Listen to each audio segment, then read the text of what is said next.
Chapter 414. The streets were bustling with noise and excitement. But one must be with interesting people in order to enjoy the excitement. Yang Fan and Princess Taiping were strolling on the streets, but they did not know how to be romantic.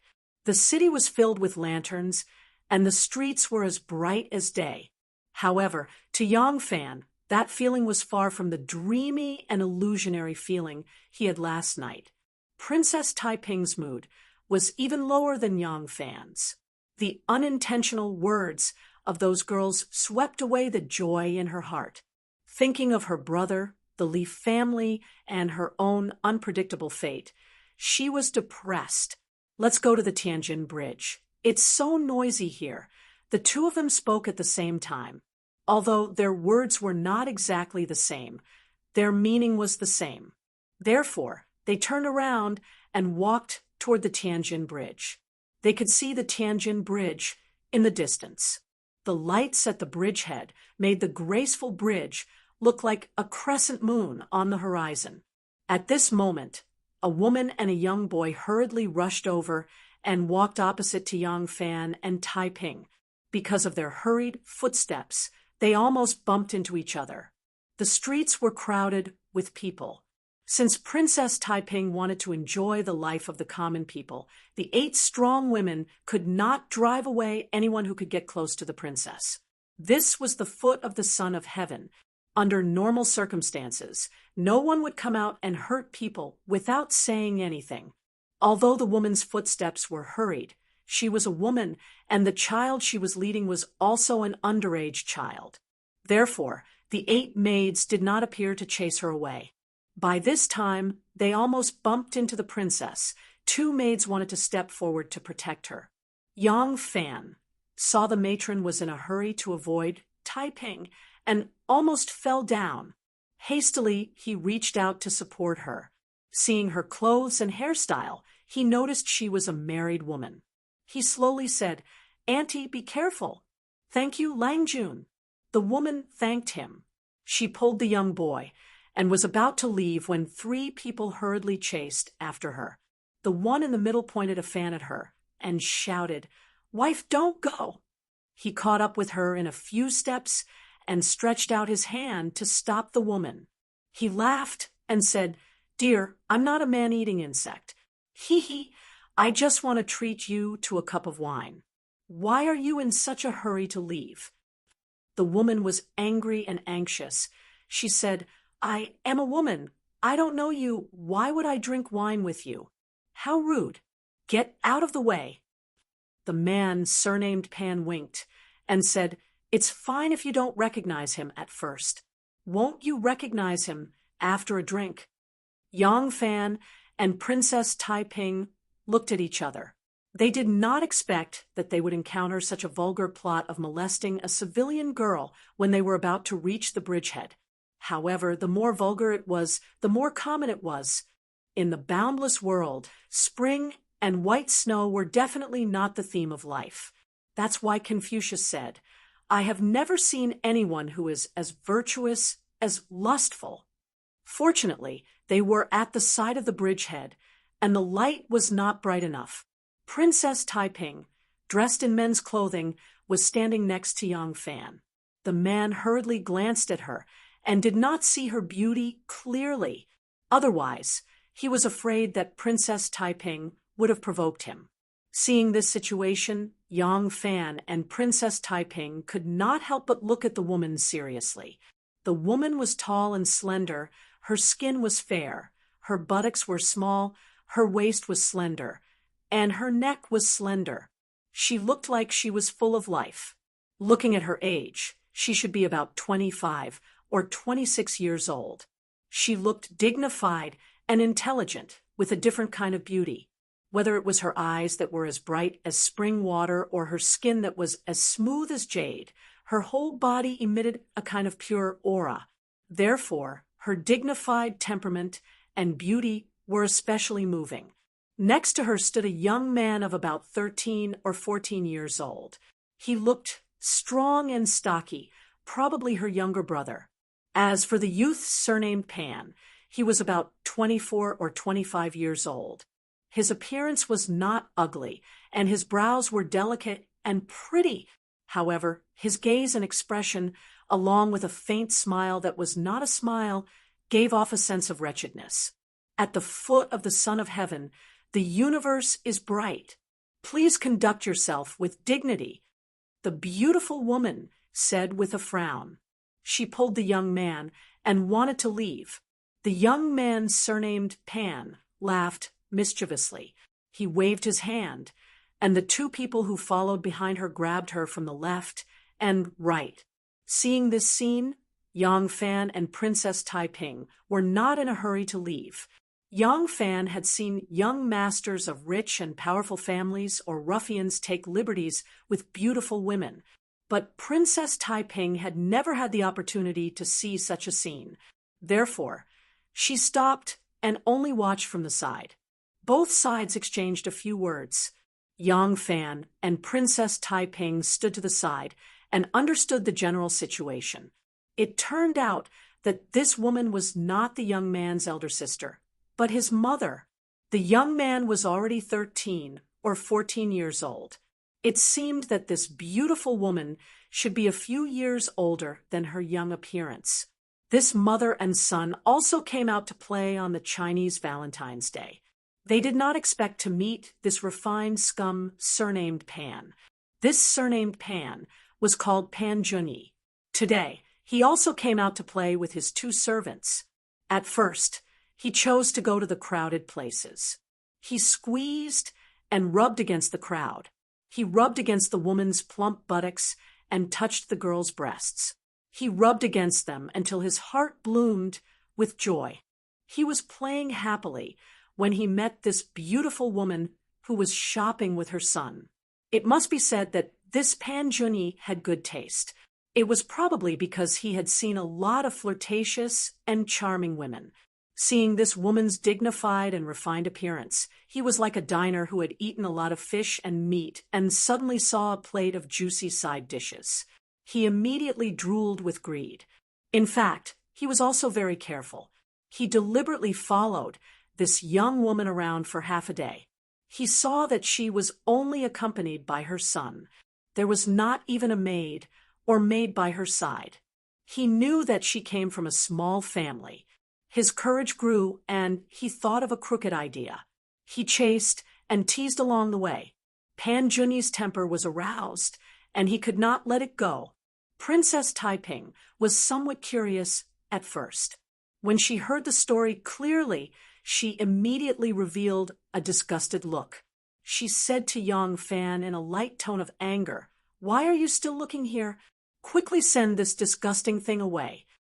Yang Fan cast a glance at her and thought, "You are a dignified princess. You also have the 8 great Vajra guardians by your side. You only need to give an order, and you will immediately make him disappear. Why do you have to order me around?" He did not know that in Princess Taiping's heart, she did not have the slightest thought of ordering Yang Fan around. Instead, when a woman encounters a problem, she would subconsciously seek support from her man. As for whether she had the ability to stop this kind of behavior, she ignored it. Yang Fan also wanted to stop it. After hearing Princess Taiping's words, he took a step forward and shouted, "Stop!" Pan Junyi pushed the woman to the corner.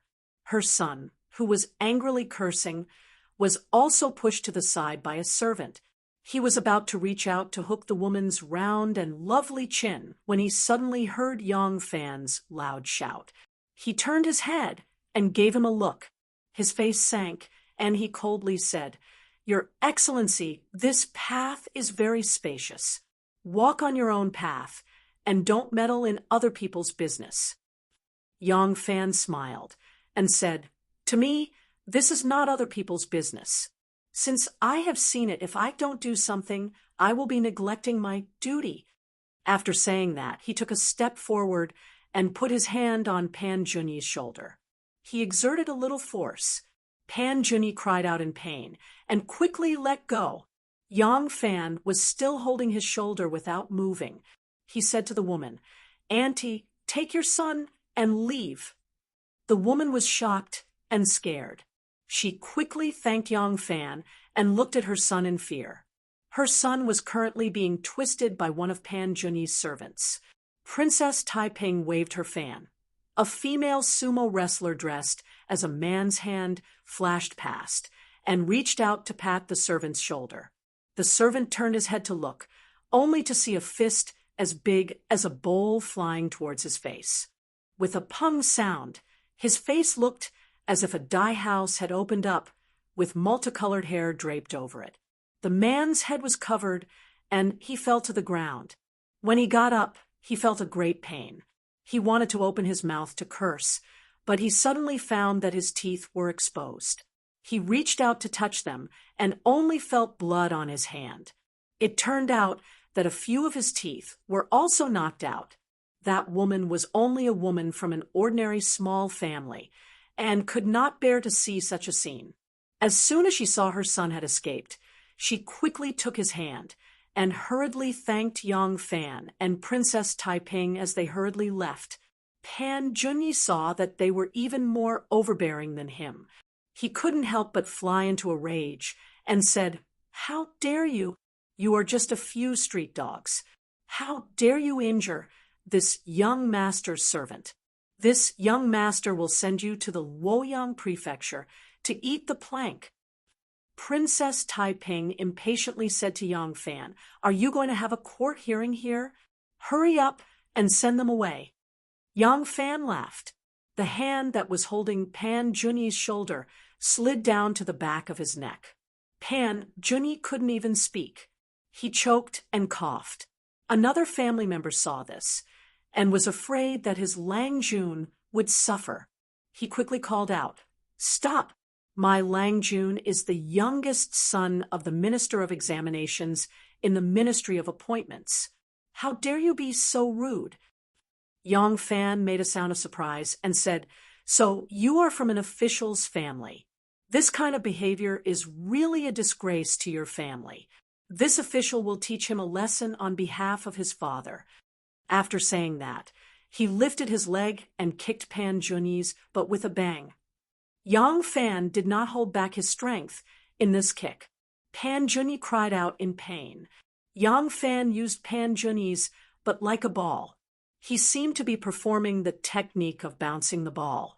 His leg kicked 17 or 18 times in an instant. Finally, he let go of Pan Junyi's shoulder and kicked him hard. Pan Junyi fell to the ground like a dog eating **T. Yang Fan heavily snorted and patted his waist. He said, "This official is from the Ministry of Justice. Do you think I can do anything about this? If I see you using your power to bully men and women again, I will teach you a lesson. When I bring you to the yamen to be punished, I am afraid that your father will not look good either. Get out." Seeing this person's skills and hearing that he was an official from the Ministry of Justice, the two servants knew that they had hit an iron plate. They didn't dare to say anything more. They just went forward to pick up Pan Junyi and ran away. Yang Fan clapped his hands and walked back. Princess Taiping smiled and said, "How powerful." Yang Fan shook his head and said, "He is just a gentle scum. He uses his family to bully good people. There is no power to speak of." Princess Taiping smiled and pointed forward with her small fan. She said, "There, the boat is parked there. Let's go." The two servants of the Pan residence were afraid that their young master would be at a disadvantage, so they carried Pan Junyi and ran far away before putting him down. The moment Pan Junyi's feet touched the ground, he fiercely slapped the uninjured servant's face and scolded, "Useless idiot!" He angrily dusted his robe that was stained with mud and said, "In the future, don't tell me your name. Do you want to ruin my father's reputation?" The servant obediently agreed. Pan Junyi turned around and looked at the back of Yang Fan, who was walking to the pier. He gritted his teeth and said, "The Ministry of Justice? Humph! When I find out who you are, I will definitely teach you a lesson." The servant who was punched in the face by the servant from the princess's mansion held his crooked nose and said with a sad face, "Lang Jun, let's go back to the mansion." "I am not going back." Pan Junyi's face was full of anger. He said, "I suffered such a big loss for no reason. Is this the end of it? Bah! If I don't sleep with that woman, I won't be able to vent my anger. Go after her. You must find her." Chapter 4:15. Ever since Wu Zetian sealed the Luo River as a divine river and forbade fishing in the Luo River, the river had become much more deserted. It was currently night and there were no boats passing by, so there were only a few pleasure boats on the river. These pleasure boats belonged to the wealthy and noble families. Ordinary families did not have the leisure to do so. Even if they did, they would not be able to withstand the repeated inspections of the officials to see if they had brought any fishing nets or fishing gear. The boat that Princess Taiping had prepared was not very large. It was not one of those luxurious pleasure boats or pleasure boats. It looked very ordinary on the outside, and it only had one floor. The middle was the cabin, and the bow and stern were the decks.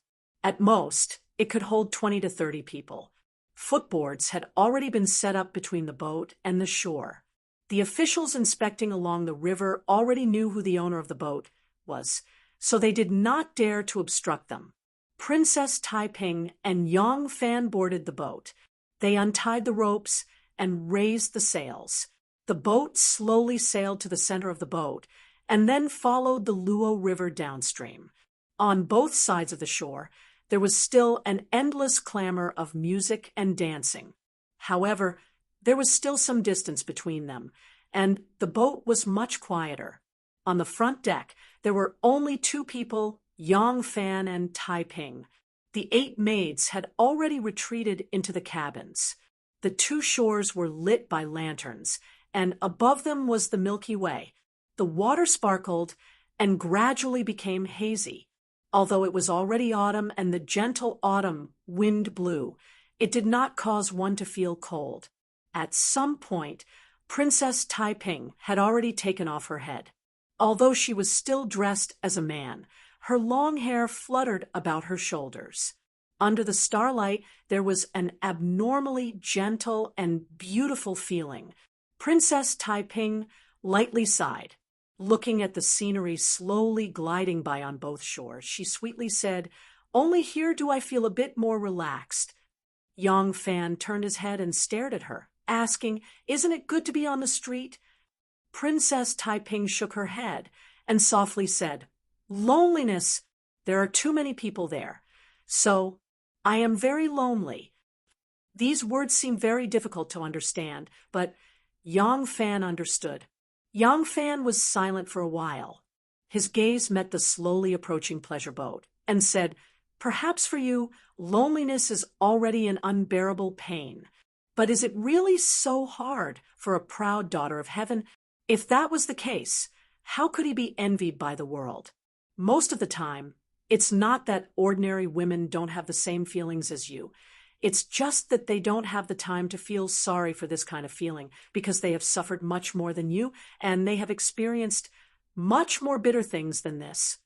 Princess Taiping frowned slightly. Not only did she not get comfort from Yang Fan, but she was also implicitly stabbed by him. Didn't this guy have any tender feelings for the fairer sex? Princess Taiping frowned slightly and then relaxed. Because of this, he is Yang Fan, the one and only. There were many people around her who were willing to flatter her. As long as she was willing, there would be countless men who would carefully serve her every day. Wasn't the reason why she was infatuated with Yang Fan because he was different from others? Perhaps the first time his heroic figure had entered the heart of this beautiful princess was on that day, on the banks of the Luo River, when he had flatly refused her. Princess Taiping's star-like bright eyes stared at him and softly said, "No matter what, today you are willing to accompany me. I am very happy, really." Yang Fan similarly stared at her and seriously said, "But I am not happy at all. I am not willing to be forced, manipulated by others. Even if she is a beautiful princess, even if there are countless men who would wish for such an invitation. What I said is also true." He lightly exhaled a mouthful of impure air, and then inhaled a mouthful of autumn wind. Between this exhalation and inhalation, he asked in a low voice, "You said, 1's oath is not unbreakable. Can you tell me now?" Princess Taiping's face slightly showed a trace of anger, and then she helplessly smiled bitterly. "When facing me, can't you have a little bit of patience?" Yang Fan did not speak, and Princess Taiping's tone had a slightly pleading tone. "I have not been this happy for a long time. The last time was that night. Tonight, let's not talk about business, and also not talk about other men or women, okay?"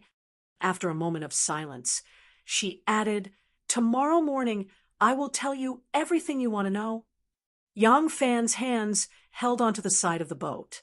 The pleasure boat in front of them was passing by, and the waves caused their boat to rise and fall. As the bow of the boat rose and fell, Yang Fan smiled at Princess Taiping and said, "Okay, tonight is Chinese Valentine's Day. Do you have wine to drink?" There was wine on the boat. There were all kinds of wine, and all the famous wines of the Tang Dynasty were here. Of course, most of them were wine. They were using a set of sparkling and translucent wine glasses. The glasses shone brightly under the light. When the dark red wine was poured into the glasses, the red color of the wine reflected on their faces. The two of them tacitly stopped bringing up all the problems that troubled them. This night, they only gave it to joy. They talked a lot. Princess Taiping told Yang Fan how she felt when she first saw the bow-hitting youth, and how he was surprised when he first refused her invitation. Yang Fan talked about how he trained the monks at the White Horse Temple, and how he wanted to defeat the women of the inner court. Of course, he also talked about how he first appeared on the banks of the Luo River. He talked about how they used tricks to deal with Lu Junfan, making Lu Junfan write the Book of Separation on her own initiative. In the end, they went for wool and came home shorn. This made Princess Taiping very happy. The wine and dishes were very sumptuous. Although they were all fish, they were cooked in a variety of ways. There were also many kinds of fish. They were all fresh fish caught from the Luo River and cooked on the spot. As early as 3 or 4 years ago, Wu Zetian decreed that the Luo River was closed to fishing. However, this ban was only effective on the common people in the marketplace. If the princess wanted to eat the fish of the Luo River, it would be as easy as turning over her hand. Because they had entered the cabin, Princess Taiping's 8 great Vajrapani hid outside. Naturally, neither the boatman nor the cook could listen to their conversation, so there were only the 2 of them in the cabin. Although there were only 2 people, they did not feel that the boat was empty. Loneliness did not depend on the number of people or the number of people, especially when a man and a woman were together. The wine cups were not big. Every cup of wine was just enough for people to taste its mellow fragrance. Therefore, the wine was poured frequently. The more the wine was poured, the faster one would get drunk. When Yang Fan felt that his face was already swollen to the point of numbness, Princess Taiping's eyes also stared blankly. Where is this boat going? Yang Fan's mind was still clear. He listened to the sound of the oars outside the cabin with some uneasiness. It doesn't matter where it goes. It's best if it goes to the horizon. That way, I won't have so many worries. Princess Taiping giggled. Seeing Yang Fan's worried expression, she covered her mouth and said, "Look at your courage. Don't worry. When the boat reaches the junction of the Yi River, it will turn back. When it's daybreak, it will definitely come back." After Princess Taiping finished speaking, her body tilted and she snuggled into Yang Fan's arms. Originally, they were sitting opposite each other, separated by a few tables. Unknowingly, the 2 of them had already sat together. When the warm and fragrant jade entered his arms, Yang Fan was slightly surprised. Princess Taiping's soft and beautiful face had a touch of drunkenness.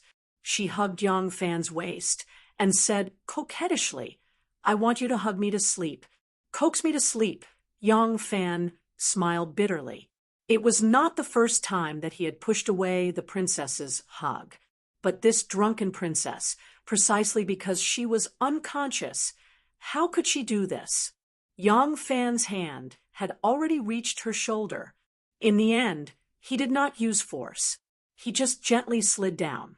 One hand supported her soft and plump waist. The other hand slid down along her smooth back and stopped at the bump. As soon as Princess Taiping fell into his arms, she immediately fell asleep. Neat eyelashes covered her eyes. On her rosy cheeks, a pair of petal-like lips were slightly pouting. She looked like a tender and naive child. Yang Fan leaned back and found a comfortable position. Taiping, who was originally lying in his arms, was now lying sideways on his lap. She used his thighs as a pillow, still sleeping sweetly. Yang Fan let out a long sigh. He leaned his head against the bulkhead. With the slight undulation of the ship, his body gently swayed. His body was drunk, but his heart was not. His mind was still clear. At this time, Taiping was undoubtedly cute. But tonight, it was only tonight. Not to mention that she had a husband, not to mention the resistance from Wu Zetian. Her own personality made it impossible for her to be a good match for Yang Fan. She was like a ball of fire. Her love was blazing, but because she was carried away, she would burn herself and others. The only reason she could tolerate it now was because Yang Fan wasn't hers. What if they had a closer relationship? Yang Fan had never doubted her love for him, but no matter how careful Taiping was, he could feel the arrogance and strength hidden deep in her bones. She was her, Princess Taiping. This was her charm. But because of this, Yang Fan had never thought of letting her become a little woman by his side. That was impossible. The royal family would not allow it. The Empress would not allow it. Even Princess Taiping herself would not allow it. The obedience and gentleness in the boudoir would never become her everything. Once she left that bed, she would still be her Princess Taiping. Yang Fan was not an ignorant teenager with a face full of pimples. He was not an ignorant teenager who was stimulated by hormones. He thought that he could have everything if he had love. He thought that he could solve everything. He thought that he could overcome his personality and all objective existences. Love was not everything. Love could not replace everything. Love could not conquer everything. He gently pulled a soft and smooth quilt and wrapped it around Taiping. Just like that, he hugged her and slowly closed his eyes. In the sky, there was a Milky Way. On the ground, there was a Luo River. On this night, the cowherd and the weaving girl met on the Magpie Bridge. The cowherd and the weaving girl met once a year. If this year was a year on Earth, then they would actually meet every day. The ordinary people were just a group of fools who were fooled. What if this year was a year in heaven? Then in the human world, it would be 360 years. Ordinary people were not immortals. They could not live for 360 years. Therefore, this meeting was already a lifetime.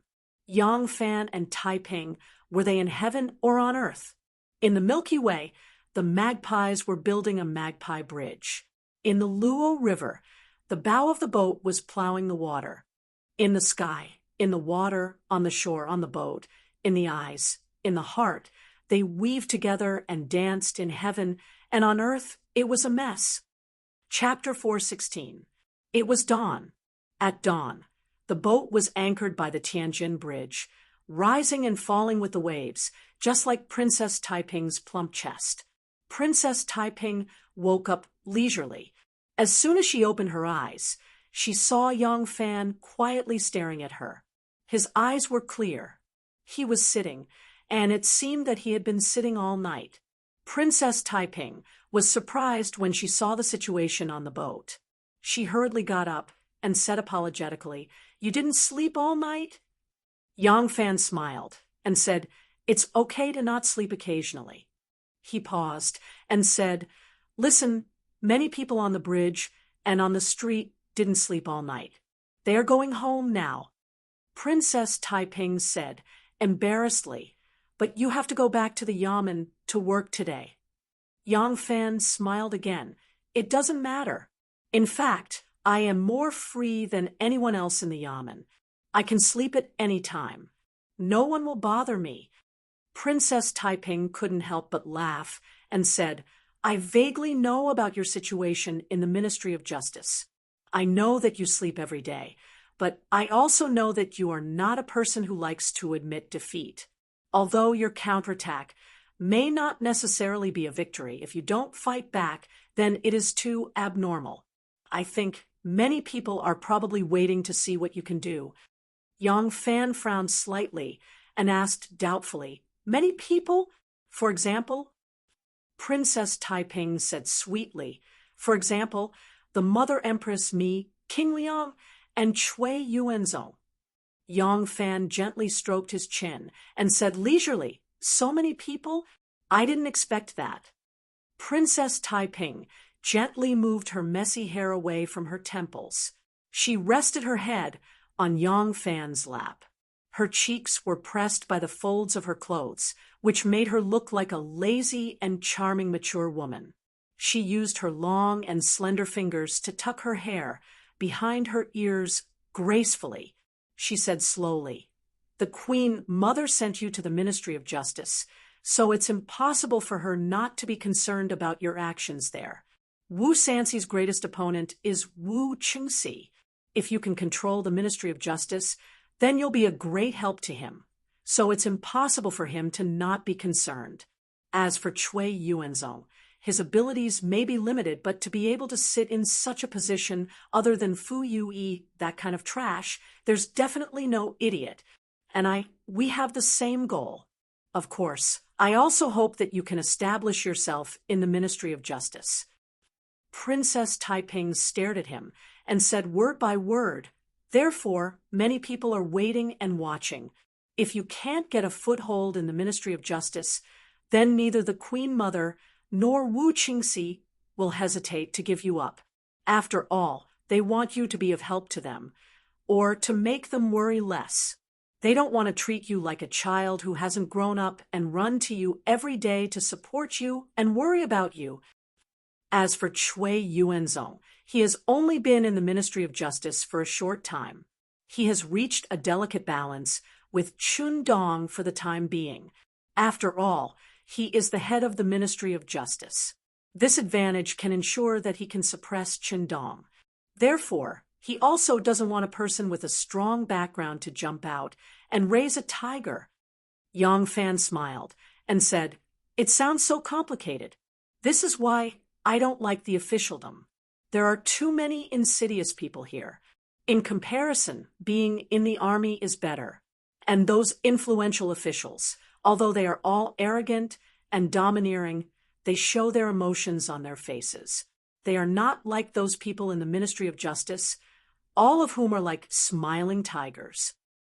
Princess Taiping sighed and said, "The officialdom is like a battlefield, but it's even more complicated than a battlefield." Yang Fan interrupted her sigh and began to talk about love. "It's already dawn.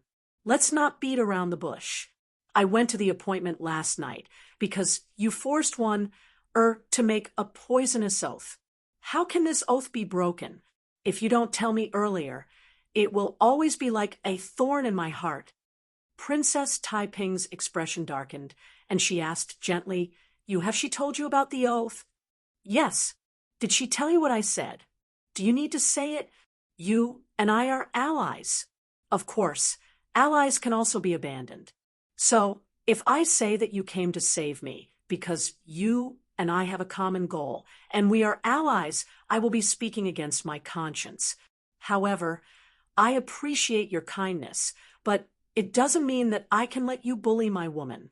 I am very angry about this. I am really angry. Your woman, Princess Taiping, listened and felt a little sad. If the person Yang Fan was talking about was her, how good it would be. Unfortunately, she had to play the role of the one who bullied his woman.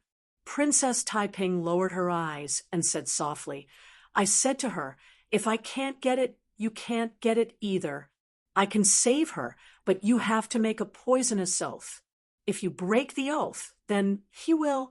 Princess Taiping was silent for a moment. She raised her eyes and asked, You understand?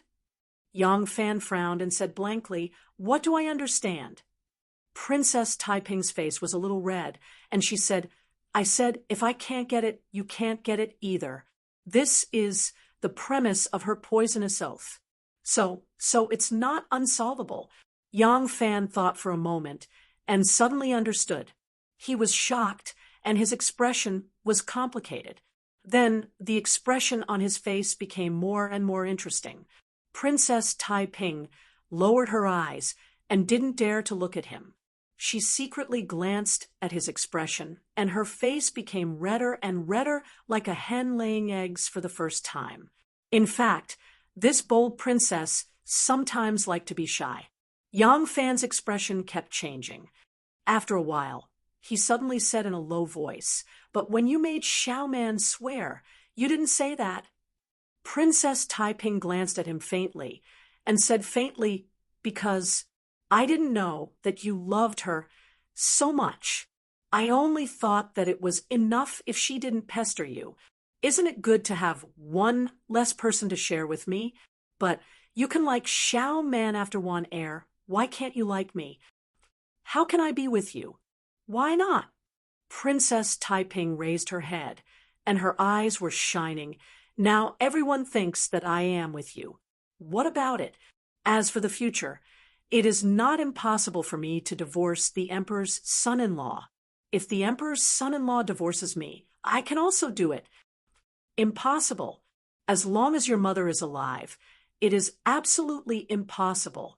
You are the only daughter of the empress. It doesn't matter who your husband is.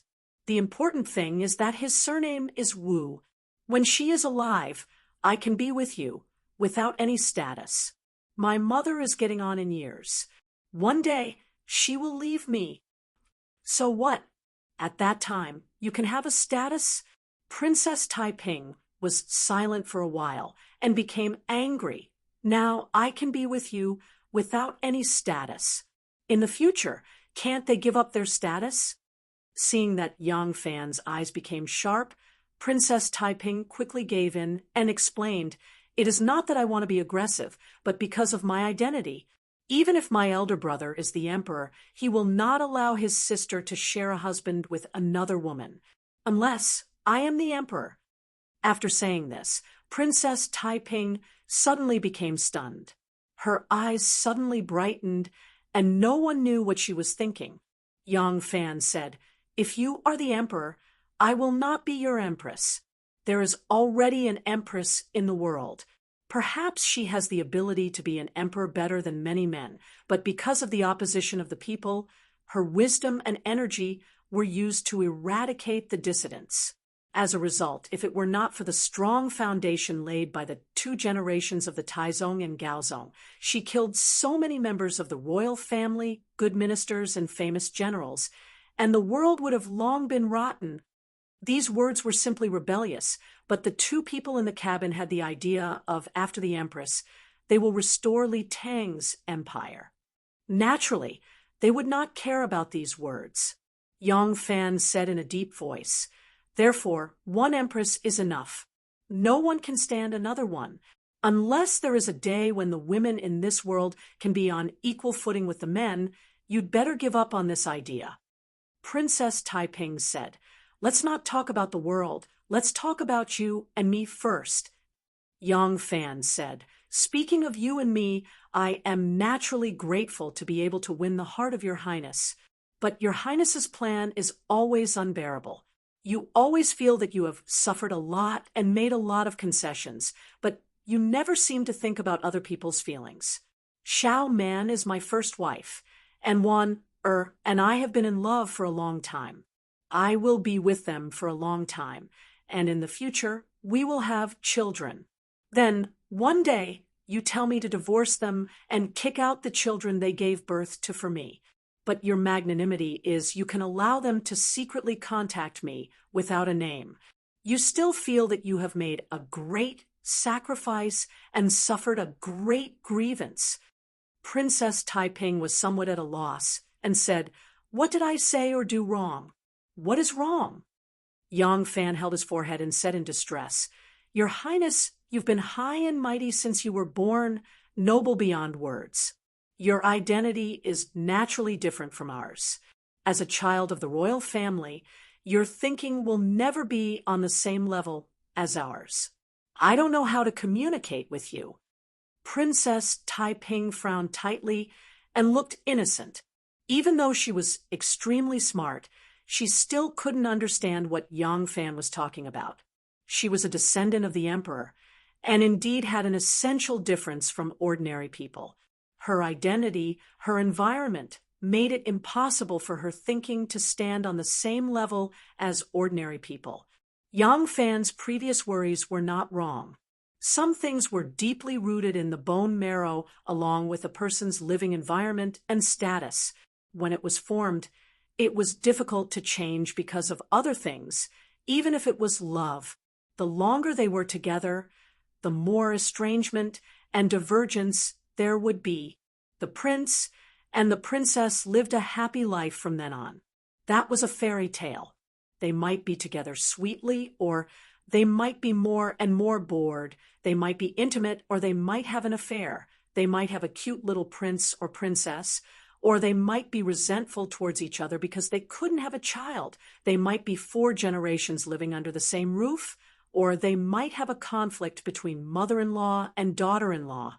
They might still be happy, or they might be sleeping in the same bed. As for a princess, marrying a poor boy who lived at the bottom of society since childhood and still being able to be very harmonious with him, that was a fairy tale among fairy tales. Chapter 417. Seeing her confused face, Yang Fan gave an example. "What's the difference between this behavior and what your mother did to Wu Yuji? Perhaps you didn't use that cup of poisonous wine. You have a noble status and a beautiful appearance. Therefore, even in my heart, I have never felt that there was anything hateful about your actions. I even felt flattered until I personally saw one wash her face with tears. Your Highness, you have a noble status and unparalleled beauty, so I should be flattered that you favor me? What if you and I were reversed? If I were you and you were me, I was the descendant of the emperor, the imperial prince, I had status and identity. I liked you, who already had a partner, and I wanted you to give up the person you love to be with me. I felt that I had suffered a great injustice when I was with you, and I didn't care about my status with you. I promised to marry you one day and give you a status. You should be grateful, right? What's the difference between this and those foppish men who rob women by force? If the man surnamed Pan that we saw last night didn't just want to play with that beautiful woman, but really liked her, should she be grateful and abandon her husband and son?" Princess Taiping said slowly, That's different." Yang Fan raised his eyebrows and said, "What's the difference? If that woman had a husband, because a noble young master of status, well-dressed, good-looking, and who had feelings for her seduced her, she would abandon her husband and son and be willing to be his mistress. The result would be that she would be scolded by the people of the world for being fickle and shameless. On the other hand, if this person was a man and was favored by a noble woman with status and identity, and he refused to abandon his wife and son to have an affair with her, wouldn't that make him a cold-hearted man who doesn't know what's good for him?" Princess Taiping was at a loss. She felt that what Yang Fan said seemed to make sense, but also seemed to be strange and unreasonable. For thousands of years, it had been a world where men were superior to women. Even though she was a high and mighty princess, it was impossible for her to be completely unaffected by this concept. Therefore, She never felt that there was anything wrong with what she did. Therefore, she had a lot of resentment towards Yang Fan. But now, after listening to Yang Fan's words, she felt that it was indeed reasonable. Princess Taiping said blankly, "Then what should I do? I hope you can untie this knot in one Er's heart. No matter what the result is, I don't want you to use coercion to make me submit to you. That kind of Yang Fan is not the man you want." Yang Fan said, "No matter what happens between us, I don't want you to use coercion to make me submit to you."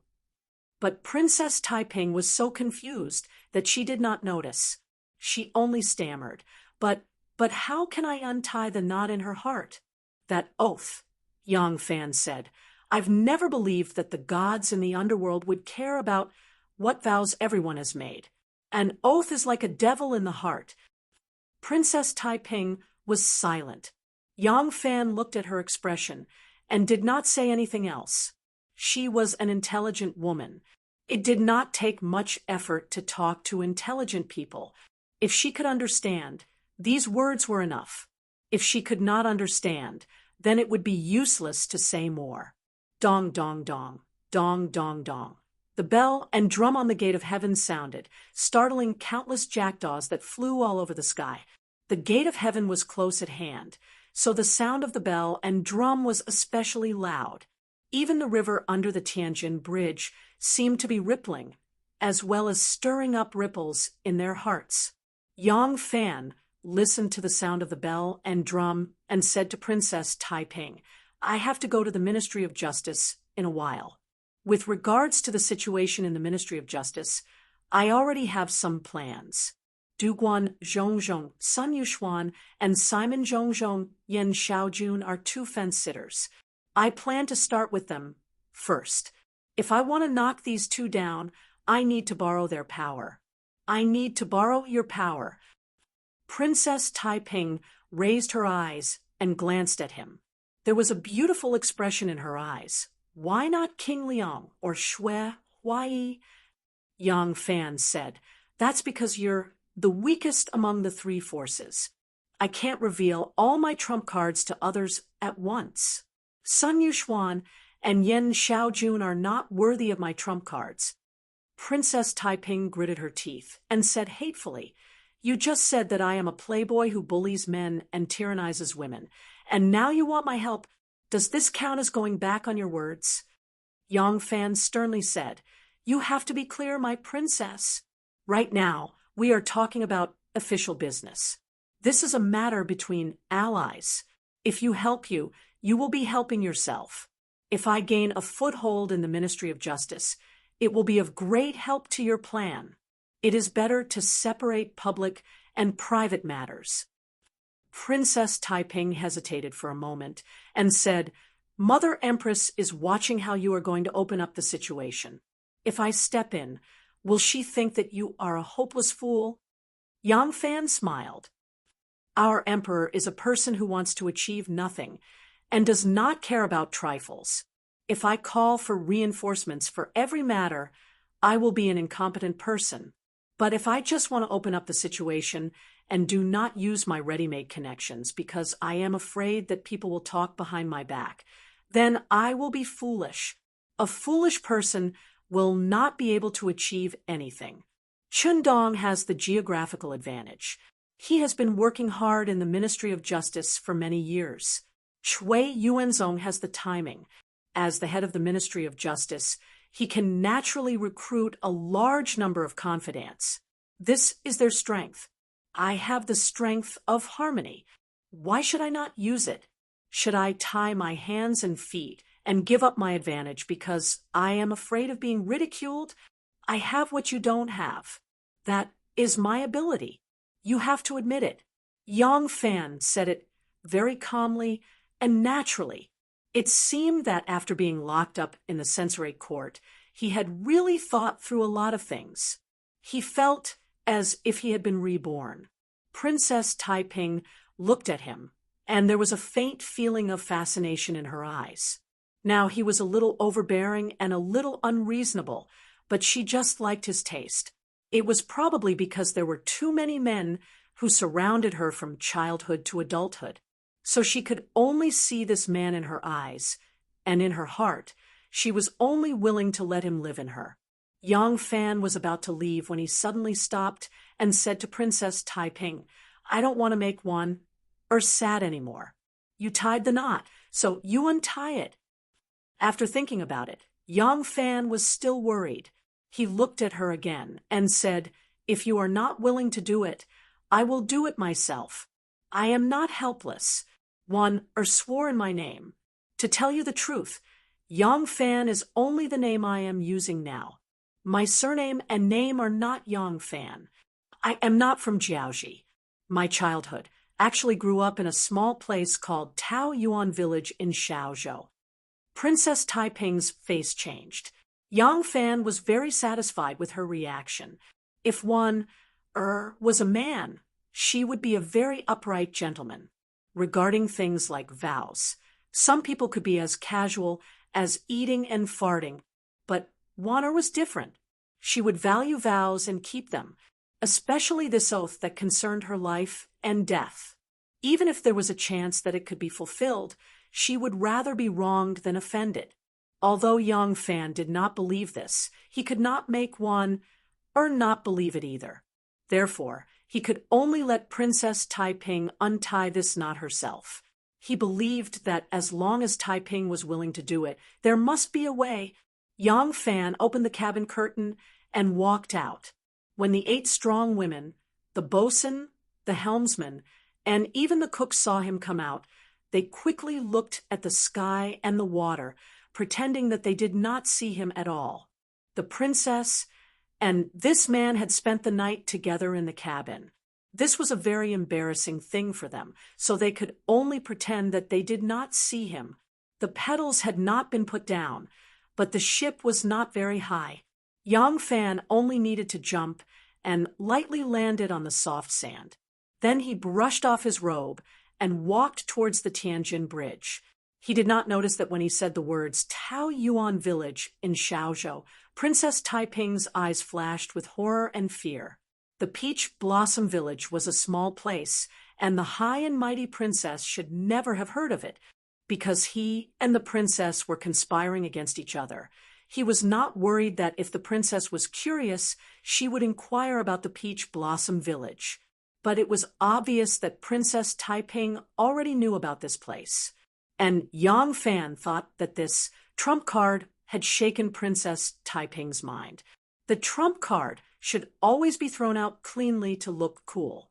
Therefore, after throwing out these words, he casually flicked his sleeves and left, not noticing the horror and fear in Princess Taiping's eyes. Yang Fan arrived at the Ministry of Justice. After midnight, he went back to his room to sleep. Chun Dong's assistant, Luo Ling, found an excuse to sneak in to see Yang Fan sleeping soundly. Luo Ling held back his laughter and went back to tell Chun Dong what he saw. Chun Dong shook his head and sighed, feeling a little disappointed that Yang Fan did not fight for power.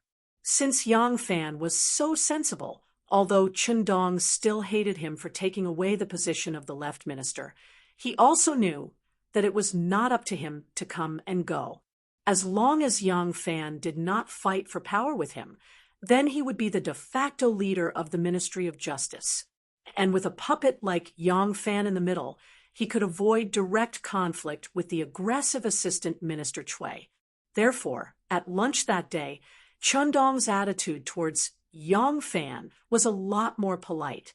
After lunch, as usual, it was time for the petty officials and public servants to chat. When the bell rang again in the afternoon, everyone returned to their own quarters to do their work.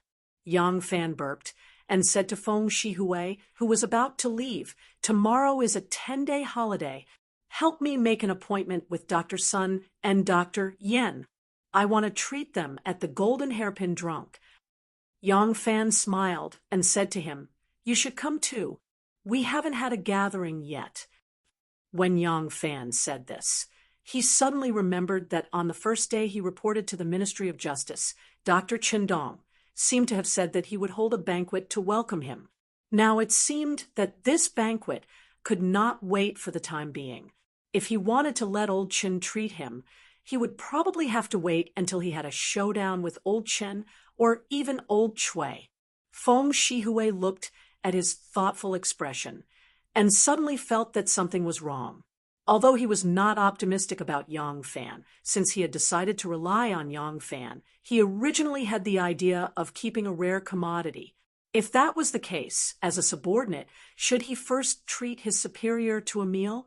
It was too empty to just flatter. Thinking of this, Feng Shihui said to Yang Fan, "Yang Longzhong, how can I make you spend money? Even if someone wants to treat, it should be this lowly official who treats you first. How about, after the yamen is dismissed, let's have a small gathering first?" When Yang Fan heard this, he repeatedly waved his hands and said, "No, no, tonight absolutely not. Tonight I have a very important matter to attend to." Feng Shihui looked at his serious expression and unconsciously became nervous. "What is it, doctor?" Yang Fan said, "Last night on the Double Seventh Festival, I was outside and did not return for the whole night." Feng Shihui suddenly understood. "Oh," Yang Fan said, "although we had already informed you in advance, but women, you know," Feng Shihui nodded his head and said with a sympathetic face, I understand. Doctor, take care." Chapter 4:18. My wife, I'm back. When Yang Fan got home and walked to the third courtyard, he deliberately stopped for a moment. He first adjusted his expression to the calmest and most unperturbed state, and then he cheerfully entered the reception hall. "Lang Jun, please wait a moment. These days are accounting days. Yesterday was Chinese Valentine's Day, and there were the most customers. I was afraid that it would affect the business, so I delayed it for another day. Tonight, I brought the accounts of the 2 shops back to check. I still have to send them back tomorrow morning. It'll be done soon." Xiao Man didn't even raise her head.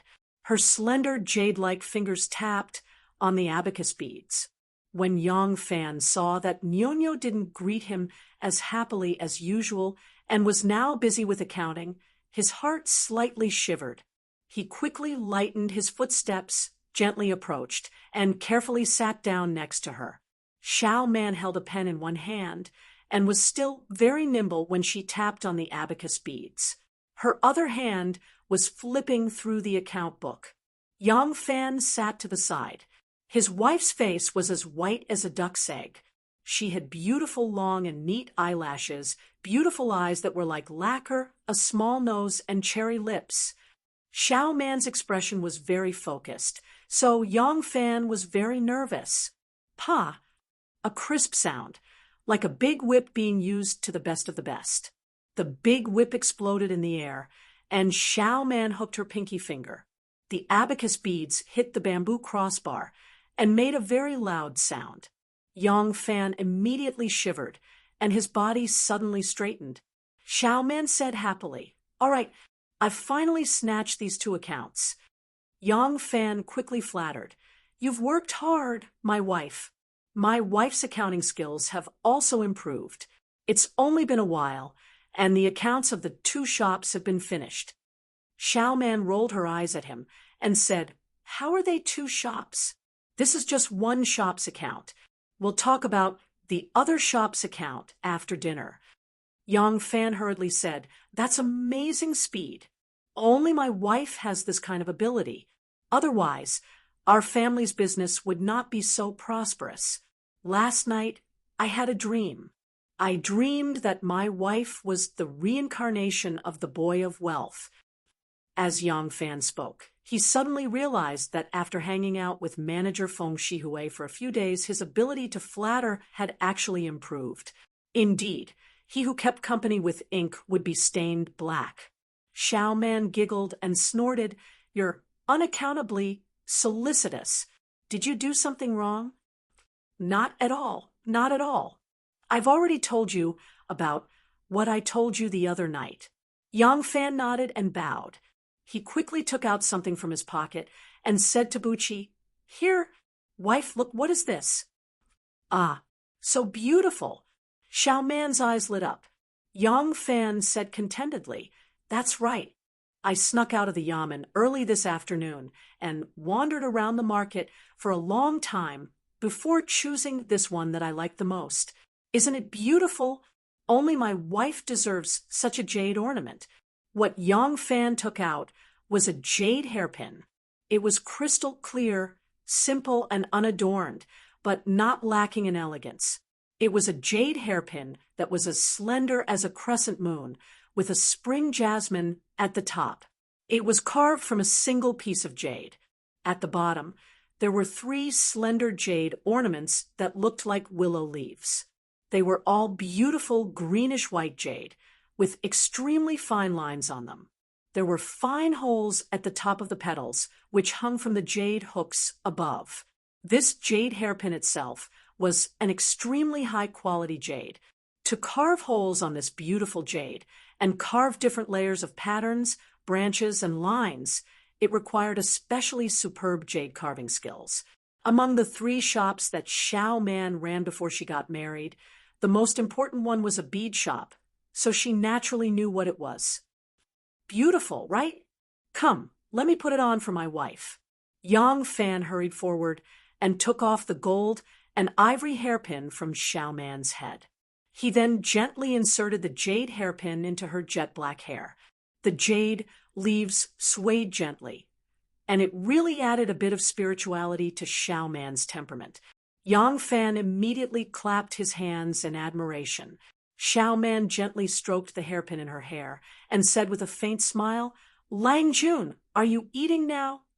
Yang Fan shook his head and said, "I just got home. Let's rest for a while. There's no hurry to eat." Xiao Man said, "All right, then let's sit in the courtyard for a while. I just did the accounts, and I'm a little dizzy." Yang Fan was a little pretentious just now, but this time he was really concerned. He said nervously, "My wife is also a person who practices martial arts. Her body has always been strong. Why do you feel a little dizzy? Are you sick?" Xiao Man pushed away his hand that was touching her forehead and rolled her eyes at him. "I didn't sleep last night. I've been in the shop the whole time and only came back this evening. Why don't you feel dizzy?" Yang Fan was surprised. "My wife did the accounts last night." Speaking of accounts, Yang Fan's heart skipped a beat. Xiao Man said angrily, "How can I do the accounts last night? I was helping out in the shop. There were a lot of people. Yesterday's business was equivalent to 6 days of income on a normal day." "I see." Yang Fan heaved a sigh of relief and accompanied Xiao Man to the courtyard. There was also a tall cassia tree in his courtyard. Under the tree, there were 2 rosewood bamboo beauties. Their entire bodies were lustrous and natural. In the summer, the 2 often enjoyed the cool air on the couch, so their bodies were incomparably clean. Money is something that can never be earned enough. Our family's money can't be used up for 3 lifetimes, so we don't have to work too hard. Yang Fan waited for her to sit on one of the bamboo beauties. Then he also lay down on the other couch. He put his head on his hands and sighed.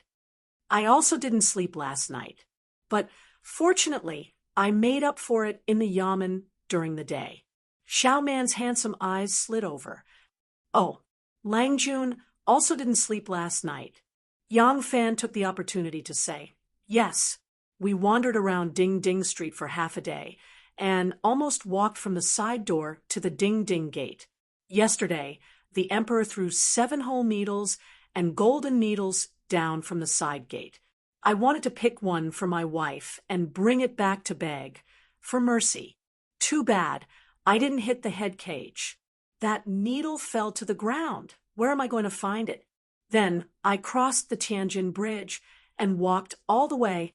Yang Fan was like a chatterbox, talking nonstop.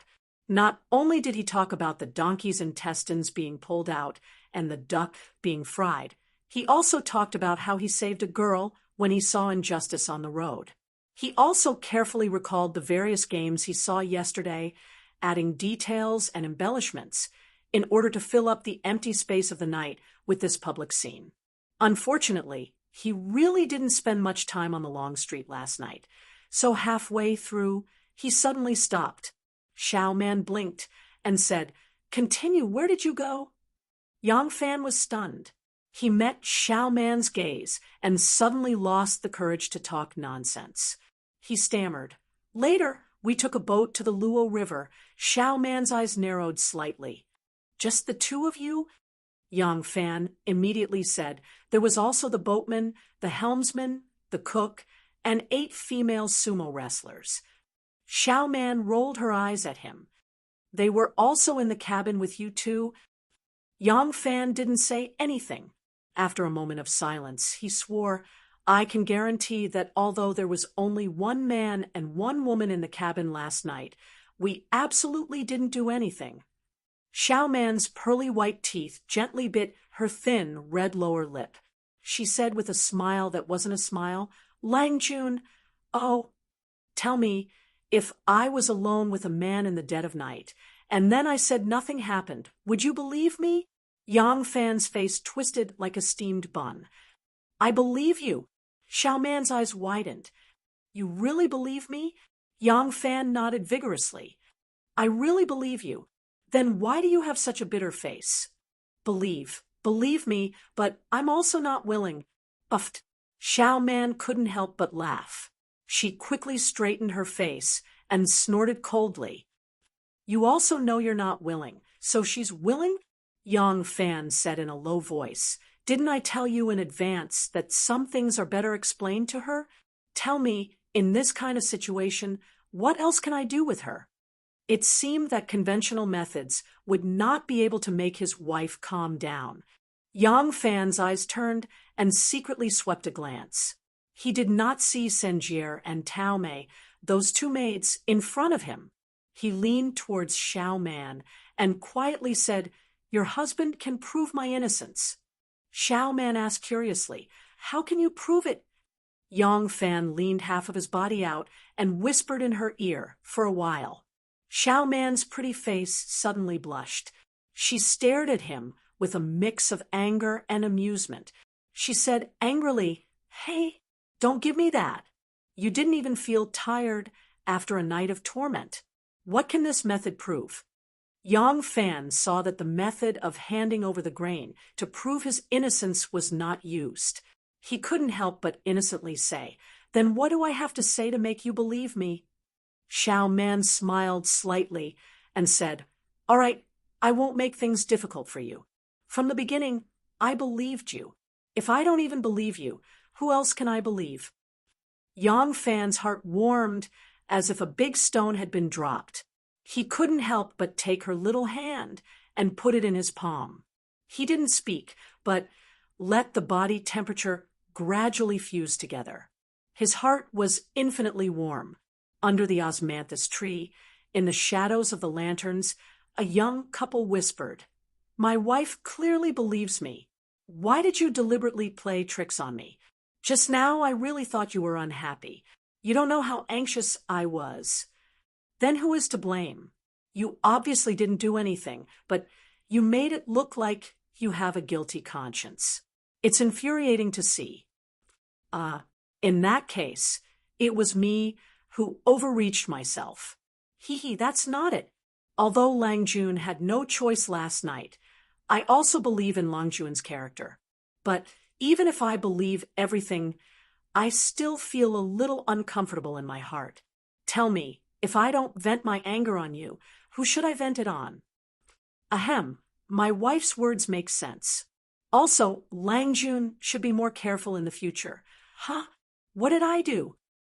In the future, if you want to buy something to make me happy, it doesn't matter if it's expensive or cheap. But don't buy it from our own shop. I can tell at a glance that it's from our family. Oh, I'll remember. However, you're doing this to keep the goodies in the family. I'm still very happy. In the future, as long as it's in our own house, don't take it outside. Yes, we have a beautiful and charming wife at home, so we definitely won't think about other women. I didn't say that. Your husband figured it out myself. You can infer other things from one instance. You're worth teaching. As long as Nunu finds such a smart clerk in the shop, she will promote him to be the vice shopkeeper. In that case, I'll help you calculate the accounts tonight. Don't. The more you help, the worse it will be. My account is actually easy to calculate, but the messy account in your yamen, the young couple joked for a while and finally became serious. Bucci sat up and asked with concern, "What should we do?" Yang Fan's expression also became serious. He didn't get up, but just gently patted Bucci's round and strong thigh. He slightly narrowed his eyes and looked at the starlight shining through the treetops. His eyes seemed to be suffused with cold starlight. "Don't worry, I should also calculate the accounts." Chapter 419. The next day was a 10-day holiday. Before noon, Yang Fan invited Imperial Officer Sun Yuxuan and Minister Officer Yen Xiaojun to a banquet at the Golden Hairpin Drunken Banquet. Coincidentally, there was another group of officials at the banquet. When they saw Yang Fan at the banquet, they first exchanged pleasantries. After a while, they all entered their private room to toast Yang Fan and celebrate his promotion. The people who came to congratulate him were the Minister of Honor Song Ji-sun and the Minister of Imperial Servants Li Jun, who were two of the Sansi 5 dogs. Yang Fan was closer to Wu Sansi, so it was understandable that they came to toast him. However, the other officials were not Wu Sansi's people. For example, Assistant Minister of the Secretariat Su Yu-hung, a lower fourth-rank official with an important position. He was the most famous person in the court. Even the two heroes of the Wu clan, Wu Chengxi and Wu Sansi, were superior to him. He was the trusted aide of Prime Minister Li Zhaoda. For example, Junior Supervisor Jin Wucai, who was Prime Minister Su Wei's disciple. In addition, there was Minister Meng Yan, Secretary Li Gui Nu, Secretary Li Zhanpeng, Luo Yang, Lieutenant Tang Zong, Sun Yuxuan, and Yen Xiaojun's eyes widened. It turned out that Yang Fan's connections were not limited to the generals in the military. He had so many friends in the court. The generals in the military, even if they were great generals with a large number of troops, did not interfere with them. They did not care. They kept a respectful distance from the Wu clan's descendants and members of the royal family. Even if those members of the royal family had official positions, they were mostly generals and had no place in the court. When Wu Chengxi became prime minister, it was a great opportunity for the Wu clan to occupy the political arena. Unfortunately, he was too hasty and returned in defeat under the counterattack of the pro-Li faction prime ministers. Wu Zetian let the Wu clan's descendants and nephews hold military positions because she understood the importance of military power to her stability. She did not allow them to enter the political arena because balance was the instinctive reaction of every ruler.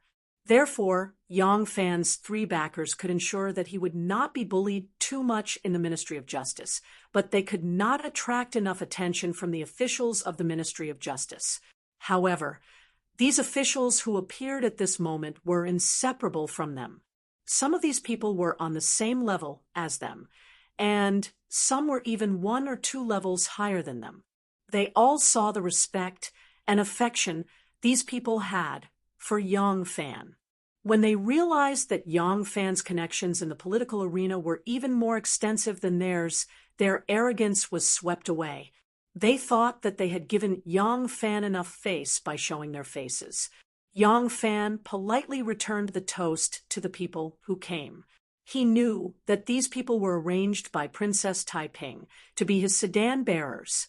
Princess Taiping had only been involved in politics for less than 2 years, but she already had the loyalty of so many people. Yang Fan could not help but be secretly surprised. Of course, he knew that this was not all of Princess Taiping's power. This cunning woman definitely had more power that had not surfaced yet. When Yang Fan first saw Guanlu Minister Song Jishuan and Imperial Servant Minister Li Junshi, he was slightly surprised. Weren't these 2 Wu Sansi's people? Was he bribed by Princess Taiping? When he saw Li Gui Envy and Li Zhanpeng, he faintly understood. Having known Wanner for so long, of course he knew that Wanner had some people by her side. For example, the secretary, Li Gui knew, and the scholar, Li Jianpeng, had always been close to Wanner. They should be Wanner's people. Judging from this, Princess Taiping had deliberately used some tricks to let her people invite other officials to come with her in order to confuse the public. She was afraid that her real strength would be exposed. After all, Wu Zetian was also paying close attention to Yang Fan. Who knew if the Empress would suddenly send someone to check who Yang Fan was drinking with? Wu Zetian was firmly against her daughter interfering in politics. Once she found out, the consequences would be dire. Even if they belonged to different groups, as long as the two groups were not at each other's throats, it was common for colleagues to invite each other to a banquet. Naturally, they could easily invite other officials. And they were very respectful to Yang Fan, so the people they invited had to give them some face. In this way, even if someone paid attention to it, they would only see Wu Sansi, the bright light bulb that shone as high as 300 degrees. Thus, the forces that belonged to Princess Taiping and Shangwan would also be marked by him. Taiping's meticulous mind and cautious character could be seen from this. Su Yuheng, Jin Wucai, and the others entered the private room. They didn't say anything, nor did they do anything. They just walked in when Yang Fan, Sun Yuxuan, and Yen Xiaojun were chatting with each other. They very cordially and courteously toasted Yang Fan, said a few words of congratulations, and then nodded to Sun Yuxuan and Yen Xiaojun in a cultured and refined manner before turning around and leaving. The way Sun Yuxuan and Yen Xiaojun looked at Yang Fan was very different. This was the effect Yang Fan wanted. If you relied on others for everything, even if you had a powerful backer, others would only respect you, fear you, and give you some face because of the person behind you, but they would never cooperate with you on equal terms. What Yang Fan wanted was an opportunity for Sun Yuxuan and Yen Xiaojun, these two professional fence-sitters, to take him seriously. If he wanted to open up his own world in the Ministry of Justice, he could only rely on his own fists and kicks to open up the situation. External forces were just a kind of push. At this moment, the most excited person was Feng Shihui. He knew that this was Yang Fan's first real step into the Ministry of Justice, and the connections and power Yang Fan had demonstrated were somewhat beyond his estimation. He believed that if Yang Fan could really take charge of the Ministry of Justice, he would certainly be promoted to a higher level. He was looking forward to the moment when he would amaze the world with a single brilliant feat after not making a sound for 3 years. When he walked out of the intoxicated golden hairpin, Yang Fan was very tired. This kind of tiredness was mental. When he first entered the imperial court, he was in the army. In the army, things were relatively simpler. Whatever he said, whatever he did, he was straightforward. He was rarely like the civil officials, who liked to carefully probe, beat around the bush, and confess in a roundabout way. When in Rome, do as the Romans do. He could only use the same method to communicate with Sun Yuxuan and Yen Xiaojun. If he used two straightforward methods, the two would think he was a hothead without subtlety and leave in fright. Even though he was a bit tired, when Yang Fan walked out of the intoxicated golden hairpin, he was very satisfied. Today's banquet had completely achieved its goal. It was impossible to make Dr. Sun and Dr. Yen bow their heads to him just by showing such a hand. Not to mention that Chen Dong had more power than him. There was also the ambiguous assistant minister, Cui, above him. He only needed Sun Yuxuan and Yen Xiaojun to maintain their neutrality under normal circumstances and express a bit of support at the crucial moment. He was the doctor of the Ministry of Justice. If he wanted to establish his authority in the Ministry of Justice, the most effective method was to challenge Chen Dong's authority. This was also the only method. Time passed quickly, and in the blink of an eye, more than 10 days had passed. Early this morning, in Assistant Minister Chui's meeting room, the 4 secretaries sat upright. Chui Yuanzong sat at the head, and the head of the Ministry of Justice, Feng Shihui, sat at the very bottom, weekly reading from the records on the table. This was the rule of the Ministry of Justice. Every 10 days, the Ministry of Justice would take out all the cases of death penalty and above, and have the main hall of the Ministry of Justice gather with the chief officials of the various departments to discuss. If any official felt that a case had been handled improperly, they could bring it up for everyone to discuss. If the main hall of the Ministry of Justice, or more than half of the judicial officials, raised objections, the case would be retried. This was a summary of the routine work of the past 10 days. In reality, the chief officials of each department were responsible for their own work, and rarely would they criticize the work of others. If someone wanted to ask for a favor outside the law, they would have already communicated with the official in charge of the case in private, who would make things difficult during an official meeting. Because of this was a meaningless summary meeting. Ever since Yang Fan came to the Ministry of Justice, he had participated in this kind of meeting twice. Every time, it was Su Shu who entered the Chow camp without saying a word. However, it was the same for other people. Usually, a chief would read the case, and the chief officials of each department would not shake their heads or nod as if they were not awake. As the main hall of the Ministry of Justice, Chui Yuanzong would sometimes ask a few questions. The doctors would say, "This official has no objections." Chui Yuanzong would then ask someone to read the next case. Even the other chief officials of the Ministry of Justice were too lazy to participate in this kind of meaningless thing. Naturally, this task was given to Feng Shihui, who had the least authority. This was the third 10 days meeting that Yang Fan had participated in. He decided to make things difficult for Chundong today. The day before yesterday, through Feng Shihui, he had carefully understood all the death penalty cases that had been handled in the past 10 days. The breakthrough he chose was the case of the North Market magistrate, Ing Tu, who had beaten the commoner Qin Xiaobai. Ing Tu was the North Market magistrate, one of the 3 cities in Luoyang. Don't underestimate this 8th-rank official. The management of the market was very lucrative. It was impossible to get such a lucrative job without background. Yang Fan had already investigated. Ing Tu's backer was a vice minister of the Ministry of Appointments. When Qin Xiaobai was shopping in North City, he got into an argument with a shop assistant. That shop had a close relationship with Ing Tu's day. As the magistrate, Ing Tu came out to maintain order. Qin Xiaobai was not a kind person. He actually cursed out loud. Ing Tu was furious and ordered people to take him down. After a beating, he was beaten to death on the spot.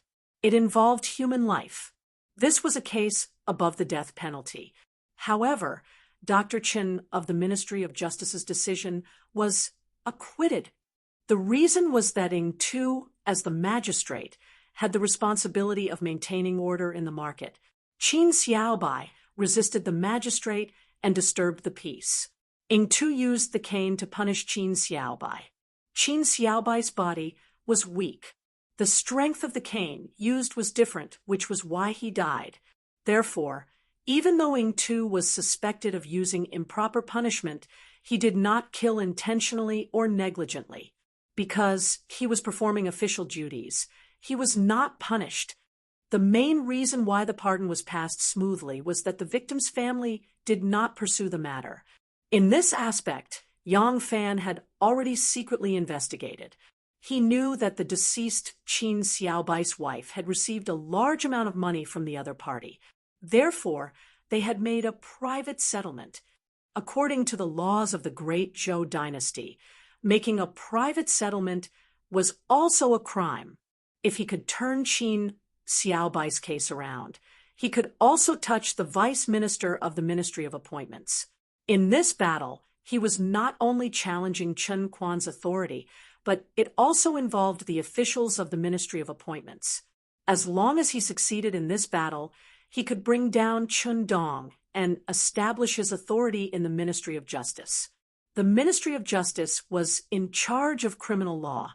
If he wanted to establish his authority here, of course, he had to work on the law, just like how establishing authority in the army was nothing more than military achievements. Yang Fan was ready to make trouble. Chapter 4:20. Feng Shihui's hypnotic voice was still going on, without any cadence or pause. He had yet to read the case of Ing Tu, the magistrate of the town, killing the commoner Qin Xiaobai. He was now reading the case of a mother-in-law beating and killing her daughter-in-law.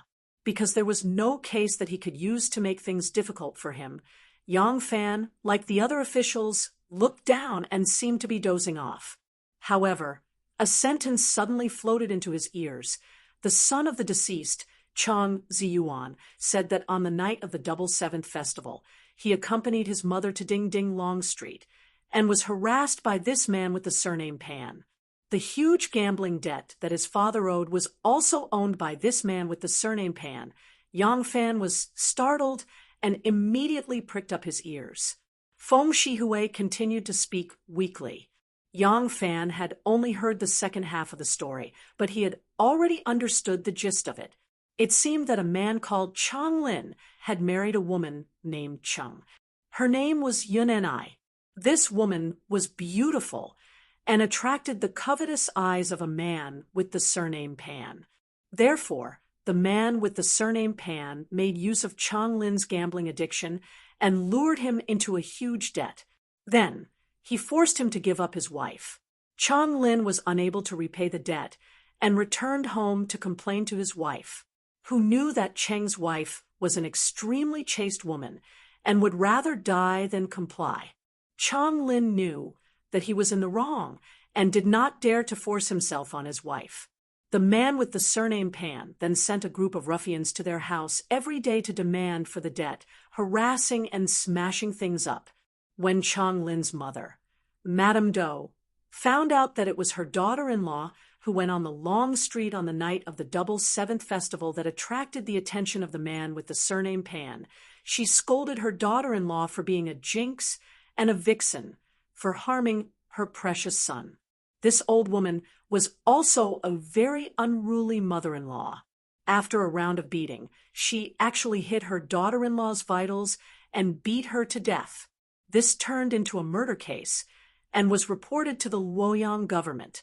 The Luoyang government's trial was very straightforward and sentenced the old woman to pay with her life.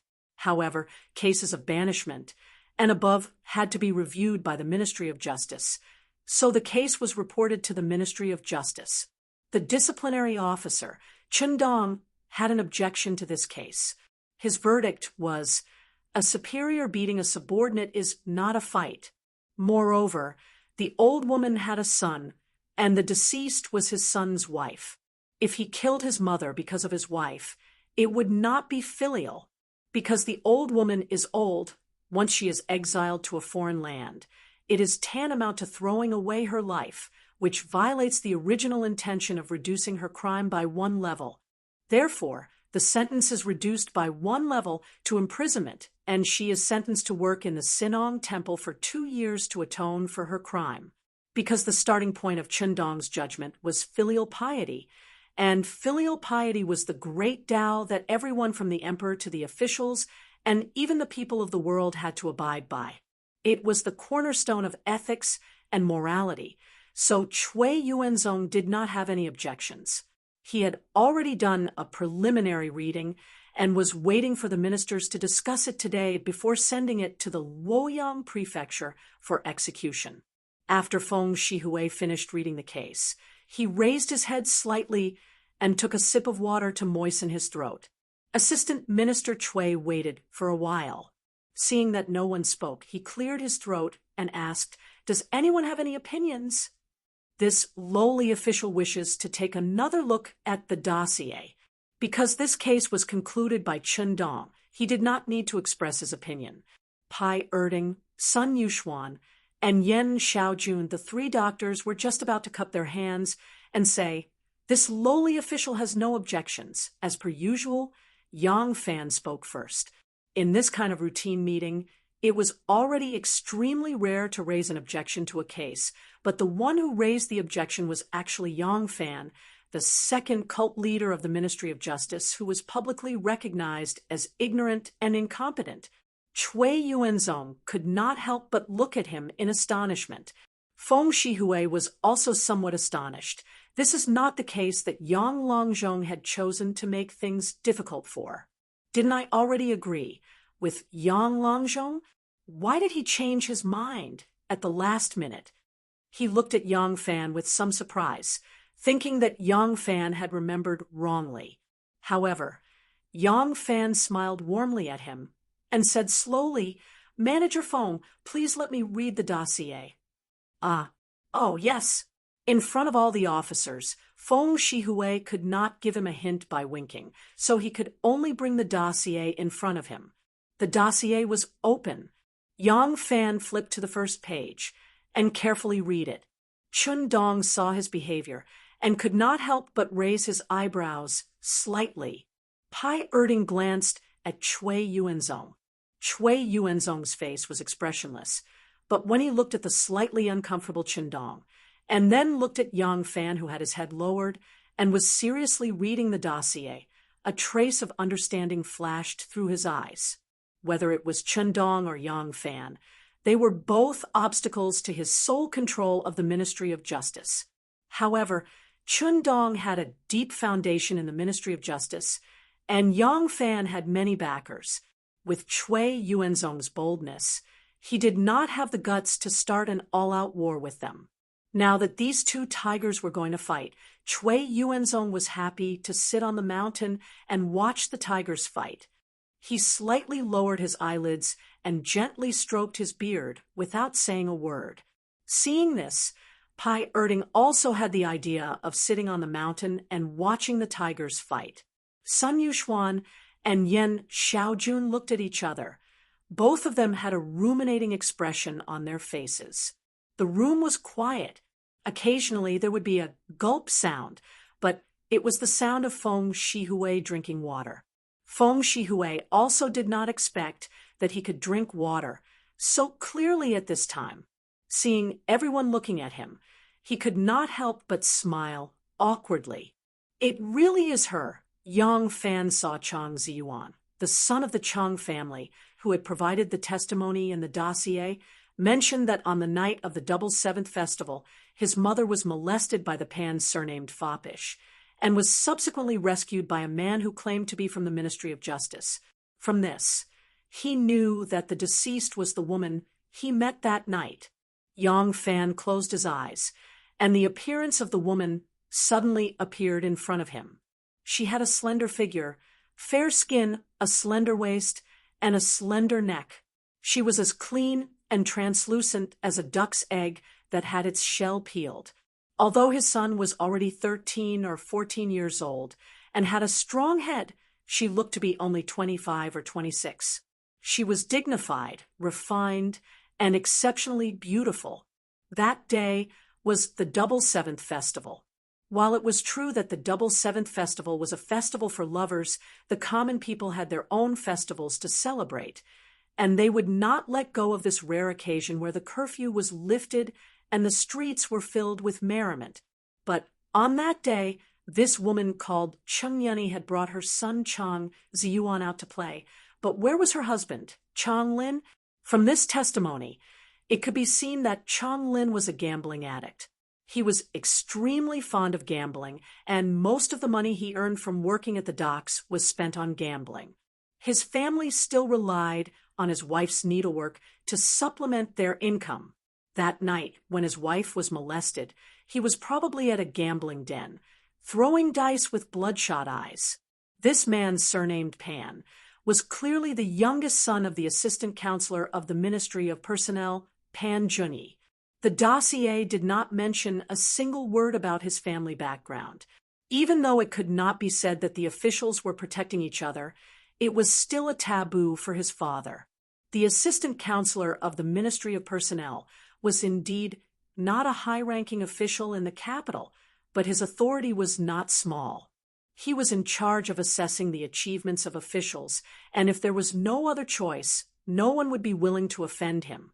The dossier did not mention how to deal with this man surnamed Pan, and this was something that Yang Fan could not do anything about. Even if he wanted to pursue the matter, there was no way to do so. It was true that Pan Junyi had molested Chung Yunny on the street, but he had not done it in public. How should he deal with this? After the incident, his lustful desires did not stop, and he even set up a gambling den to lure Chang Lin in. His intentions were very clear, but he did not break the law. In the end, one was willing to be beaten, and the other was willing to be beaten. In this case, only one person died, and it was the most innocent woman. She was tempted by lust, set up a trap, and walked the boundaries of the criminal law. Gambling addicts who fell into the trap were hateful, but could not be punished. The old woman was obviously extremely crafty, and she was biased towards her son, but she vented her anger on her innocent daughter-in-law and beat her to death.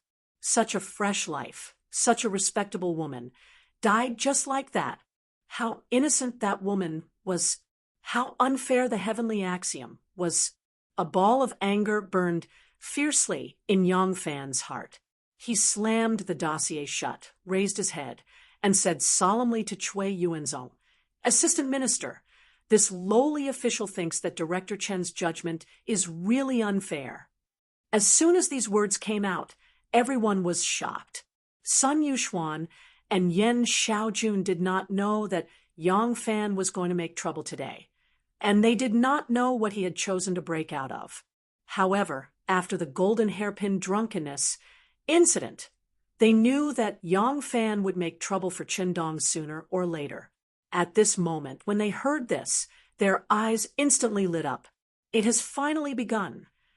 They wanted to see Yang Fan's methods, and Feng Shihui was the only one who knew that Yang Fan had already chosen which case to use to make trouble for Qindong. For this reason, he had even helped Yang Fan find a law book with sufficient evidence, and asked Yang Fan to carefully memorize it and use it as a basis for his rebuttal. Who knew that Yang Fan would suddenly, as if he was possessed, choose the wrong case.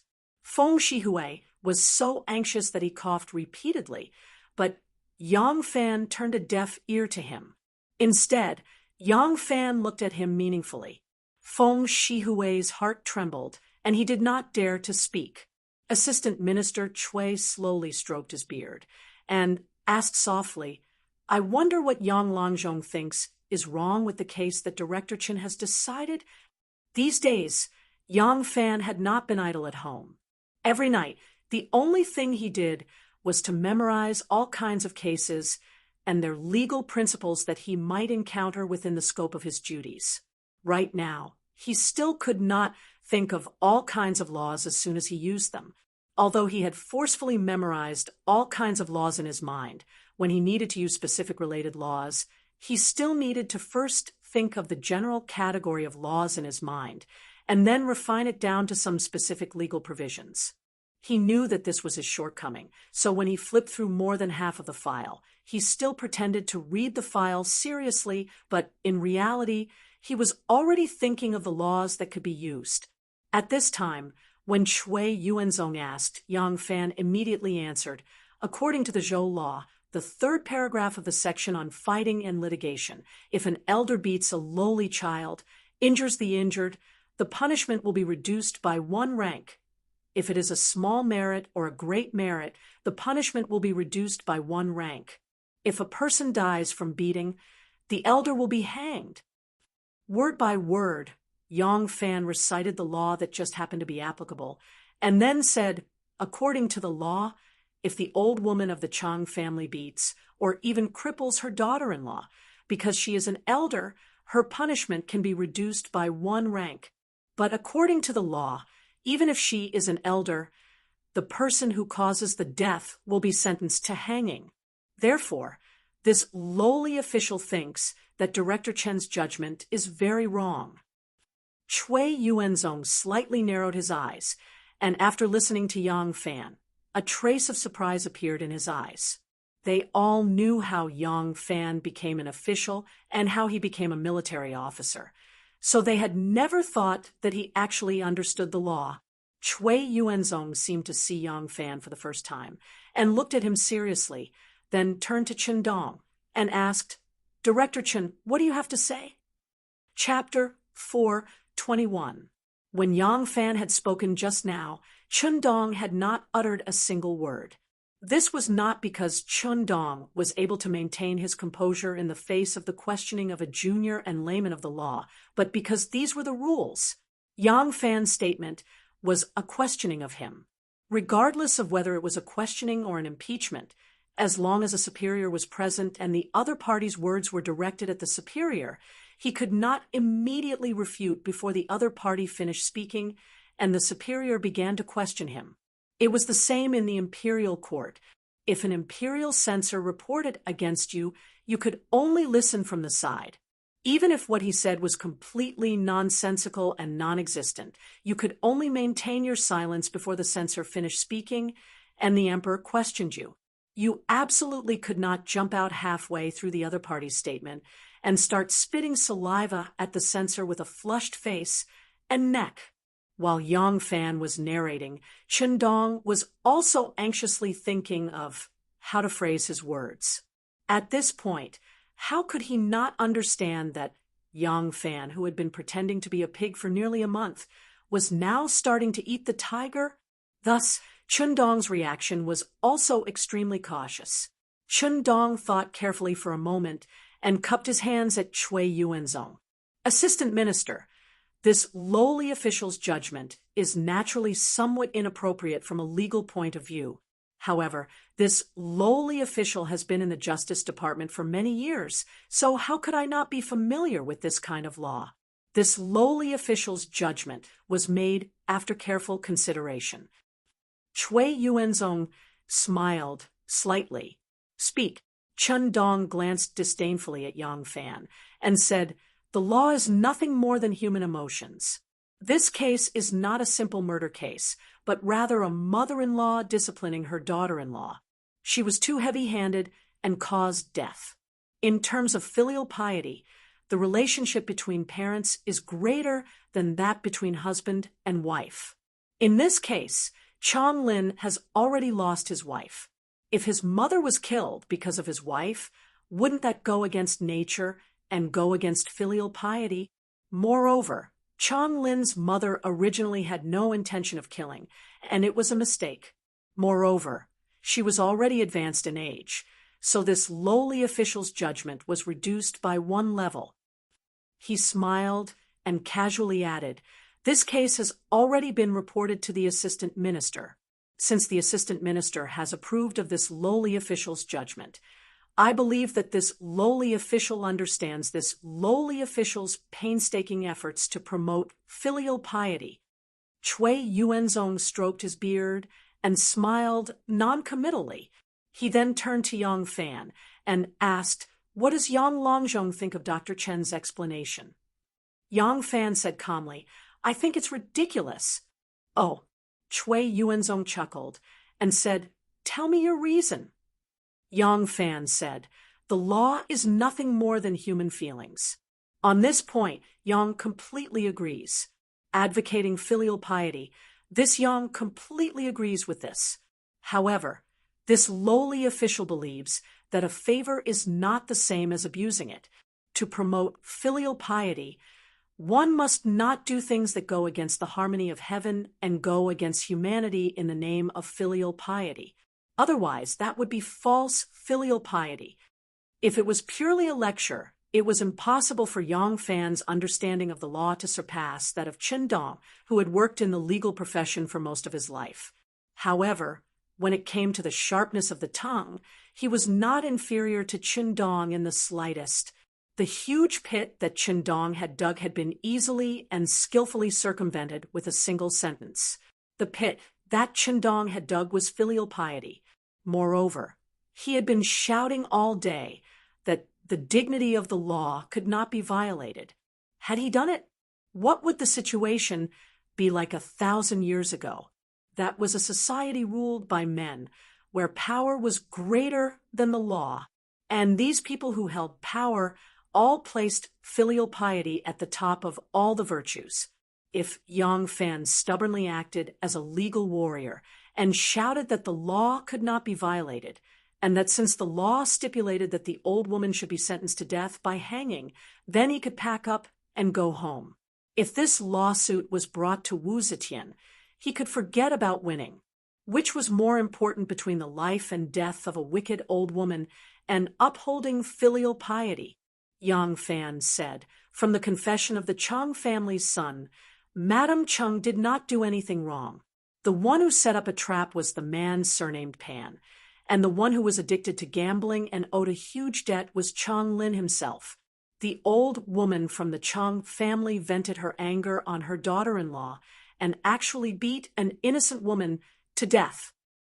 At this point, Yang Fan felt miserable. He had received the murder case that the Ministry of Justice had already investigated the day before yesterday, but this case had only been concluded yesterday. Therefore, the case was not included in the case files he had received beforehand. He only found out about this murder case now. When he thought of how the innocent woman he saw on the night of Chinese Valentine's Day had been beaten to death by her unreasonable mother-in-law, his emotions surged, and he found it hard to calm down. Yang Fan cupped his fists and said, "Assistant Minister, does it mean that parents absolutely cannot commit crimes, or that they can take their children's life and death? There is no such provision in the laws of the great Zhou dynasty.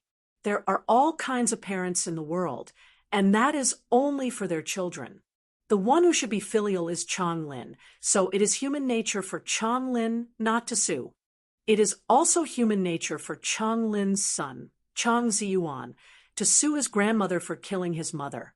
Moreover, this case was brought to the attention of Basho and Marquis Wu due to the indignation of the common people, who then reported it to the Luoyang government. It has nothing to do with Cheng Lin and his son, Cheng Ziyuan. What is the Ministry of Justice? Why does the imperial court need to establish the Ministry of Justice?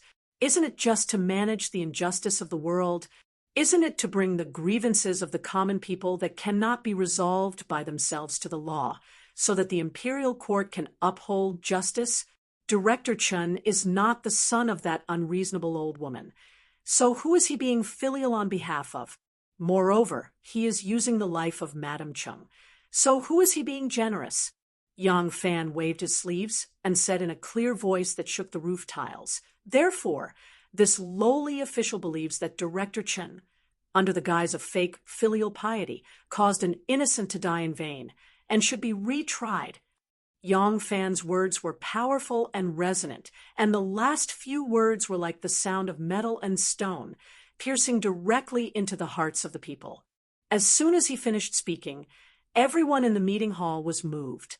In the silence, no one made a sound for a long time. After a long time, Cui Yuanzong took a deep breath and said in a low voice, "Director Chen and Yang Longzhong each have their own arguments, so it is not good for this official to make a decision. How about this? Let's have a discussion. This case, should we retry it?" Chun Dong sat there with a cold smile on his face, a hint of disdain on his face.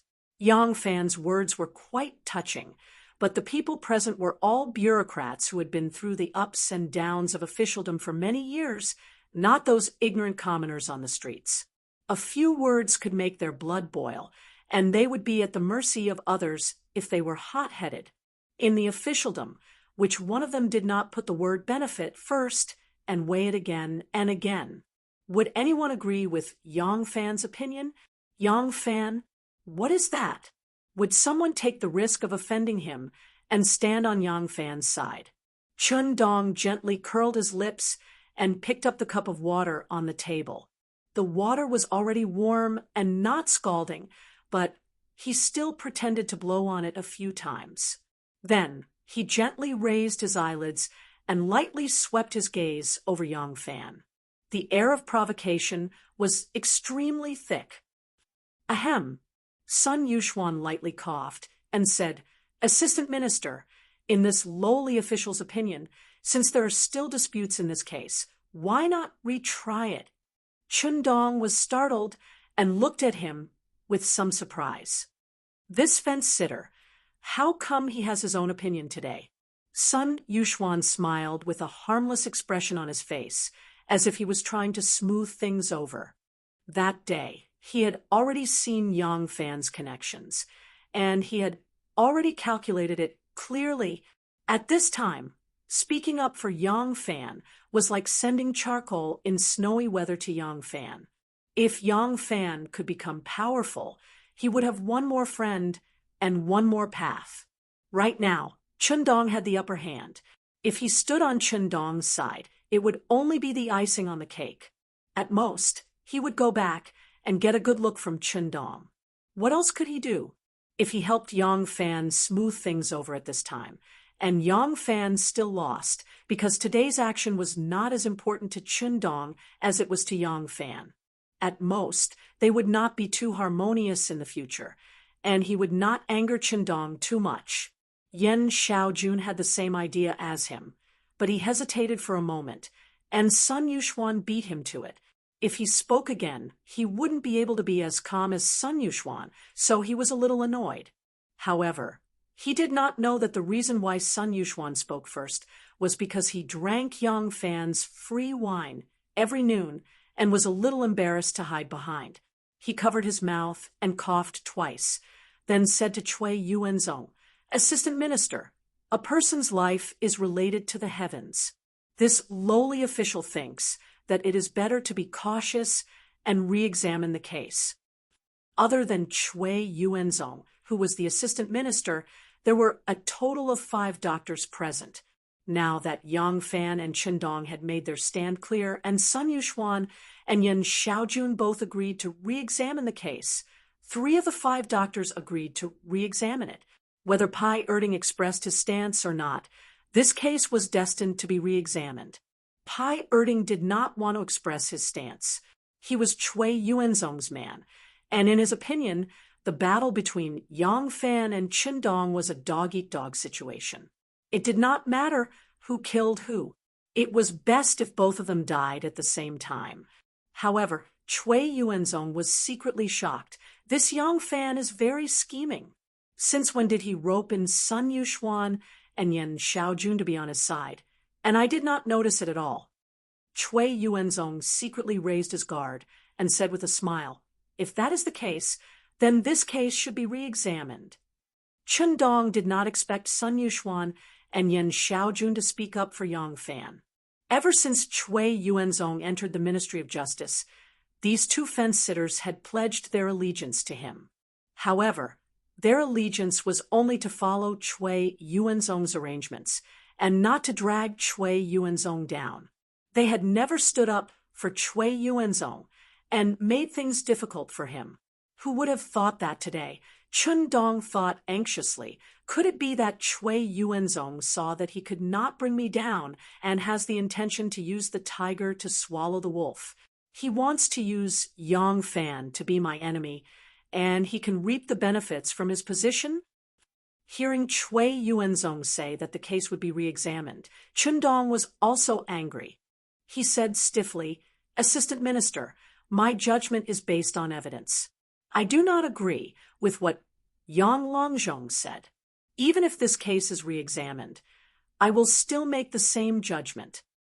Cui Yuanzong said with a smile, Since Yang Longzhong has objections, I will naturally send it to Yang Longzhong for a re-examination. Chun-dong was stunned and felt great regret. This old fox, he actually took the opportunity to bite me. Ever since Cui Yuanzong entered the Ministry of Justice, he had been hindered many times by him. Now that he had made a fool of him, Cui Yuanzong was very happy. He stood up with a smile and said, All right, we have wasted too much time today. Let's call it a day. We will discuss the rest of the files in the next 10 days. With that said, he flicked his sleeves and walked away. This old dog, he did it on purpose. He used Yang Fan to fight with me. No matter who won or lost, he would clean up the mess. Chun Dong returned to his office and immediately cursed. The scribes and yamen runners stood in the outer hall. They knew that he was cursing at the main hall, but they could only pretend to be ignorant. At this moment, Luo Ling ran in like a wisp of smoke. He naturally knew that Chun Dong had suffered a setback, but he was actually beaming with joy. Doctor, something big has happened. Luo Ling tiptoed to Chun Dong's ear and muttered something. Chun Dong was startled and asked, "Really?" Luo Ling nodded and said, "Absolutely." Chun Dong sneered and said darkly, "You want to use this case to diminish my prestige? Unfortunately, man proposes, God disposes. Now this case has become a hot potato. Even if you want to throw it to me, I won't take it." Chapter 4:22. Might. Once he finished shouting, a few bailiffs stood on both sides of the hall. Their wind and fire rods clattered on the ground without any rhythm. Yang Fan walked out from behind the screen in a new official's robe. Feng Shihui's face was ashen as he walked up to him. His lips trembled as he said, "Doctor, look, this is too much." Yang Fan scanned the situation in the hall and couldn't help but feel angry. It seemed like he was going to suffer the same fate as Pai Erding. He took a deep breath and quickly calmed down. With a pleasant expression, he asked, "What happened?" Feng Shihui pointed to the front of the hall. His finger was still trembling. "More than half of the bailiffs on duty aren't here. They say they suddenly fell ill. Even the scribes who are taking notes aren't here. They also say they fell ill. Doctor, what are they? Don't worry. Yang Fan patted him on the shoulder and grinned. He walked up the steps with a smile, turned to the back of the desk, held the desk with both hands, looked around, and slowly sat down. Yang Fan's two hands lightly tapped on the table for a while. He had an idea in his mind. The corner of his mouth slightly revealed a trace of a smile, and his voice became truly calm. "Monitor, your humble servant is here." One of the bailiffs stepped forward and bowed.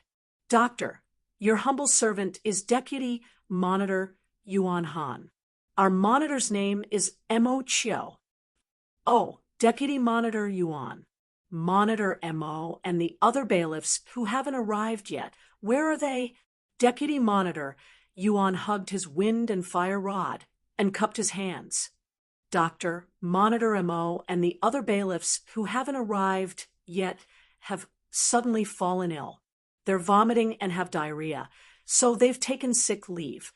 Yang Fan frowned. "How come I didn't know about this?" Deputy Monitor Yuan hesitated and said, "Doctor, Monitor Mo, and the others have already taken sick leave from Dr. Chen." "Oh." Yang Fan pretended to be enlightened.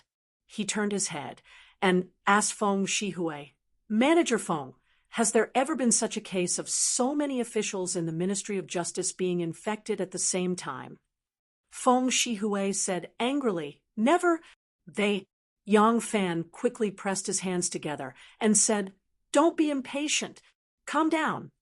Yang Fan stuck out his chest and said, "In one yamen, half of the officials are sick at the same time.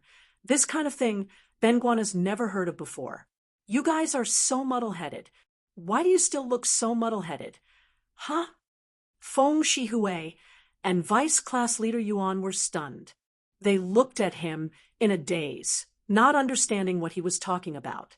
Yang Fan looked solemnly at the sparse scribes and nobles in the hall and said, "There are only two possibilities for such a situation. First, there is a plague. Second, the food in the kitchen was not clean. If it's just the food in the public kitchen that's not clean, then it's only our yamen's problem. But if it's a plague, then it's serious." "Ah." Feng Shihui and Vice Class Leader Yuan were stunned at the same time, but Feng Shihui immediately reacted. If it weren't for the fact that this was not a suitable place to laugh, he would have laughed out loud and raised both of his thumbs. brilliant, really brilliant, who said that our Yang Longzhong is a martial artist. This is quite the demeanor of a scholar, like me. After Yang Fan finished speaking, he suddenly asked Yuan Han, "Have you brought Chonglin and his son?" Vice Class Leader Yuan was still thinking about the problem of the food being dirty and the outbreak of a plague. He didn't expect Yang Fan's thoughts to jump so quickly, and his brain couldn't keep up. He hurriedly replied, "No, Chonglin is not at the docks. I heard that he went to gamble after he finished his work." Yang Fan stared at him and said, "Gambling is not an evil act. How can the people at the docks not know where he gambles? Why can't they find him?" Vice Class Leader Yuan avoided his gaze and replied with some fear, "Doctor, the people who were sent to bring Chonglin to the docks did not find him." Yang Fan smiled and said, "Oh, that's good too. Vice Class Leader Yuan." "Yes, sir. From now on, you will temporarily take over the position of Vice Class Leader." Yuan Han stammered. Then Vice Class Leader M.O. Yang Fan said sternly, "Vice Class Leader M.O. needs to be quarantined.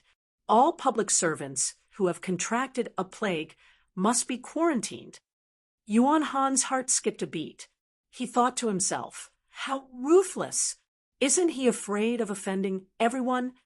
Quarantining was an epidemic prevention system that had been popular since the Northern and Southern dynasties. Once a person was quarantined, they would naturally not be able to work in the yamen. If they couldn't work, then they would not be able to receive their salaries, allowances, and even food.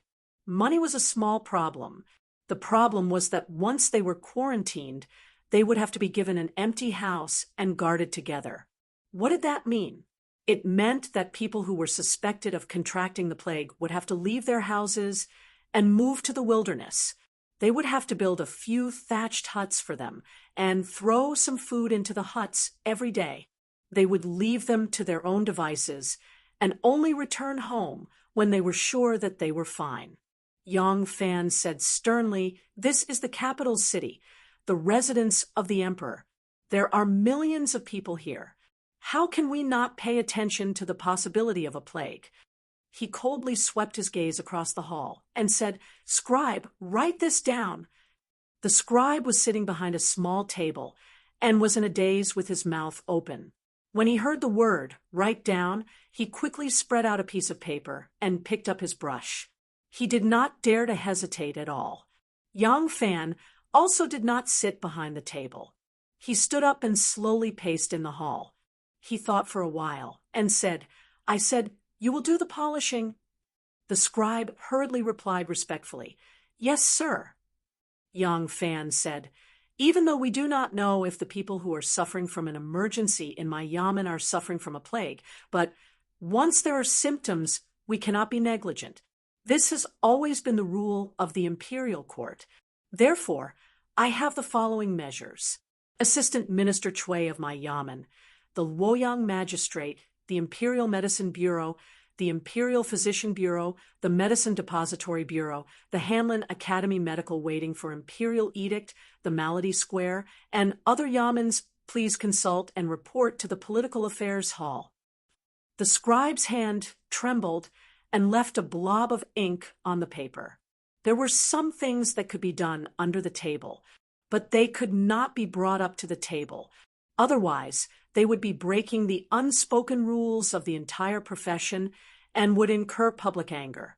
But Yang Fan used the pretense of preventing the plague and did not mention a word about the dirty relationship between him and Chen Dong. This was very open and above board. Yang Fan lightly slapped his forehead and thought as he walked. He then said, "The imperial court will take care of the matters outside. The matter will be reported to the imperial court, and it will be handled by the imperial court. Let's just talk about the yamen of the Ministry of Justice. First, check the public kitchen. Food must be stopped from today onwards. Everyone can go out for lunch. Only when it is confirmed that there are no problems with the public kitchen and that no one is suffering from the plague can the public kitchen be reopened to ensure safety. The scribe's hand trembled again. Yang Fan stared at him. He quickly lowered his head and continued writing, no longer looking at Yang Fan. Yang Fan continued, "Secondly, carry out a major cleanup of the yamen. Mud, dirty water, sewage, and latrines must all be thoroughly cleaned out. This is to prevent stagnant qi and the plague from growing. The third point is isolation. Everyone who reported to be sick today, please ask the Luoyang Prefecture and the Malady Square to come forward and quarantine them in the countryside. They will be given medicine to prevent the spread of the plague. Fourthly, if there is anyone in the yamen who is listless and sick, immediately quarantine them. The yamen runners who were standing crookedly on both sides immediately straightened their bodies. Fifthly, please ask the Imperial Medical Bureau and the Imperial Medical Bureau to immediately prepare a medicinal soup for the epidemic and distribute it to everyone in the yamen to drink every day. Also, distribute it to all the yamen offices in the 3 provinces and 6 departments. The yamen runners who had straightened their bodies immediately grinned, as if they had just swallowed a mouthful of yellow lotus. This is all I can think of for now. Have you written it all down? The scribe nodded his head like a chick pecking at rice. He repeatedly said, I've written it down. Yang Fan said, make another copy immediately. The scribe agreed. He hurriedly grinded his brush and quickly made a copy. Yang Fan took a copy and looked at it. He praised, good writing. The wording is also good. It was already autumn, and the weather was not hot, but the scribe seemed to be very hot. He raised his sleeve to wipe the cold sweat on his temples and smiled sheepishly. Dr. Zhong, you flatter me. Yang Fan rolled up the copy in his hand and stuffed it into his sleeve. He chuckled and said, this is not flattering. I was born a military general and am a boorish man. When it comes to writing documents, I am far inferior to you. The scribe laughed dryly and did not dare to reply. Yang Fan said, all right, immediately send the copy on your desk to Assistant Minister Cui. Oh. The scribe quickly picked up the record on his desk and ran to the back of the yamen as fast as he could. The vice chairman and acting chairman of the Ministry of Justice, Yuan Han, hesitated and asked, Dr. Zhong, our court has been promoted. Do we still need to interrogate the case? Yang Fan said, the witnesses are not complete. Even the people working in the yamen are not complete. How can we interrogate the case? Yang Fan returned to the back of the public desk and looked at the yamen runners on both sides. Although they were sparse, they had unknowingly stood tall and straight like javelins. He grabbed the gavel and slammed it down with a bang. He shouted in an imposing manner, dismissed. Ouch! The gavel slammed down. Yang Fan frowned like a delicate lady who had accidentally stretched her slender waist. He pinched an orchid with one hand and held the back of his waist with the other. He slowly sat down behind the desk. Feng Shihui and Yuan Han hurriedly stepped forward and asked nervously, Dr. Zhong, what happened to you? Yang Fan rubbed his forehead. After a long time, he gently raised his head and said with a heavy expression, I suddenly felt dizzy and my vision blurred. I feel nauseous. I am afraid. I am also infected with an acute disease. Feng Shihui and Vice Chairman Yuan were dumbfounded.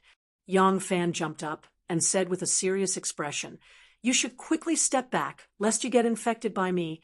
I will set an example and immediately quarantine them. In order to prevent Assistant Minister from being infected, I will not ask for leave from Assistant Minister Cui. Please help me tell Assistant Minister Cui that I will go home and quarantine my whole family. Dr. Zhong, Feng Shihui, and Deputy Squad, Leader Yuan eagerly watched Yang Fan stride out of the courtroom. Yang Fan waved his sleeves and left in high spirits. Looking at his energetic appearance, there was no possibility of him getting sick at all. Feng Shihui glanced at Deputy Monitor Yuan and murmured, "Isn't this a little too big?" Deputy Yuan sighed. "There are really people who are not afraid of it." The scribe took the 5 rules of the Ministry of Justice on epidemic prevention written by Yang Fan, but he did not go straight to Assistant Minister Chui of the back yamen. Halfway there, he turned to the Ministry of Justice and barged into Chen Dong's room. "Dr. Chen," he said anxiously, "it's big. This time it's big." Chapter 423. Chen Dong finished reading what Yang Fan had written and sneered, "Go, send it to Assistant Minister Chui." The scribe stared at him blankly and hesitated. "Doctor," Chen Dong said, "go. Do you think Assistant Minister Chui will let him do as he pleases? Do you think he will look good if this scandal is exposed?" The scribe came to a sudden realization and hurriedly said, "I will go now." The scribe rushed to the back of the yamen. Luo Ling moved closer to Chen Dong and said, "Doctor, this young fan is not easy to deal with." Chen Dong glanced at him and said indifferently, "Panicking just like that? We still have a trump card. If we can't break it with one move, humph, he will know who has the final say in the Ministry of Justice." Chen Dong put his hands behind his back and sneered, "That case has been reported to the Supreme Court, right?" After getting Luo Ling's confirmation, Chen Dong smiled and said, "Good. After the Supreme Court is done with the trial, it will be handed over to the Ministry of Justice for review. That case is related to the one he is handling. I will see what he will do when the time comes." He patted Luo Ling's shoulder and said earnestly, "A moment of pride is nothing. The one who laughs last is the winner."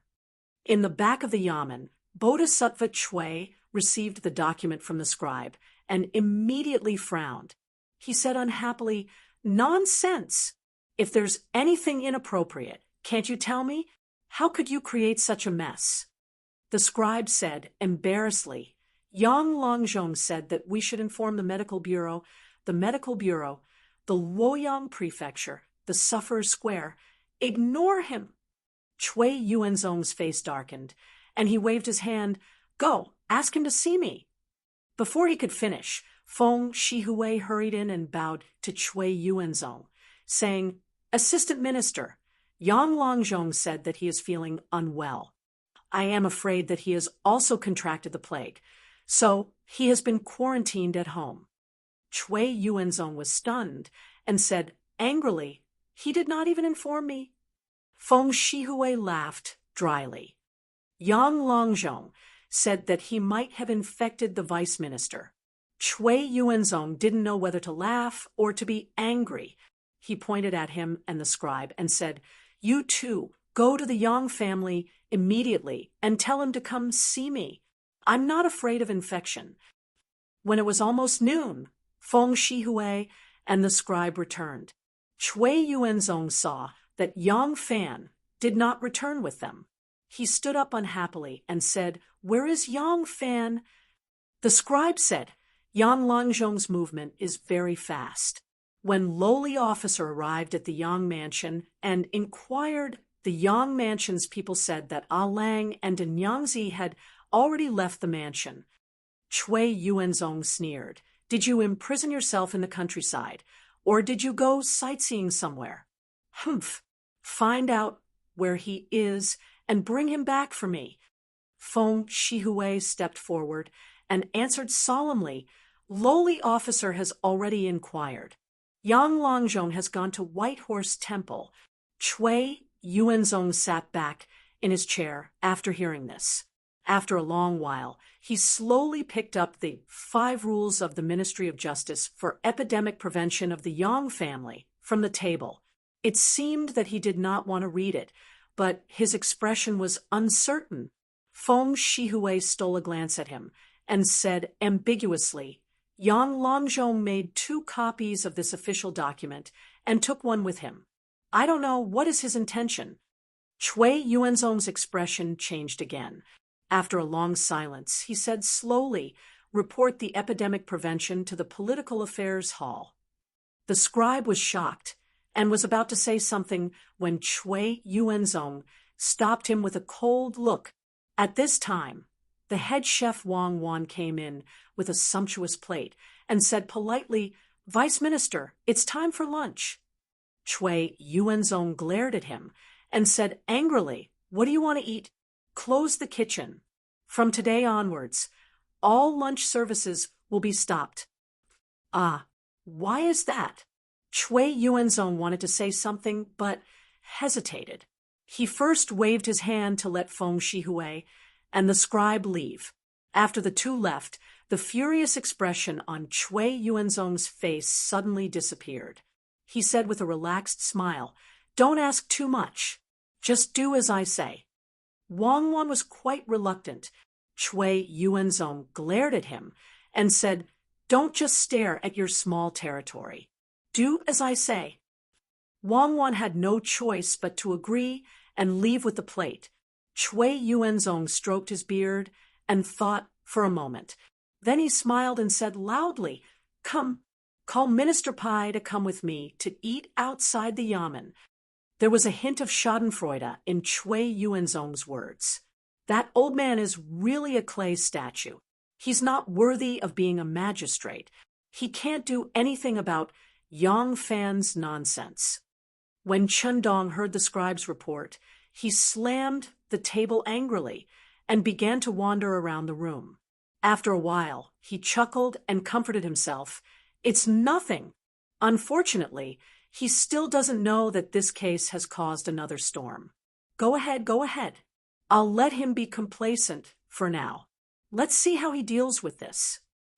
At this moment, Luo Ling rushed back in exasperation and said, "Minister, the kitchen is actually closed. All the perfectly fine dishes have been poured into the bucket of swill." This, Qingdong snorted and said, "Let's go out and eat." In the White Horse Temple, below Qiyun Tower, Yang Fan and Xiao Man were accompanied by the temple's true abbot, Master Sanshan, and the former abbot, Monk Yizhua. They walked slowly. Master Sanshan pointed at them and explained the historical sites in the temple from time to time.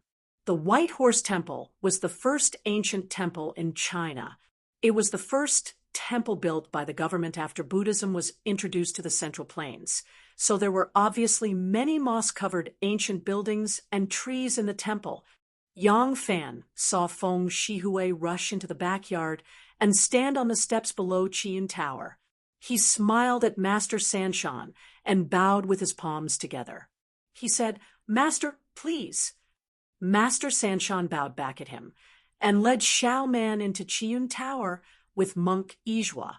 Yang Fan walked down the steps and arrived beside a stone bench with Feng Shihui.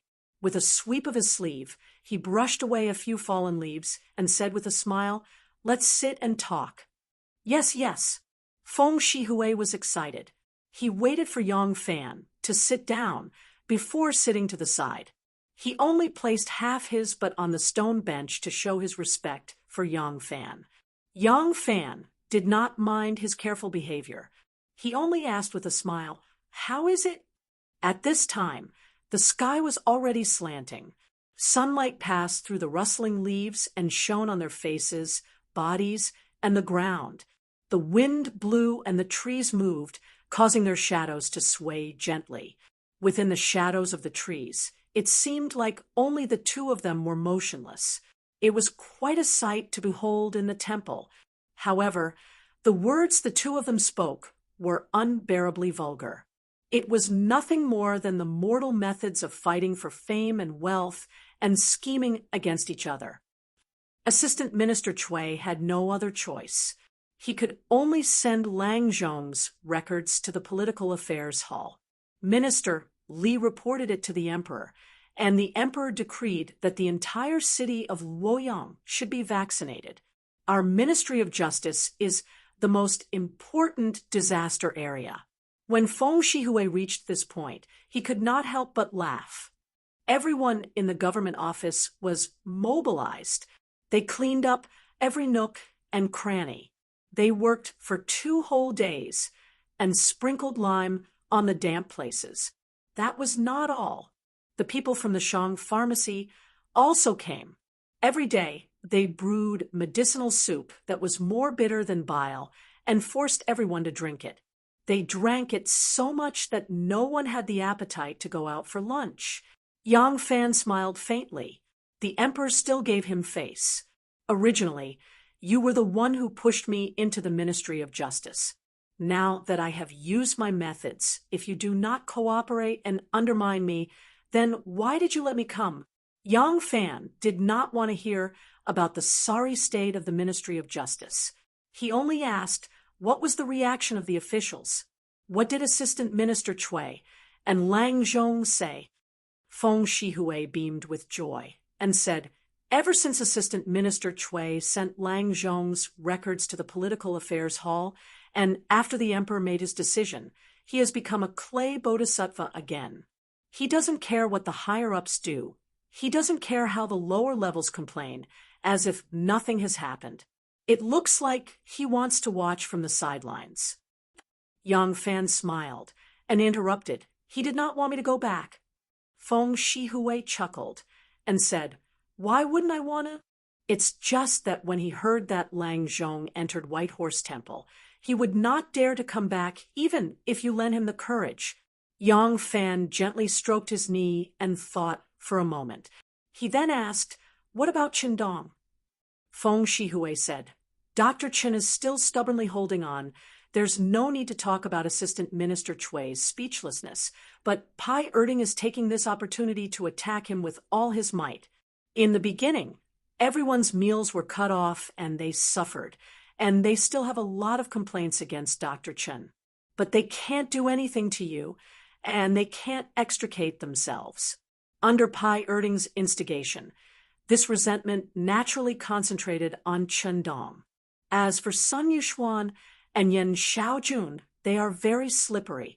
Right now, Assistant Minister Cui is silent, and you, the main character, is not here. They will not do anything to offend Qindong, but they will also not support him. Hey, even a lowly guard in the Yamen is not an idiot. They are not doing anything. Their attitude is already clear enough. Who would not see it? Now, the wind is gradually leaning towards Lang Zhong. Do you think it is time to go back and clean up the mess? Yang Fan frowned and said, No. Don't talk to me about the excitement. Those things on the surface are actually useless. We are dealing with Qindong, so the most important thing is his reaction. Has he not panicked yet? When Yang Fan said this, Feng Shihui couldn't help but frown. Yes, the strange thing is that he really does not seem to be panicking. It is one thing for these things to torment him. Also, those scribes and Yamen servants who were instigated by him to claim they were sick and did not come when Lang Zhong was questioning the case were all taken to the desolate countryside and locked up. Every day, they would throw some salted vegetables and flatbread in.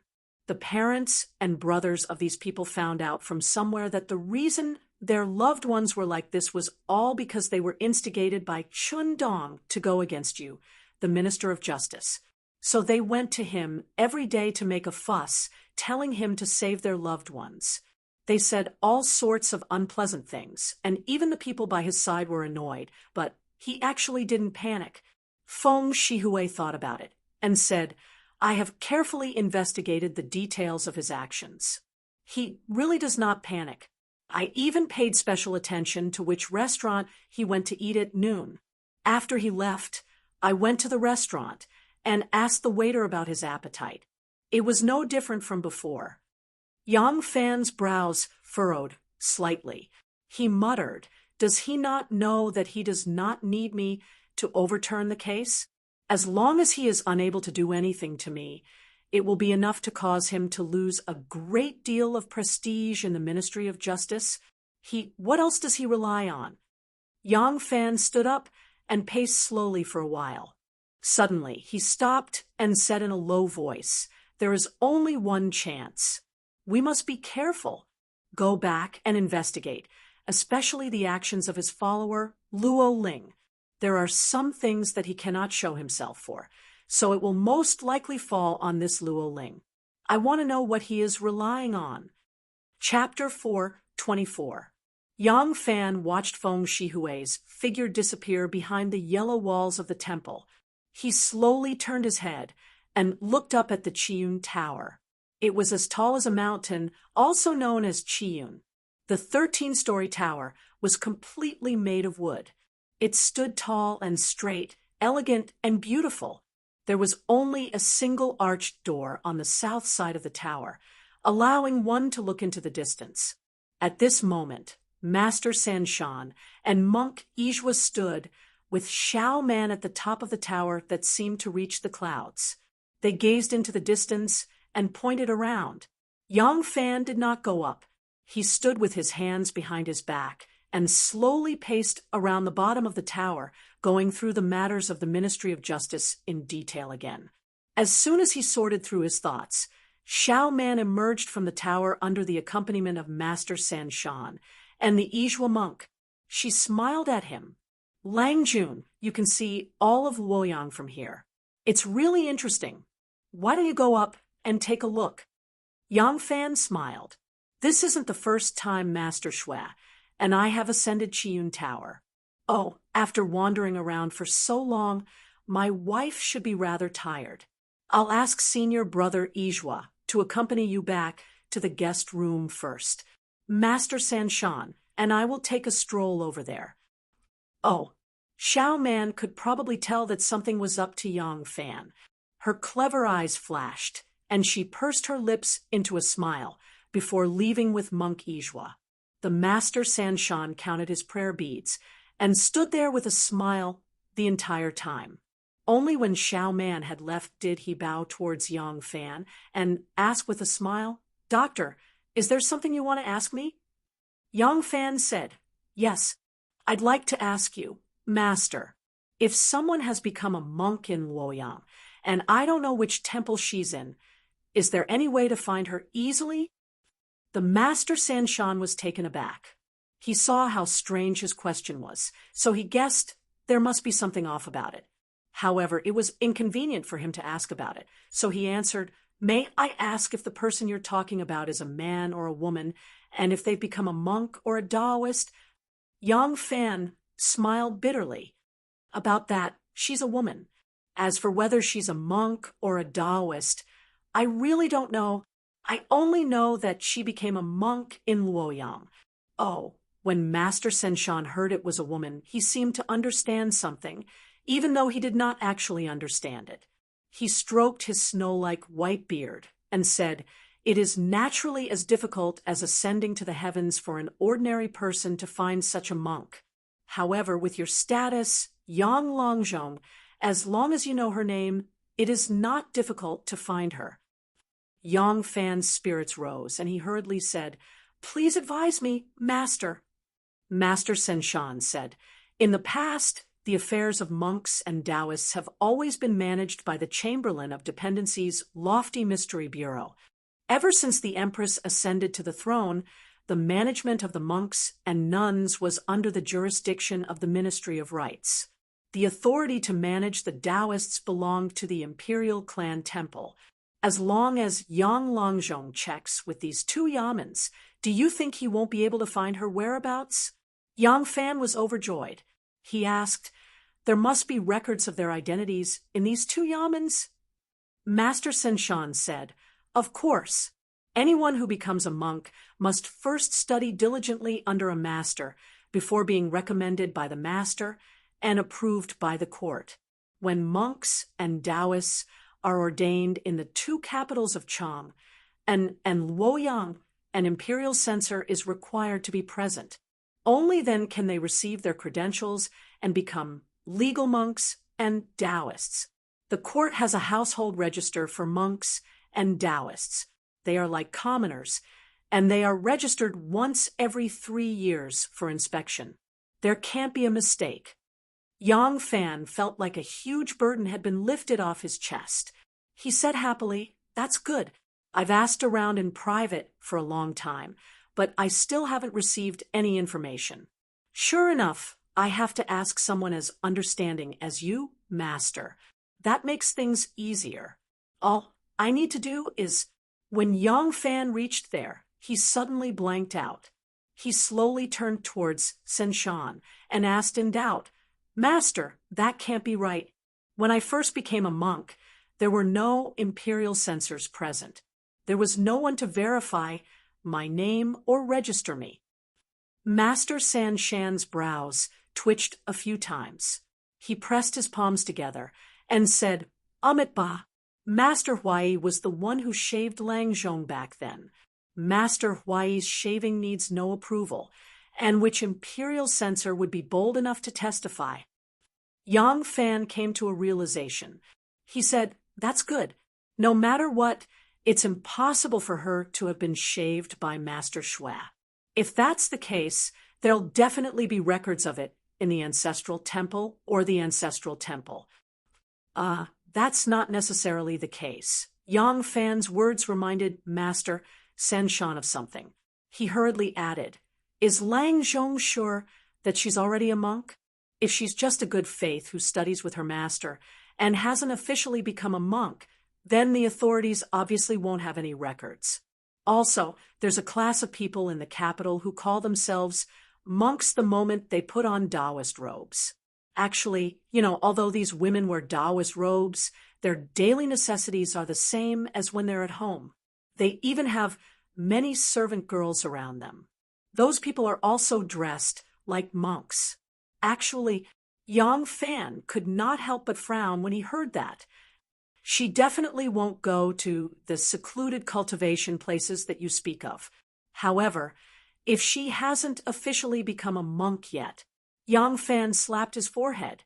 No matter what, I'll go to the ancestral temple and the ancestral temple to check first. Thank you, Master. Yang Fachi, I'll be taking my leave. Take care. Take care. Luo Faji clasped his hands at Yang Ji in a perfunctory manner. The person who had come was only a regular bailiff from the Ministry of Justice. If it were not for the fact that he served Minister Chun Dong of the Ministry of Justice, Yang Ji could not be bothered with him at all. Feng Shihui was in another recording room, currently chatting with someone he was familiar with.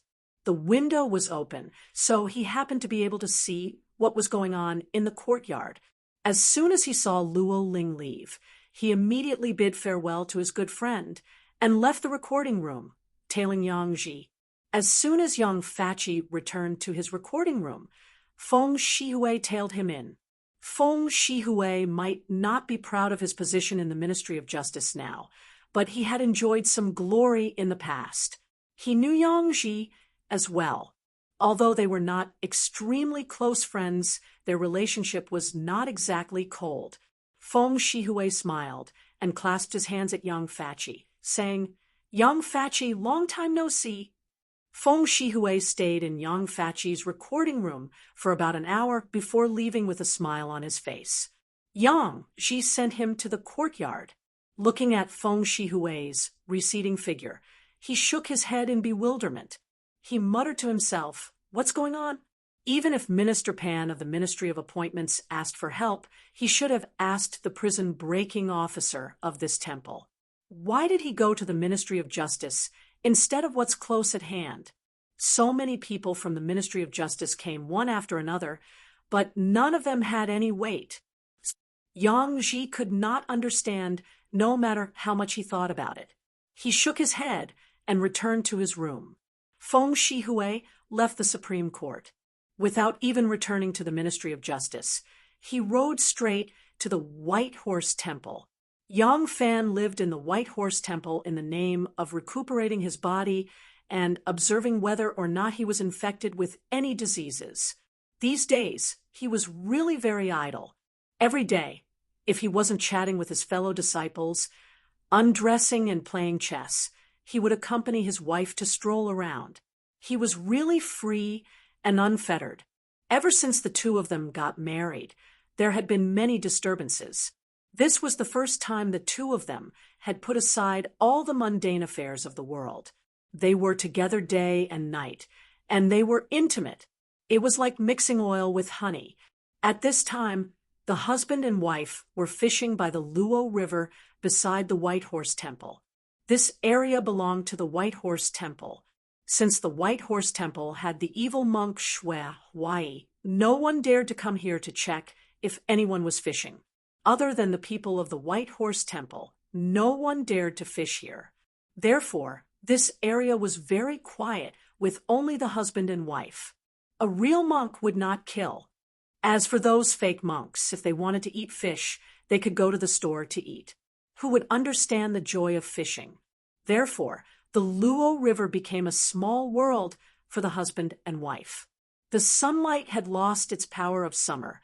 It was very warm and comfortable when it shone on their bodies.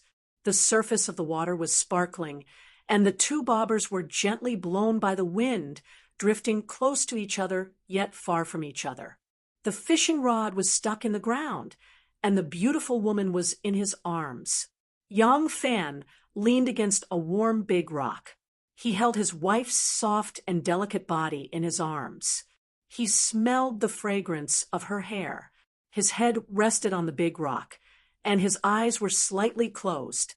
The two of them did not speak. They just quietly enjoyed this warm time. Suddenly, a voice came from afar. Lang Zhong, Yang Lang Zhong. Yang Fan listened attentively and suddenly sat up straight. Xiao Man, who was drowsy in his arms, sat up. She opened her eyes and said, "It seems to be calling for Lang Jun." Yang Fan said, "Yes, I'll go take a look."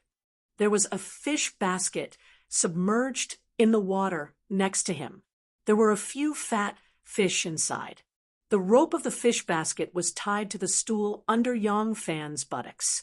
When he got up, the stool was relatively light, and the fish basket almost fell into the water, allowing the fish to escape. Xiao Man quickly grabbed it and sat on the stool. She snorted and said, "You want to run? It's not that easy. This one is steamed, and this one is fried." Yang Fan listened to Xiao Man's childish words and smiled as he walked over to Feng Shihui. Lang Zhong really has a divine plan. As soon as Feng Shihui walked to Yang Fan's side, he did not forget his specialty and immediately sent a flattering message. Yang Fan said, "What, did you gain something?" Feng Shihui said, "I already know what Qingdong is relying on." Yang Fan led him into the green forest. Looking at the half-exposed spire of Qian Tower in the forest, he said in a deep voice, "Let's hear it. Let's see what other trump cards our Dr. Chen has not used." Pan Junyi is dead. Pan Junyi. For a moment, Yang Fan did not know who this person Feng Shihui suddenly mentioned was. He was startled for a moment before he remembered that this person was the main culprit behind Madame Cheng's innocent death, the son of Pan Ziwen, the Ministry of Appointments vice-chairman. Yang Fan was shocked. Pan Junyi? How did he die? Feng Shihui said, "Didn't Changlin owe him a large gambling debt?" He wanted to use this gambling debt to force Changlin to give up his wife, but who knew that Changlin's wife, Madame Cheng, was beaten to death by her mother-in-law. Since the person was already gone, he wanted to ask for money, so he personally went to your house to ask for the debt. Yang Fan said angrily, "Madame Cheng was killed by him, and he still dares to come to ask for it." Feng Shihui sighed. This is what a so-called evil person is like. Although this person's behavior is abominable, he does things in a watertight manner. What can we do to him? Yang Fan snorted and said, "Continue." Feng Shihui said that Changlin was schemed against by him and ended up owing a huge debt. "I beat a beautiful woman to death, and I'm now locked up in jail awaiting my sentence.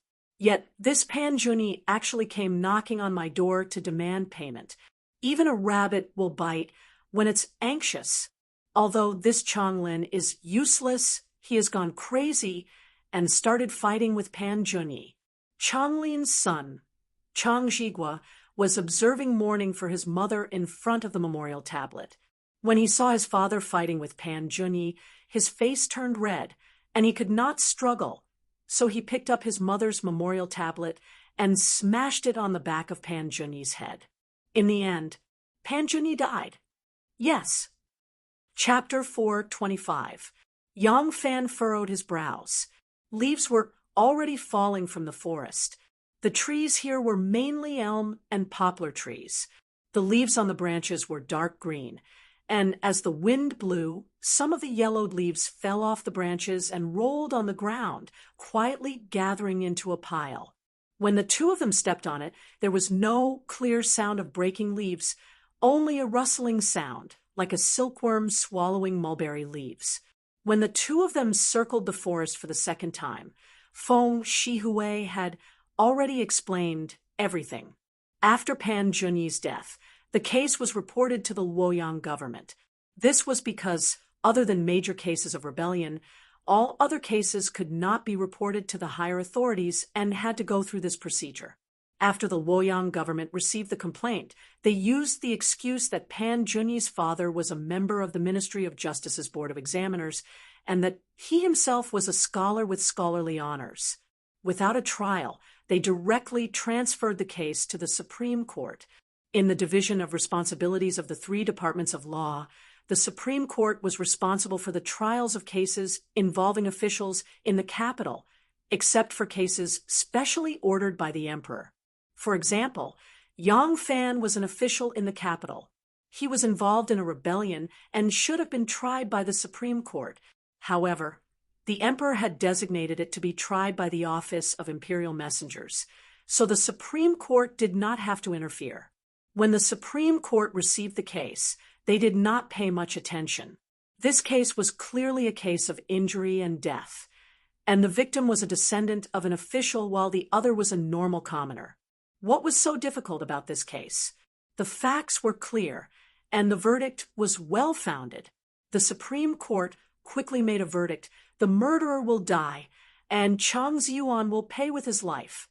When the verdict was made, the Supreme Court realized that they had been tricked by the Luoyang government. They had poked a hornet's nest. There was only one reason why the Luoyang government had transferred the case to the Supreme Court without a trial: to avoid trouble. As it turned out, the case of the Chang family's old woman beating her daughter-in-law to death had already spread like wildfire. A beautiful woman who had died an innocent and tragic death would always arouse sympathy. In this case, the mother-in-law was imprisoned, the son lost his wife, the grandson lost his mother, and the innocent woman died tragically. The cause of all this was Pan Junyi, who was still at large. Whether it was those who spoke for the mother-in-law or those who sympathized with the daughter-in-law, everyone hated this person. However, in this murder case, although his role was not honorable, he did not need to bear any legal responsibility. It had not even been 7 days since Madame Cheng's body was laid to rest in her house, yet he had come to her door to force her to pay her debt. He had even fought with Chang Lin in front of the memorial tablet of the deceased. Chang Ziyuan, the son of the Chang family, had attacked him out of anger and used his mother's memorial tablet to smash him to death. In the eyes of the common people, this was retribution. Chang Ziyuan's mother was killed by Pan Junyi, and now the government wants to kill her son. 3 generations of the Chang family are all in prison because of this case. Is there still justice in this world? The people of the Tang dynasty still had a little bit of fierce spirit in their bones. In addition, Wu Zetian often mobilized the masses to fight against the bureaucrats over the years, so the people really did not have much respect for the officials. As a result, the common people first gathered together, indescribably angry. When the anger was at its peak, there was one person who took the lead.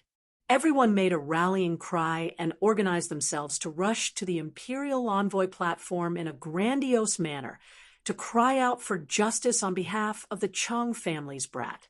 What was the monster trainer stationed for? One of their important duties was to impeach the officials. When the officials from the Ministry of Works wrote their work reports, they wrote about how many roads they had built, how many bridges they had laid, and how many major projects they had presided over.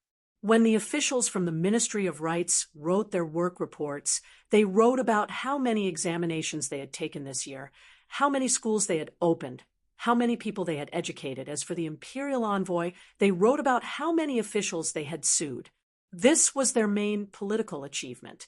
Seeing that this year's examination of merit was approaching, the imperial envoy station immediately followed the will of the people and impeached the Supreme Court. The Supreme Court insisted that they had judged the case according to the evidence, and that it was fair, just, and open. The two sides were in a deadlock. Luo Ling had gone to the Supreme Court to inquire about this case. It was obvious that Chen Dong wanted to use this case to do something.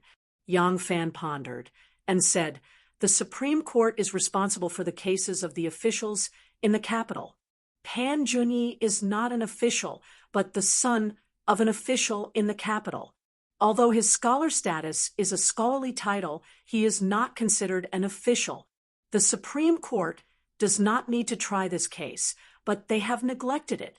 Since they have already accepted the case and pronounced the verdict, they naturally cannot withdraw the case and return it to Luoyang for trial." Feng Shihui said, "Yes, the reason the Luoyang government transferred the case to the Supreme Court without even trying it is probably because the Chang family's misfortune has aroused great public anger. They have already heard about it. After all, the Luoyang government has direct jurisdiction over the people of Luoyang. It is impossible for them not to have noticed it." Yang Fan nodded and said, "Yes, which imperial envoy from the imperial envoy station brought up the impeachment? Su Yugong?" In Yang Fan's impression, the imperial envoy station seemed to have only one good official left.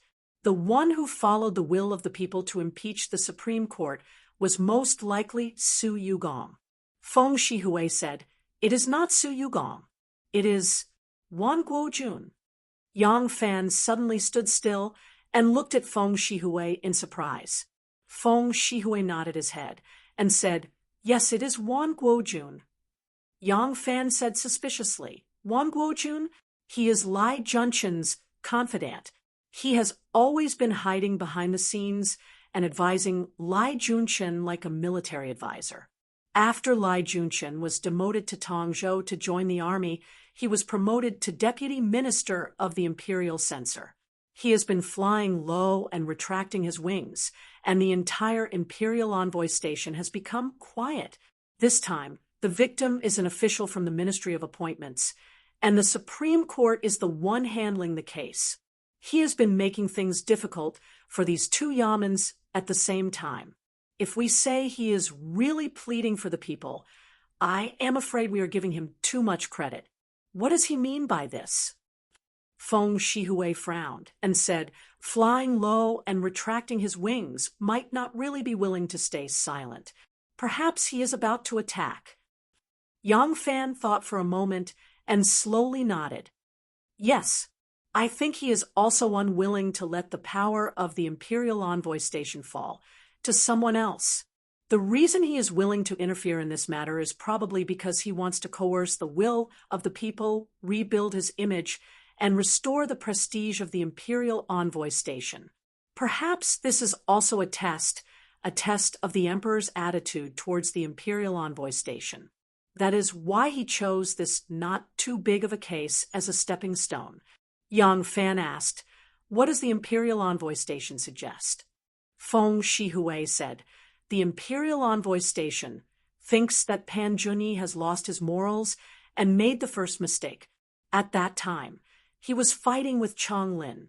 Chang Ziyuan, in order to save his father, hurriedly intervened. This is a show of filial piety. It was not his intention to kill by mistake. Moreover, he is young, so his punishment can be reduced by one class and sentenced to exile." Yang Fan looked at Feng Shihui and said, "Then, in your opinion, what does Qin Dong want to do?" Feng Shihui's face had a hint of bitterness. "Right now, the imperial envoy station and the Supreme Court are at loggerheads. The Ministry of Justice, the Supreme Court, and the Imperial Envoy Station are the three law departments of the Imperial Court. Since the Imperial Envoy Station and the Supreme Court are at loggerheads, then this case will have to be handed over to the Ministry of Justice for review. Yang Fan touched his nose and asked curiously, "So what? Should I be the judge of this case?" Feng Shihui imitated him and pinched his nose and said, "The case of Chang Lin's mother beating her daughter-in-law to death was snatched by you, Lang Zhong. This related case should naturally be judged by you. These two cases are intricately linked." Feng Shihui's voice contained a hint of bitterness. He was probably complaining that Yang Fan did not use the case that had been decided in advance to challenge him. Instead, he rashly chose this case that did not seem complicated at the time and got himself involved. Yang Fan smiled and said, "Don't make such an expression. It is not the end of the line yet." The two of them continued to walk forward. Yang Fan counted his fingers and said, "In that case, I think I understand a little.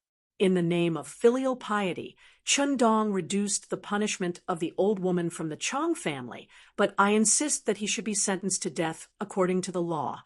Now that the Supreme Court wants to hand over this case, if I follow the Supreme Court's judgment and sentence the Chang family's son to death," Feng Shihui said, "then Lang Zhong will not be able to escape the name of a cruel official.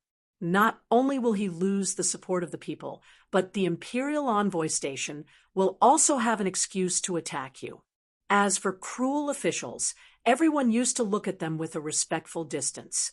Ever since a handsome official was demoted, it has become a little like everyone wants to beat him up. Lang Zhong, you have just taken up a post in the Ministry of Justice, and you are sitting in the position that Zhou Xing used to sit in. If Lang Zhong shows even the slightest inclination, the officials in the court will definitely stifle a possible new cruel official in the bud." Yang Fan said, What if I follow the Imperial Envoy Station's decision and reduce the punishment of the Chang family's son by one?" Feng Shihui said. "Then the Supreme Court will make a big fuss about this, saying that you sentenced the old woman from the Chang family to death and sentenced the Chang family's son to life is differential treatment, trying to buy people's hearts.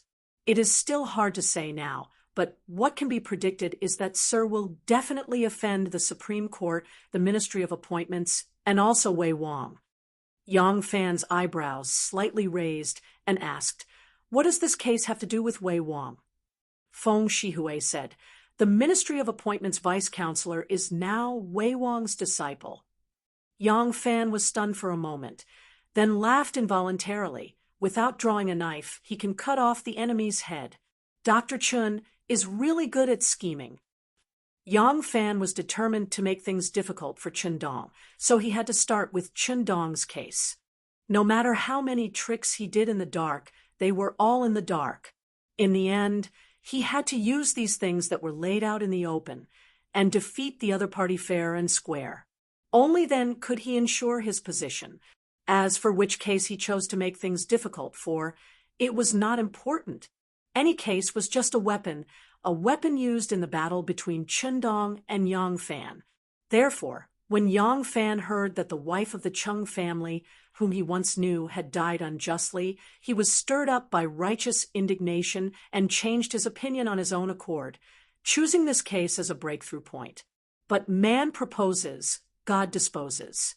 At that time, no one would have thought that this case would have a follow-up development. Not only did it become more complicated, but it also involved the Imperial Envoy Station and the Supreme Court and even the Ministry of Appointments and Wei Wang. This case actually involved all three law departments, and all of them were involved. Wei Wang. Wu Cheng-si, Yang Fan suddenly remembered one earnest advice to him. At this moment, Lang Jun, you can touch anyone but the Wu family. You must never touch them. The emperor's mind has been made up. I'm afraid the crown prince will come from the Wu family. If it's not Wu Cheng-si, then it's Wu San-si. But it's still hard to say who the crown prince will fall on. Lang Jun is still young, and the future is long. You can't easily decide who your family belongs to. The Ministry of Justice is the emperor's eyes and ears. Lang Jun only needs to do his best to be the eyes and ears. When Yang Fan thought of this, he couldn't help but sigh softly. He raised his head to look at the treetops above his head. The treetops swayed under the light breeze. The sunlight followed the swaying of the treetops. Sometimes it shone on his shoulder, and sometimes it became a shadow. The tree wants to be quiet, but the wind does not stop. What can I do? Chapter 426. No matter what you do now, you'll attract the attack of the other party. As long as you don't win beautifully, Director Chen will be defeated without a fight. This was what Feng Shihui said before he left. Feng Shihui was a little discouraged. He was not optimistic about Yang Fan's situation, but he still rushed over and explained everything to Yang Fan. He had done his best. The next day, Yang Fan went up to Crouching Bull Mountain. Not long after Feng Shihui left, Xue Huai went to look for him and revealed some things to Yang Fan in the most subtle way that this boorish man who liked to be straightforward could. Wu Sanxi sent someone over because Pan Ziwen was Wu Qingxi's man. He wanted Yang Fan to take this opportunity to overturn the Supreme Court's verdict. After this case was decided, he could use the excuse of not teaching his son well to attack Pan Ziwen. Although Pan Ziwen's position was not high, he had a lot of power. If he could win this position, it would be much easier for Wu Sanxi to rope in the officials. Soon after, Wu Qingxi also sent someone over. Wu Qingxi naturally wanted Yang Fan to uphold the Supreme Court's verdict in order to protect his right-hand man, Pan Ziwen. Wu Qingxi's relationship with Yang Fan was not as good as Wu Sanxi's, so he had used both the carrot and the stick to persuade Yang Fan. In any case, if Yang Fan complied with Wu Qingxi's wishes, he would definitely take care of Yang Fan in the official circles in the future. Xue Huai was not stupid. He was unreasonable in front of people because of his special identity.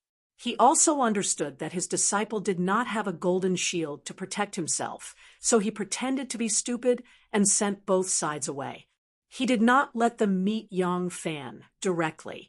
This way, Yang Fan would not be in a hurry to make a decision and could weigh the pros and cons. After Yang Fan heard the news from Xue Huai, he was afraid that Wu Sanxi and Wu Qingxi would force him again. If they came personally, Xue Huai would not be able to stop them, so he escaped to Crouching Bull Mountain. If he wanted to return, he would naturally have to wait until everything was decided. Not long after Yang Fan left, Wu Qingxi and Wu Sanxi personally came to the White Horse Temple. Xue Huai sat in the middle like a great Buddha, while Wu Qingxi and Wu Sanxi sat on his left and right. Their brows were furrowed, and they looked like a pair of glaring vajras. Xue Huai was laughing so loudly that his laughter shook the roof tiles. Your Highnesses, you came at the right time. I'm bored of being alone. Ha ha, Honglu, tell the kitchen to prepare some dishes and wine. I want a drink with the two princes, and I won't go home until I'm drunk. Ha ha ha ha. What? The prince asked where Yang Fan was. Yang Fan had gone to Crouching Bull Mountain to hunt. Sick. Hey, there is no need to burn fake incense in front of a true Buddha. You and I both know what the so-called plague is. Of course he is alive and kicking. Ha ha. What? Io, there's nowhere to look for him. Crouching Bull Mountain is so big, and I'm not a living deity. How would I know which mountain he went to hunt on? Ha ha ha. What? Oh, of course. He's acting like this just to show that Chin Gai's some respect. In another 2 days, he'll definitely return to work in the yamen. Ha ha ha. Xue Huai, who used to play with sticks and sell fake medicine, was actually very good at playing Tai Chi. He held Wu Qingxi and Wu Sanxi firmly there. He did not say a word about his business, and even if they wanted to leave, there was no way. After a while, the food and wine were served, and Shui Huai fed them with fake medicine. The two princes were supported by someone, and when they walked out of the White Horse Temple dizzily, Shui Huai's heroic "ha ha ha" was still echoing in their minds. There were no cows on Crouching Bull Mountain, but there were monkeys. At this moment, Yang Fan and Xiao Man were sitting side by side on a towering ancient tree. The trunk they were sitting on had already been peeled off, and only the trunk was as smooth as bone.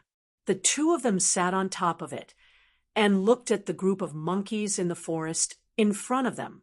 There were about 100 monkeys in this group. The Monkey King was attacked by some kind of fierce beast and died from serious injuries. The monkeys lost their leader and immediately fell into chaos. The strong male monkeys started to have ideas. Some of them gathered in twos and threes and tried to test each other.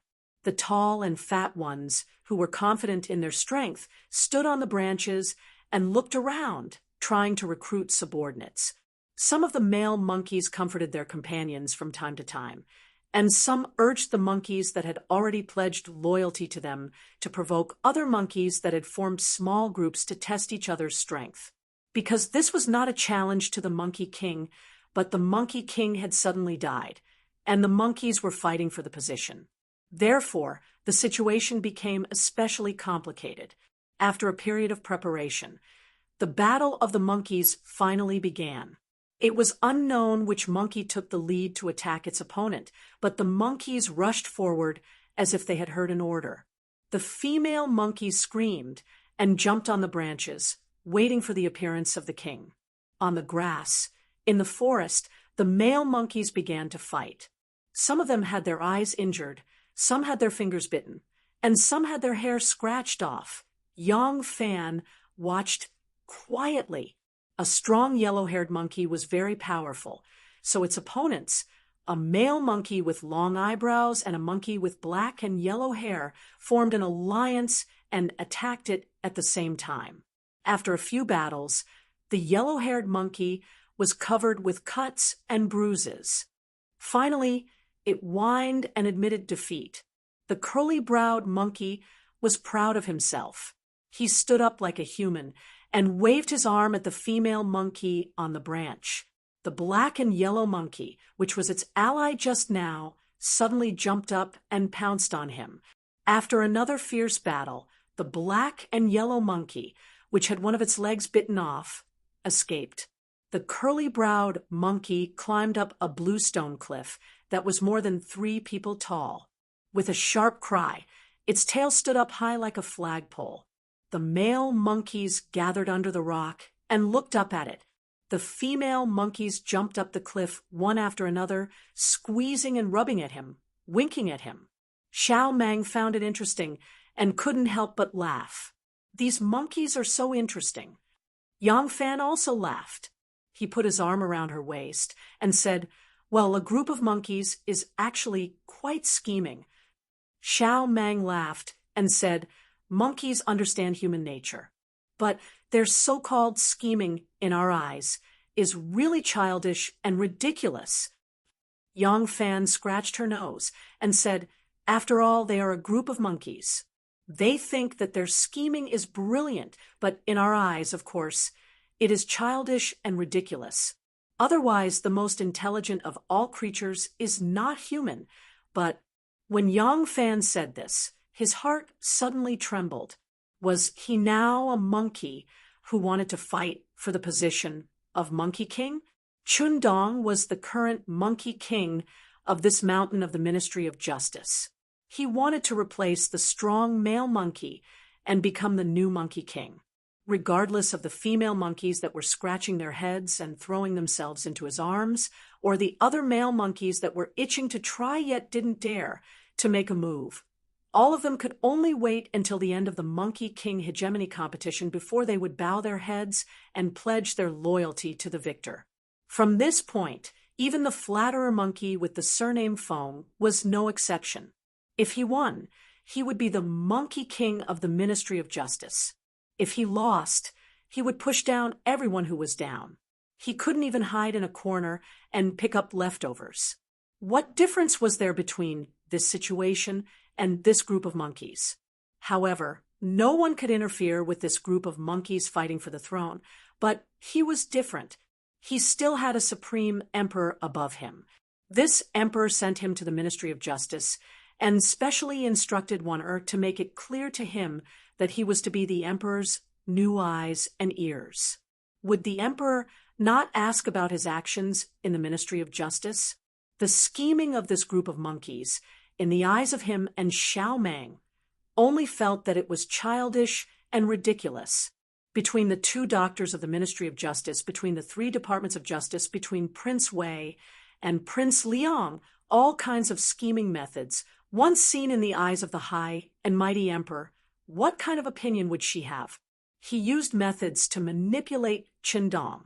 That was a kind of ability, and the high and mighty emperor would only feel admiration. He would only feel that he had a good eye for talent and had not misjudged him.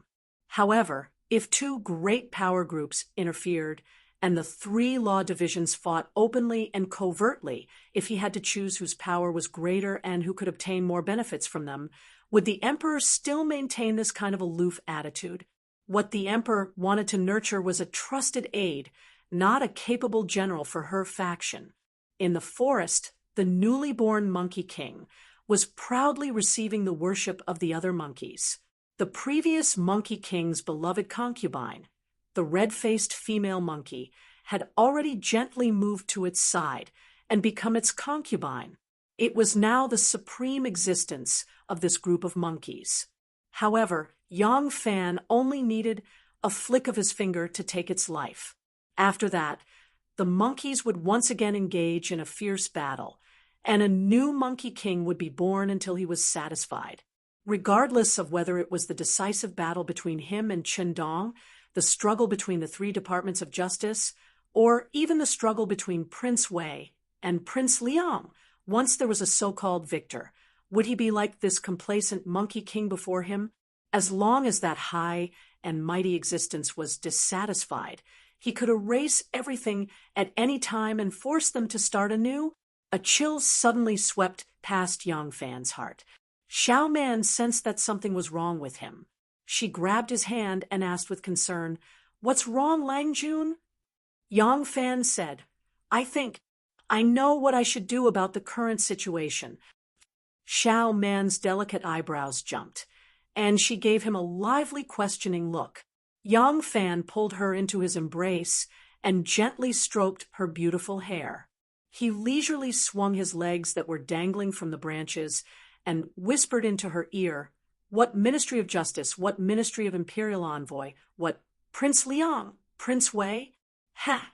Everything I do, as long as I uphold the word, righteous, it will be enough."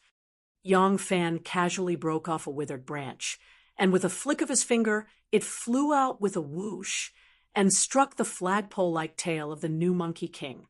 That Monkey King wailed in pain and jumped off the cliff in fright. With a loud roar, he led the other monkeys into the dense forest.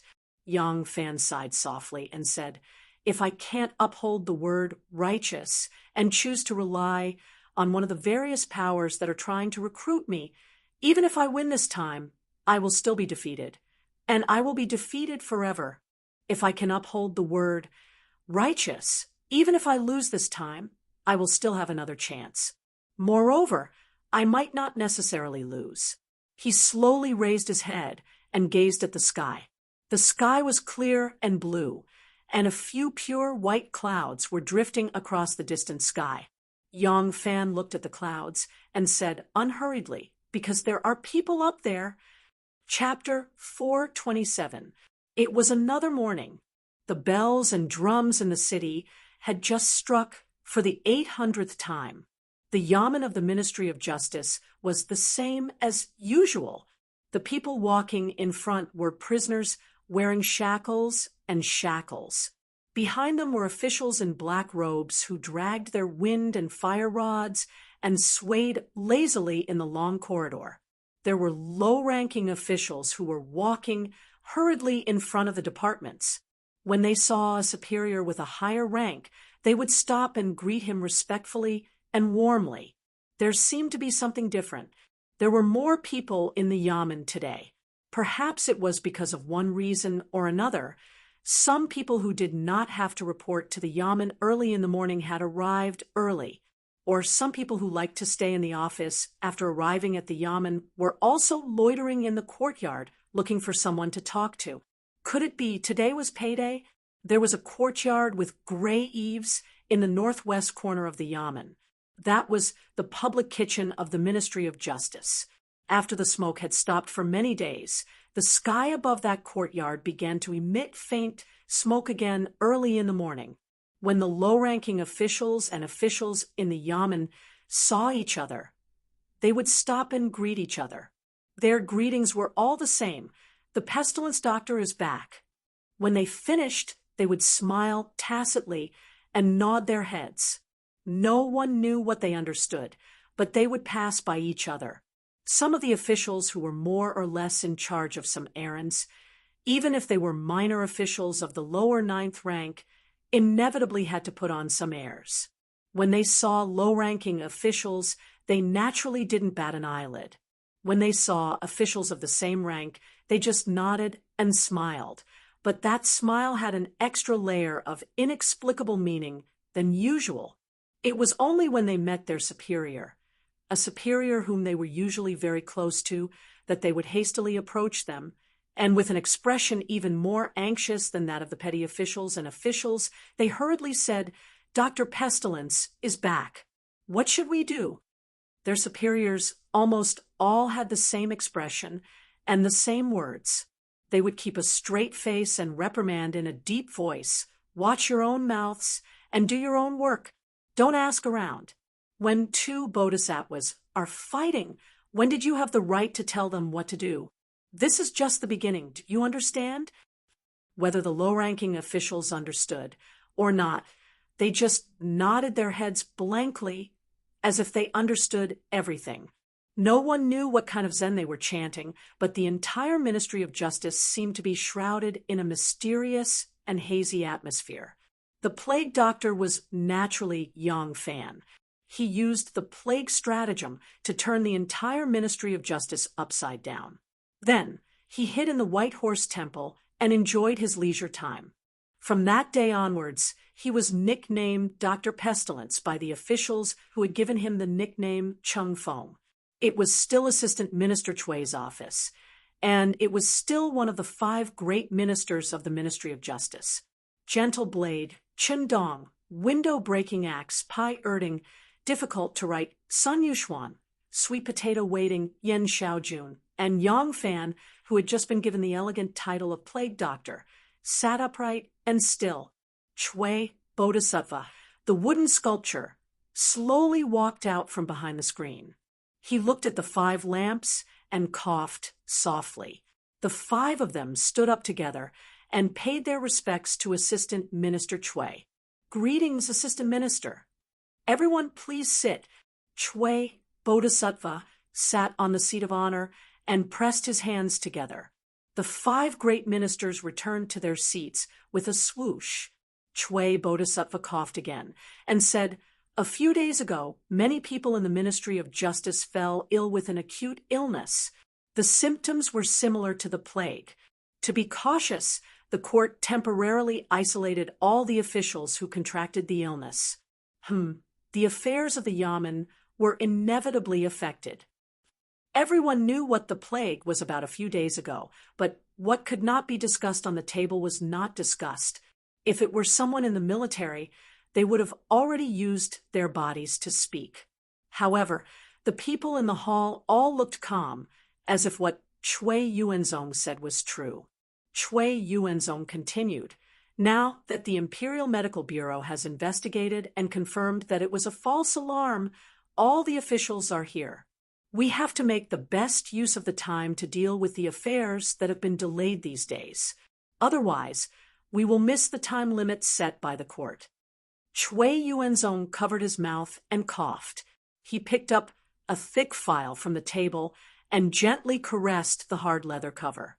His eyelids also gently drooped, as if he was caressing the smooth skin of his favorite concubine, Miss Huang. Old Chui touched it for a while, then slowly said, "Yesterday, a case was transferred from the Supreme Court because the Imperial Envoy Station had doubts, and the Supreme Court insisted on its own judgment. So according to the rules, the Ministry of Justice will review the case." At this point, Chui Yuanzong gently raised his head and glanced at Yang Fan.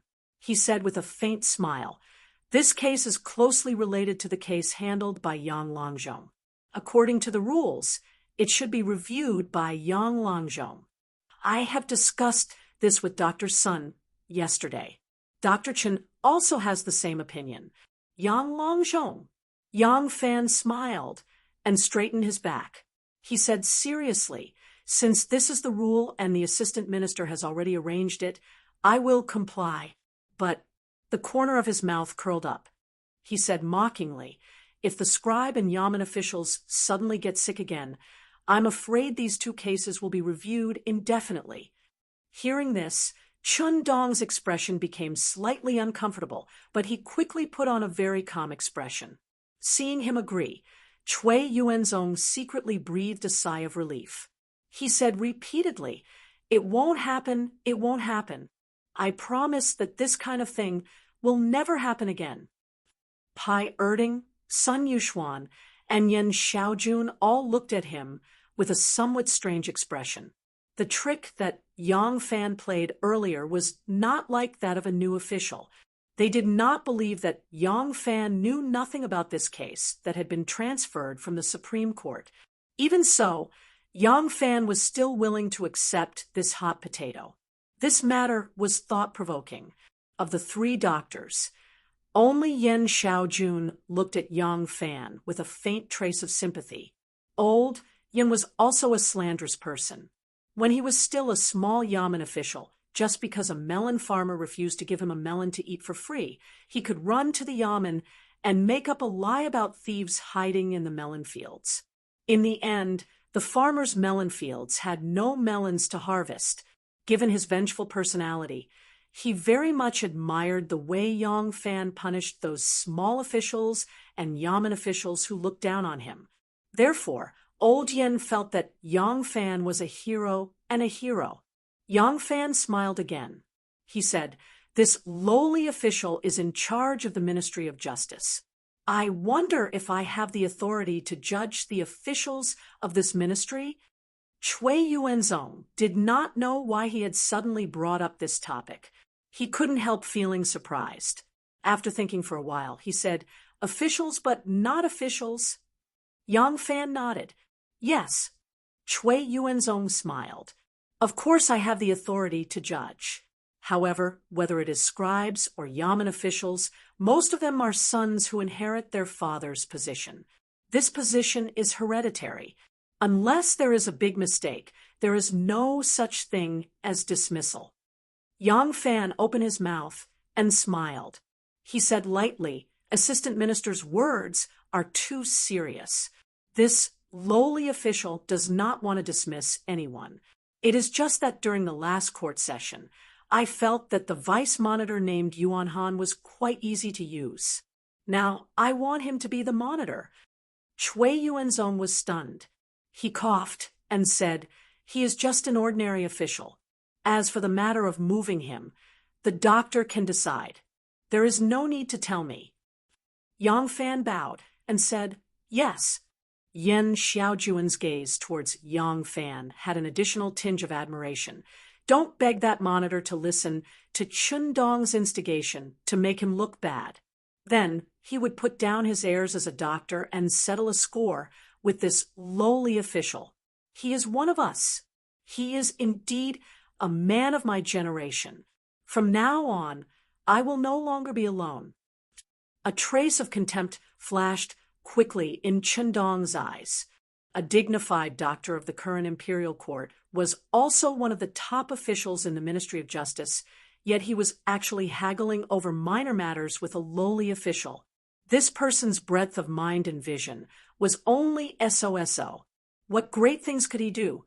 In reality, Both of them had guessed wrongly. Yang Fan was not the type to argue or seek revenge for the smallest grievance. The reason he cared about this matter was that he had only been in the Ministry of Justice for a short time. To obtain the obedience of his subordinates, one was prestige and the other was ability. Both were indispensable. In terms of ability, as long as he could handle this thorny case of the three departments satisfactorily, he would be able to gain the recognition of all the officials in the Ministry of Justice, subordinates, the three departments of justice, and even the emperor. On the other hand, prestige was a gradual process. It was impossible for everyone to have the authority to kill people to establish prestige. The 6 ministries were not the army. This was a place where bureaucrats and civil officials gathered. It was impossible for him to use military law to kill people to establish prestige. Thus, this was a gradual process. When the words, "I am in charge here," were instilled into everyone's hearts, his prestige would naturally be established. Once this idea was instilled in everyone's hearts, his prestige would naturally also be established. What he was doing now was instilling this idea into all of his subordinates in the Ministry of Justice. He did not have the time to waste. From time to time, he would have to wrangle with his subordinates. If he did not do well, he would be tricked at a crucial moment by a small official such as a constable or a supervisor. He would be forced to learn from the window breaker, Dr. Pai, and climb out of the window to retrieve documents. After this incident, anyone who encouraged their subordinates to drag him down would have to think twice.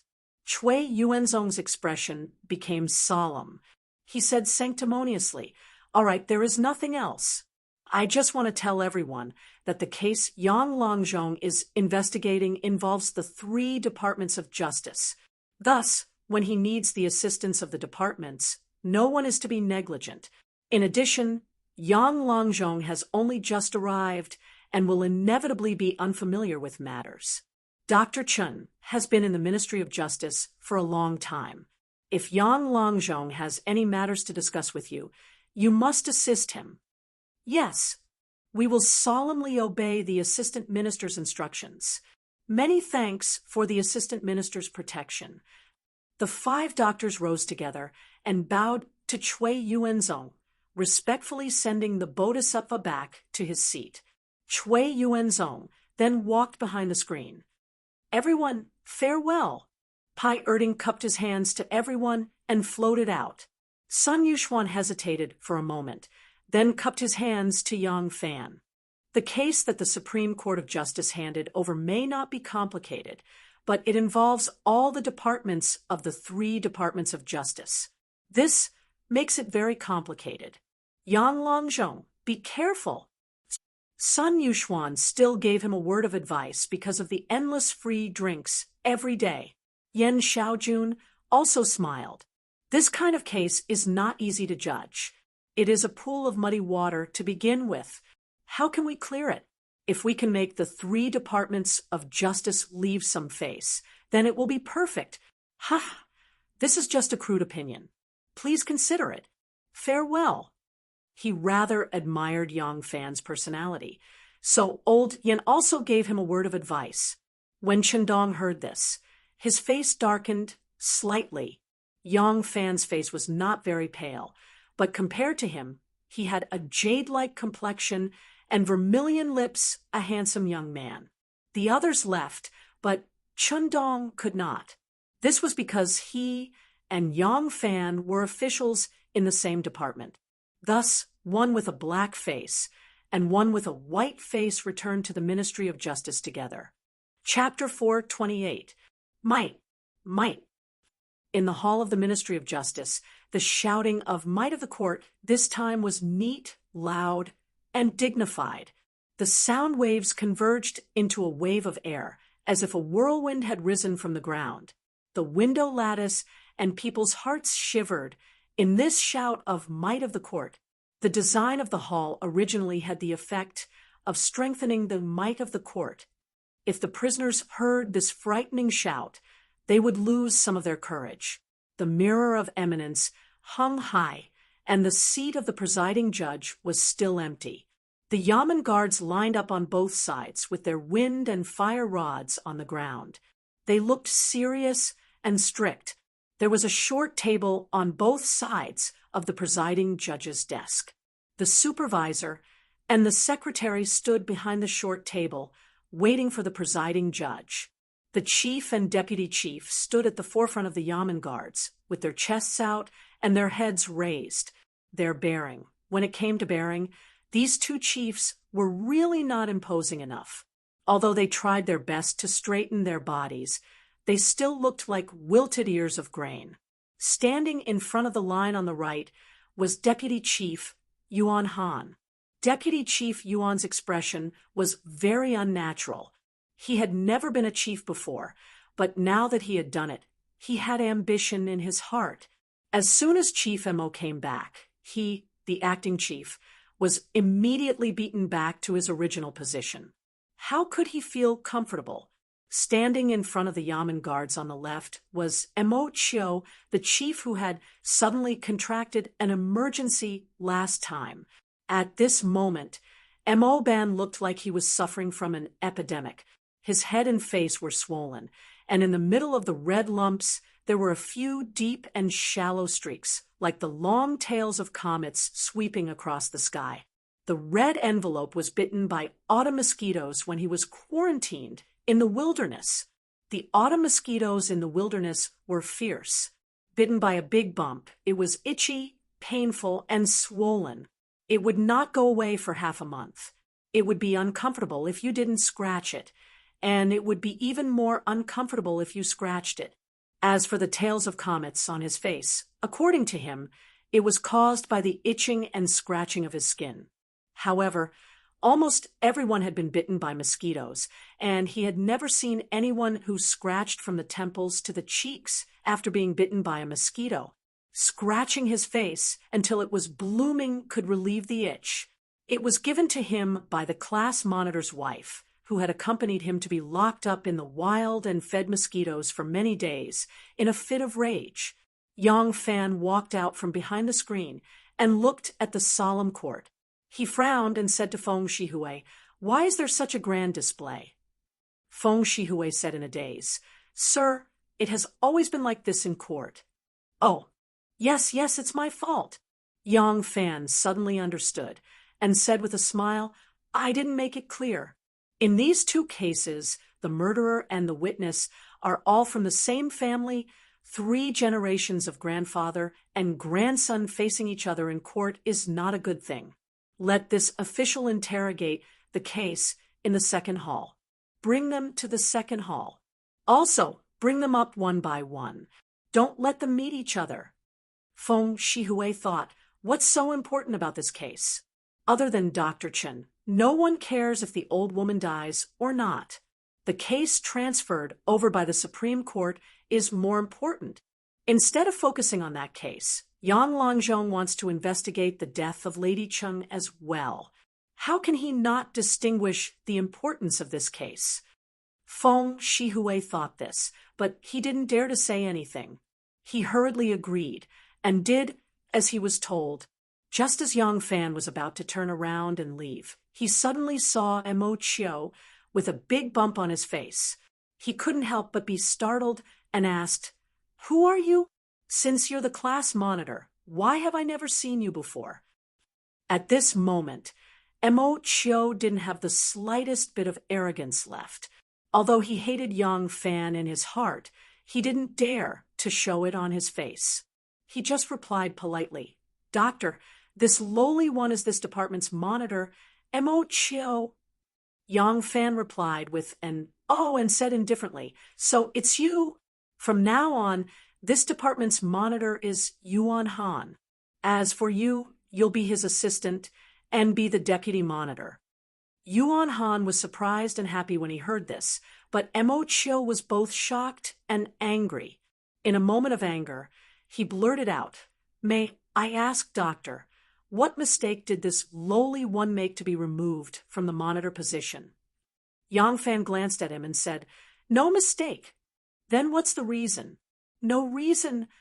Yuan Han was so angry that he laughed and said angrily, "Ha! Since there's no mistake and no reason, how can this lowly one be convinced by doctor's judgment?" Yang Fan also laughed and said indifferently, "Why do I need you to be convinced? You just need to obey." Mo Chiu clenched his fists and asked in a loud voice, "Then what's the reason?" Yang Fan curled his lips disdainfully and turned to walk behind the screen. His footsteps were neither fast nor slow, but his voice didn't stop because of his footsteps. His words were clearly sent into Mo Chiu's ears, as well as the ears of everyone in the courtroom. "There's no reason for anything. Only because this is the decision of I, the head of the Ministry of Justice, Yang Longzhong." The first to be brought into the second hall by Feng Shihui was Chang Ziyuan, the half-grown child that Yang Fan had met at the Tianjin Bridge. He was the Lady Cheng's side. It was no wonder that he had to be the judge of this case. In the case of the old woman beating her daughter-in-law to death, Chang Ziyuan and his father Chang Lin were the witnesses. In the case of the Chang Ziyuan beating Pan Junyi to death, his father was the witness, and he was the murderer. How were these two cases going to be separated? The second hall was much more relaxed than the main hall. There were no signs that said silence or out of sight, and there were no bailiffs shouting "Hall's might." There were also no 2 rows of wind and fire rods, which made people tremble with fear when they saw them. Yang Fan sat behind the table. When he saw the little prisoner in chains being brought in, he smiled and said, "Today, I will be investigating the case of your mother's innocent death. Chang Ziyuan, you witnessed everything that happened at the time. Now, come to me one by one. Not a word of falsehood is allowed." When the Yamen bell rang, Yang Fan was the same as before, scrambling to leave the Yamen with the petty officials and bailiffs. Dr. Chen was as slow as ever, as if he had an endless amount of documents to deal with. However, his attention today was clearly not on the files. From time to time, he would raise his head and glance at the door, as if he was waiting for something. "He's coming, he's coming." Luo Ling burst through the door and said excitedly. Before he could finish his sentence, the scribe who took down Yang Fan's notes today hurriedly walked in. Chun Dong hurried forward and said warmly, "Mingda, it's been hard on you." The clerk's surname was Qin, and his name was Qin Mingda. Qin Mingda was flattered and said, "I'm willing to work for Dr. Chen. It's not hard at all." Chen Dong chuckled and said, Come, sit, sit, sit." He pushed Qin Mingda into a chair, then lifted the hem of his robe and sat down as well. He said calmly, "Tell me, what has he been busy with this day?" Qin Mingda frowned slightly and muttered to himself for a moment. Then he said after some deliberation, He's been asking questions for the entire day. He's been asking questions tirelessly over and over again, asking questions in a confusing manner." As Qin Mingda spoke, he lightly shook his head and said, "This lowly official feels that he has some ulterior motive, but I don't know what it is." Chun Dong's eyes flashed, and he asked, "Where's the statement?" Qin Mingda said, "It's already been kept by Yang Longzhong. This lowly official has been taking down the statement, and my hands are about to break from exhaustion. But I didn't have the time to make another copy." Chun Dong said, "Pick up the parts that you can remember and tell me in detail." Qin Mingda began to describe as he was told. Chun Dong paced slowly in the room, listening carefully to his narration. After listening for a long time, he suddenly stopped and said slowly, "I understand now. He's trying to lure me into a confession." Qin Mingda was stunned and said in surprise, "Lure me into a confession? How is that possible?" Chun Dong smiled and explained to him, "The lure I'm talking about is of course not the usual kind of lure that you think it is. I'm talking about..." It seemed like Chun Dong also couldn't think of how to explain it. He deliberated for a moment before saying word by word it's possible that some scenes that really existed were overlooked by Chang Lin and Chang Ziyuan, so Yang Fan wanted to dig them out. Some of the statements might not be what Yang Fan wanted. He wanted to mix his own judgment and analysis in this kind of repeated questioning so that the father and son would unknowingly recall and describe according to his inclination. Qin Mingda said in shock, "Isn't this luring them into lying?" No, it's not lying." Chun Dong smiled and said, "You have to know that you don't need to conceal the truth of the same matter. You just need to use different words to describe it. And when others hear it, they will have a completely different impression. This is the effect that Yang Fan wants." Chun Dong took a deep breath and said, "There are also some that the father and son had completely forgotten in their panic at that time. In that kind of situation, it was inevitable that they would overlook some things in their panic, and these things would become a blank in their minds. Yang Fan would help them fill in this part of their memory through repeated questioning and skillful luring." Chun Dong placed his hands behind his back and said in a low voice, because those missing memories are something that they're unable to recall. So when Yang Fan asks them repeatedly and incessantly, the scene that appears in their hearts will be something that they've seen with their own eyes and heard with their own ears. It's absolutely true. Qin Mingda said in a daze. "What is he trying to do by putting in so much effort?" Chun Dong shook his head and said, "From what you said just now, the things that he lured Chang Lin and his son to remember are all beneficial to reducing their punishment. It seems like this young man has the drive of a greenhorn and wants to be a good official that is praised by the people." But Chun Dong frowned and said with some doubt, "If he does this, he will offend a lot of people. What is he trying to do? Could it be that he wants to be an honest and upright official, gain a good reputation like Yang Qingtian, and then hang up his crown and leave?" The Yang Qingtian that Chun Dong mentioned had already arrived home. He stood behind the screen wall and smiled like a big corrupt official who had received a mountain of gold. He instructed the doorkeeper, "Mo Xuanfei, after dinner, don't stroll around. You stay at the door and guard it well. From today onwards, there will definitely be guests coming to our house." Mo Xuanfei scratched the back of his head and asked curiously, "Alang, do you know in advance that there will be guests coming to our house?" Yang Fan said with a smile, "Of course. Not only do I know that there will be guests coming, but I also know that guests will never come empty-handed. All right, keep a close eye on the door. If there are guests, report to me immediately." After saying that, Yang Fan put his hands behind his back and walked slowly into the courtyard. Chapter 429. Mo Xuanfei felt that his Alang had the potential to be a fortune-teller. He had just come out of the gatehouse after his meal and was about to take a stroll around the screen wall when the brass ring on the door rang. Sure enough, someone had come to visit. It was almost dusk, and the curfew time was approaching. Those who dared to go out to visit at this time without worrying about being questioned by the patrolling officials must be rich or noble. However, he did not know the identity of the visitor. Although the visitor came in an ox cart that was not extravagant, but vaguely noble, there was no official banner on the cart to prove the visitor's identity. A black-clothed attendant next to the ox cart handed over a greeting card. The style of the greeting card was simple and simple. There was no indication of the visitor's identity on it, only his name, Pan Ziwen.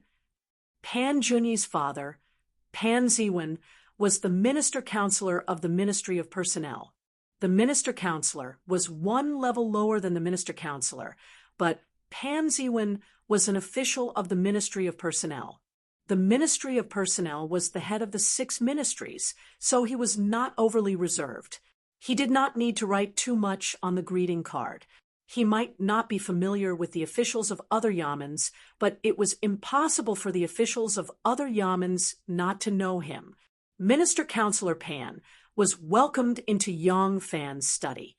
Yang Fan's study was not as full of the scent of books and ink as the study of most officials. He had seldom come here to read, much less to compose poems and embellishments, so that the greater part of his bookshelves were filled with the same things as those on the antique shelves, implements and playthings. On his desk, there was even a bottle with a few blooming orchids stuck inside. The small flowers were emitting a delicate fragrance that filled the room.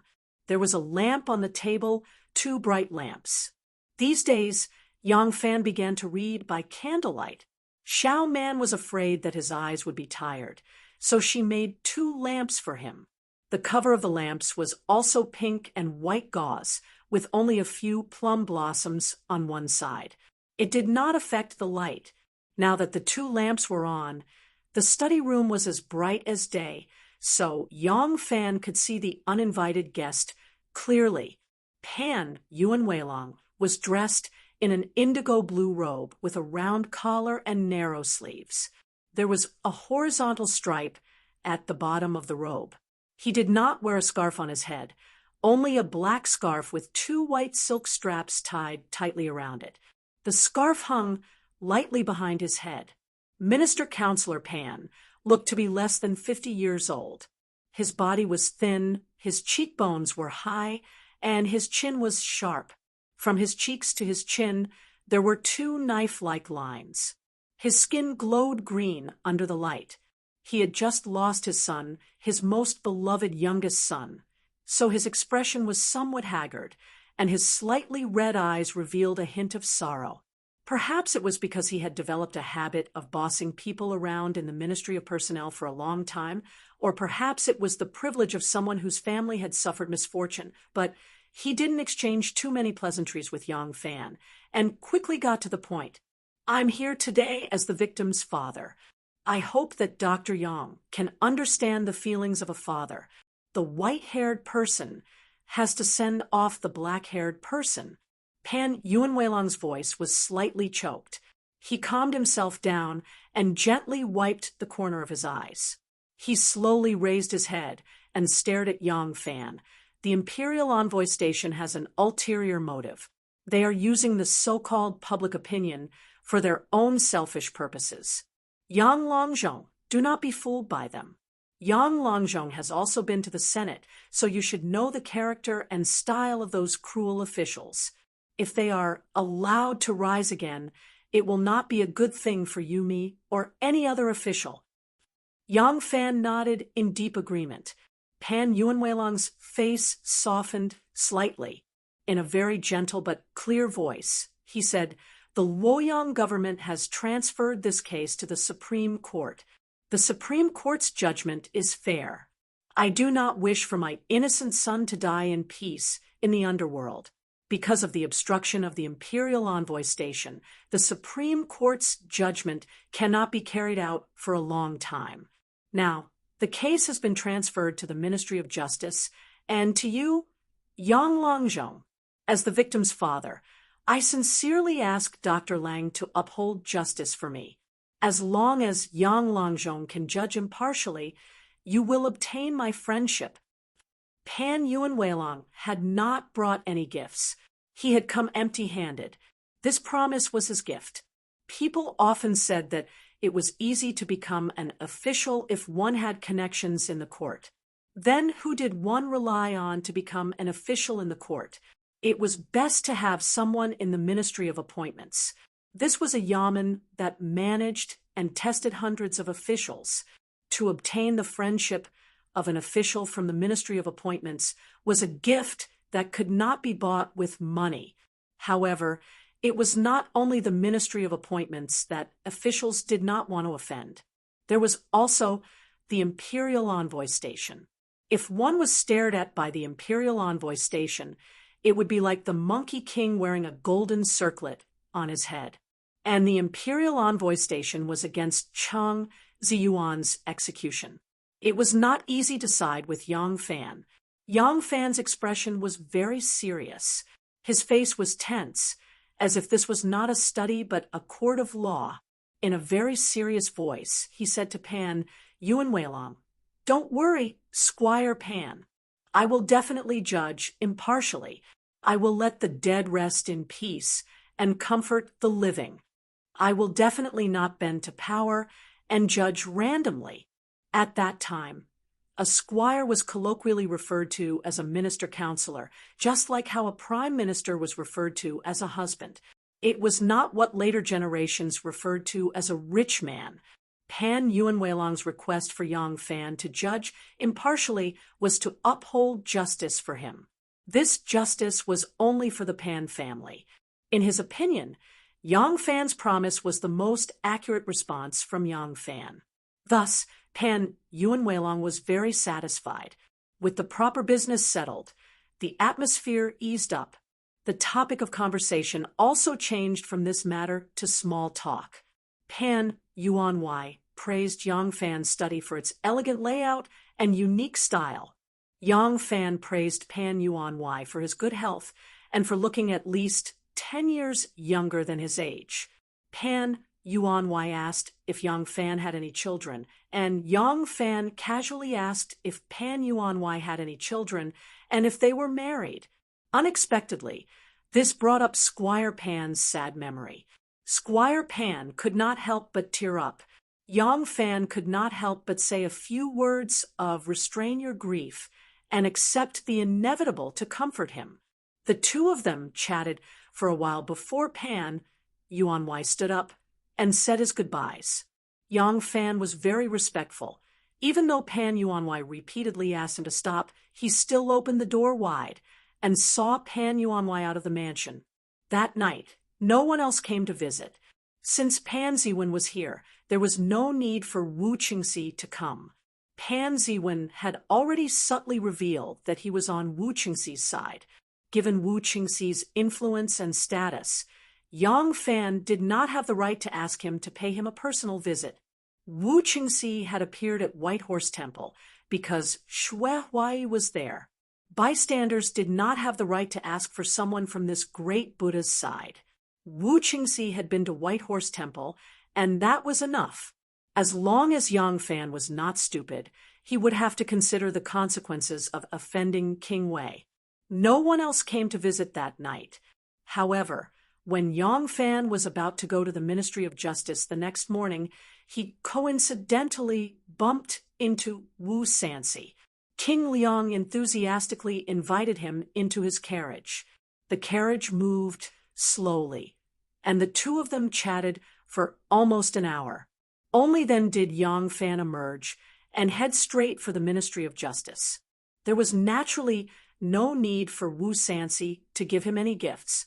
Wu Sanxi had given him gifts on his wedding day precisely because he wanted to show respect to the wise and virtuous. If he were to present a gift now, it would inevitably damage his reputation. Moreover, he had always treated Yang Fan as one of his own. It was already enough that he was willing to personally give him some instructions and say that he was paying close attention to this matter. There was no need for him to give him any gifts. Yang Fan felt a little gloomy. He had not planned everything perfectly. He had thought that if someone came to ask him for help, there would definitely be someone who would send him generous gifts. He hadn't expected that even though these people clearly had something to ask of him, they would only order him around, as if it was only natural for them to do so. It was as if they were already giving him enormous face by asking him to do things for them. It's all because I'm still a lowly official. Yang Fan sighed with regret. When he arrived at the Yamen, he continued to interrogate the 3 generations of the Chang clan, questioning them repeatedly with great patience. By the time the Yamen was dismissed that night, the file he had compiled had already clearly expressed his stance. Even the scribe who had been taking notes, Qin Mingda, could see it clearly. The plague doctor is leaning towards the Chang clan. This leaning was naturally referring to Chang Ziyuan's murder of Pan Junyi. As for whether the old woman from old Chang's clan who had killed her daughter-in-law was dead or alive, no one cared anymore. Everyone already knew of Yang Fan's stance on that case. Since Chun Dong's verdict was to reduce Granny Chang's crime by 1 rank, and Yang Fan was firmly against it, then he would definitely insist on sentencing Granny Chang to death. However, now that things had developed to this point, this case was no longer important to the bigger picture. The most important thing right now was the case of Pan Junyi's murder, which involved the dispute between King Wei and King Liang. If this case could not be resolved satisfactorily, even if he overturned Chen Dong's verdict, he would not be able to establish himself in the Ministry of Justice. Now, it seemed that his verdict was likely to go against the Supreme Court's. In other words, he would overturn the Supreme Court's decision and follow the will of the people. He would reduce Chang Ziyuan's crime by 1 rank according to the advice of the Imperial Messenger Station and change his sentence to exile. In this way, he would definitely offend the Supreme Court, and then King Wei, would the Imperial Messenger Station, led by Wan Guojun, become his ally because of this? Putting aside the fact that he had previously been persecuted by the Imperial Messenger Station, given the Imperial Messenger Station's current notorious reputation, if he dared to show any inclination to form an alliance with the Imperial Messenger Station, the civil and military officials who were worried that he would become a second Zhou Xing would immediately gang up on him. They would beat him down to the ground and then trample on him 10,000 times so that he would never be able to rise again. Qin Mingda quickly reported the latest situation to Chen Dong. Chen Dong and Qin Mingda carefully studied the situation for a long time, but they still could not figure out what Yang Fan was planning. He decided to wait and see. In his opinion, this problem was simply unsolvable. If either of the 2 major powers offended one of them, it would be difficult for him, the newly appointed director of the Ministry of Justice, to clean up the mess. Chen Dong stood under the osmanthus tree in the courtyard, watching as the flower buds gradually sprouted. He felt that all of this was the will of the heavens. When Yang Fan decided to use this case as a breakthrough to launch an attack on him, he did not expect that the case would take such a huge turn and change. If this was not the will of the heavens, then what was it? Director Chen plucked an osmanthus flower in his hand and stood under the tree, as leisurely as a Buddha plucking flowers. His assistant, Luo Ling, and his trusted aide, Qin Mingda, stood on his left and right, smiling like the venerable Kasayapa, who had comprehended in his heart. That night, still no one came to give gifts to Yang Fan. Even Yuan Han, who had just been promoted by Yang Fan to be the monitor, did not come. When Yang Fan undressed and went to sleep, he complained to his own wife, Lady Xiaoman, "The people in this yamen are indeed all demons that have turned into spirits. They won't release the eagle until they see the rabbit." Lady Xiaoman gave a flirtatious yawn and said, "Go to sleep." Yang Fan made a sound of agreement and readily took off all his clothes and went to bed. He then asked his female bodhisattva, with a face full of saliva, "Wife, has it been 5 days since the last time?" Lady Xiaoman's answer was very zen, "Sleep." Chapter 430. In the morning sun, Assistant Minister Chui had one hand behind his back and was leisurely feeding his myna in a secluded courtyard. Under the porch hung a delicate and elegant bird cage. A myna with a black body and bright yellow beak was using its powerful legs to grab onto the perch. It stretched out its neck and let out a crisp cry, "Hello." Assistant Minister Chui used the feeding pole to scoop up some fried rice mixed with egg white and placed it in front of the myna. Watching it swallow it in one gulp, the wrinkles at the corner of his eyes softened with a smile. "Assistant Minister." Pai Erding quickly walked in and said to Assistant Minister Chui, "Assistant Minister, Yang Fan is being interrogated in the main hall today." Unhurriedly, Assistant Minister Chui asked, "Oh, which case is it?" Pai Erding answered, "The case of the Chang family's old woman beating her daughter-in-law to death." Assistant Minister Chui chuckled, "Let him be. Who cares about this case now?" Pai Erding frowned. What case can this person interrogate? He's just messing around. Assistant Minister Chui pursed his lips. Lai Junqin is a ruffian, and Ho Siji is a pancake seller. Both of them can dress in red and become officials of the court. What's so great about a general being a civil official? Our empress has always been eclectic when it comes to using people. As Assistant Minister Chui said this, he scooped up another spoonful of bird food and chirped to tease the myna to eat. The myna was speaking human language, while Assistant Minister Chui was speaking bird language. It was quite interesting, Pai Erding said. This lowly official just feels that even though that Qindong isn't very tactful, given time, we might still be able to subdue him. Now, that Yang Fan has just arrived at the Ministry of Justice and has already caused such a ruckus. If we don't handle it properly, our Ministry of Justice will become the target of public criticism. There are some things that we cannot predict in advance, such as Pan Junyi's death. There are some things that we cannot change, even if we know about it, such as Yang Fan's arrival at the Ministry of Justice. Assistant Minister Chui sighed and said to Pai Erding, "Look at this bird cage. It's a thick piece of bamboo, cut horizontally and vertically, sawn into tubes, chopped into slices, drilled into strips, shaved into strips, pulled into threads. The bamboo sticks and strips are intertwined vertically and horizontally, intertwining with each other, forming this cage. Sturdy, right? Gorgeous, right? It's just like our Ministry of Justice.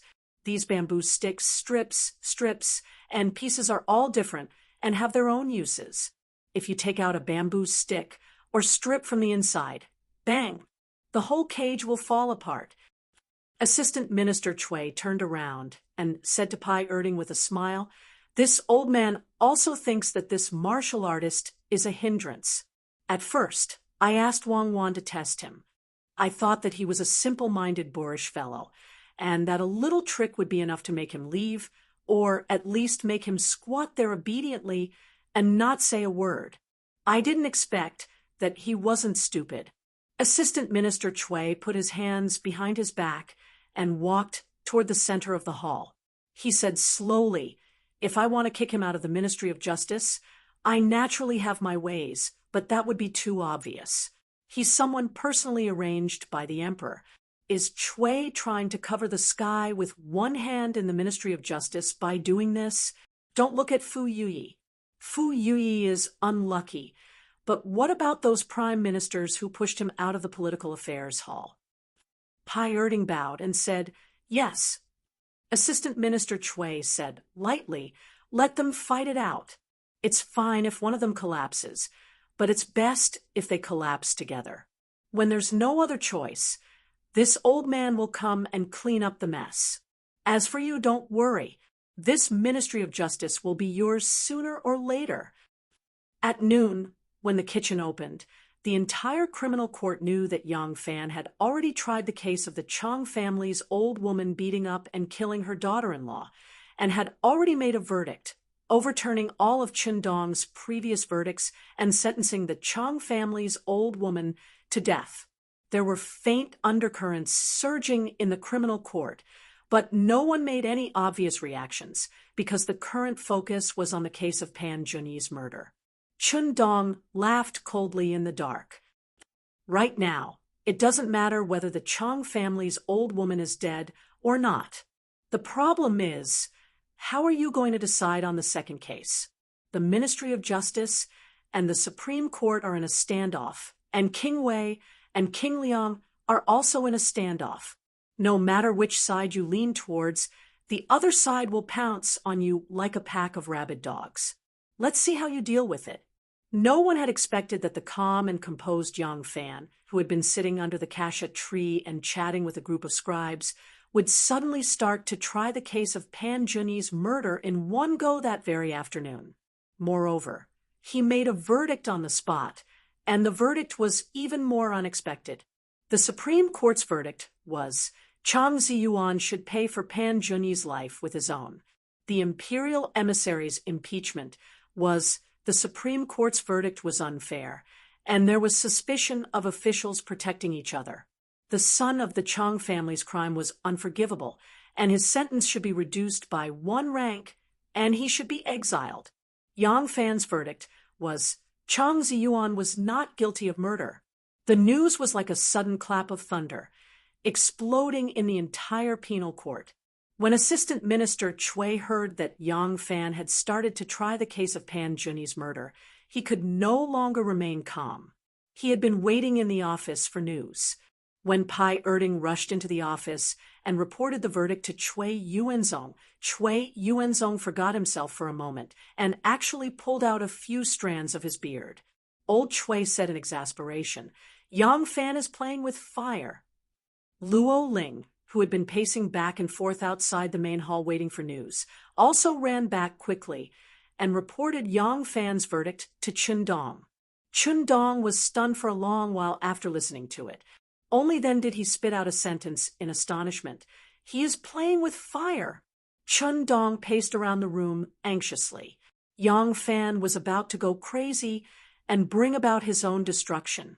He was naturally happy to see that happen, but if he wanted to burn a hole in the sky, who would plug it for him? At that time, Yang Longzhong would be finished, and wouldn't he, Dr. Chen, be the one cleaning up after him? Among the 3 law departments, the Ministry of Justice was the weakest. Even though Lai Junqin had fallen, the power of the Imperial Messenger platform had not yet dissipated. The Supreme Court was originally on the same side as the Ministry of Justice, and they worked together to resist the Imperial Messenger platform. Now that Yang Fan had made a move, he had directly offended both the Imperial Messenger platform and the Ministry of Justice. This Chun Dong thought hard for a long time and felt that he should prepare ahead of time. He wanted to see Assistant Minister Cui and discuss a countermeasure with him so that he would not be flustered when the time came. Unexpectedly, when he arrived at Assistant Minister Cui's office, he saw that the office was empty. Chun Dong asked the scribe in Assistant Minister Cui's office, "Where did the Assistant Minister go?" The scribe respectfully replied, "The Assistant Minister felt unwell, so he went back to his manor to rest." Chun Dong made an "oh" sound and turned to leave. The scribe said again, "Good. Dr. Chen knows that the Assistant Minister has already sent someone to the government hall to ask for leave. He probably won't be able to come for the next few days." Chun Dong was stunned, and he cursed in his heart, "This old turtle!" The next morning coincided with the Ministry of Justice's 10-day meeting. Assistant Minister Cui was not present. So in the Ministry of Justice, Yang Fan's position was the highest, so this 10-day meeting was presided over by him. It was the first time that Yang Fan's office was so lively, and a few doctors had arrived. Sun Yuxuan and Yen Xiaojun were the first to arrive. Although Yang Fan's current state was a little crazy, it would not implicate them anyway, so the 2 doctors did not feel any pressure. Since they had already expressed goodwill to Yang Fan, they would continue to support him before he fell from power. Pai Erding was the 3rd to arrive. Assistant Minister Cui's illness meant that his faction would completely not interfere and would allow Yang Fan to do as he pleased. Therefore, Pai Erding did not express his opinion and could not be said to be lenient to Yang Fan. Chun Dong's office was right across from Yang Fan, very close, but he was the last to arrive. Yang Fan did not go overboard and waited for him to sit down before he cleared his throat and said, "Assistant Minister is not feeling well and has already applied for leave from the Political Affairs Hall. In the few days that Assistant Minister is not here, I will be in charge of the Ministry of Justice's affairs. Today is the 10-day meeting. Manager Feng Shihui understood and immediately picked up the file to read. Yang Fan purposely put the 2 cases that he handled yesterday at the end. After the first few cases had been discussed, Feng Shihui brought up the 2 cases that he had just handled yesterday. The office immediately quieted down, and only Feng Shihui's voice could be heard. After Feng Shihui finished, Yang Fan said, "Regarding these 2 cases, what do the doctors think?" Pai Erding, Sun Yuxuan, and Yen Xiaojun looked at Chun Dong at the same time. Chun Dong frowned, and after a moment of silence, he slowly said, Yang Longzhong, should we be more careful? Yang Fan said with a smile, what does Dr. Chen think is wrong with my judgment? Chen Dong was silent again, and after a moment of silence, he laughed bitterly and lightly shook his head. Yang Fan said with a smile, since there is nothing to say, then it is past. Everyone was still speechless. Yang Fan clapped his hands and said, all right, all the doctors can go back. In the few days that Assistant Minister Cui is not in the Yamen, we have to maintain the Ministry of Justice well, lest Assistant Minister Cui comes back to make trouble for us. Haha, please go back now. Pai Erding, Sun Yuxuan, and Yen Xiaojun did not say much. They stood up, cupped their hands, and silently left. Chun Dong still sat there, his face gloomy. Yang Fan stared at him and asked, Dr. Chen, do you have something else to say to me? Chun Dong hesitated for a moment and slowly said, I once tried a case in the past. Oh. Yang Fan raised his eyebrows and slowly sat down. Chun Dong narrowed his eyes and did not look at Yang Fan. He only stared at the pillar opposite him and leisurely said, at that time, I was a magistrate in Ruzhou. Once, 2 brothers came to the Yamen for a lawsuit, but it was because their father had passed away, and the 2 brothers wanted to snatch the mansion left behind by their father. Of the 2 brothers, one was the son of the old man's ex-wife, and the other was the son of his second wife. They were both sons of the first wife, and each had their own reasons. Even an upright official would find it difficult to resolve family disputes. At that time, I was also young, and faced with such a case, I actually could not make a clear judgment. So, the 2 brothers came to the Yamen every day to quarrel.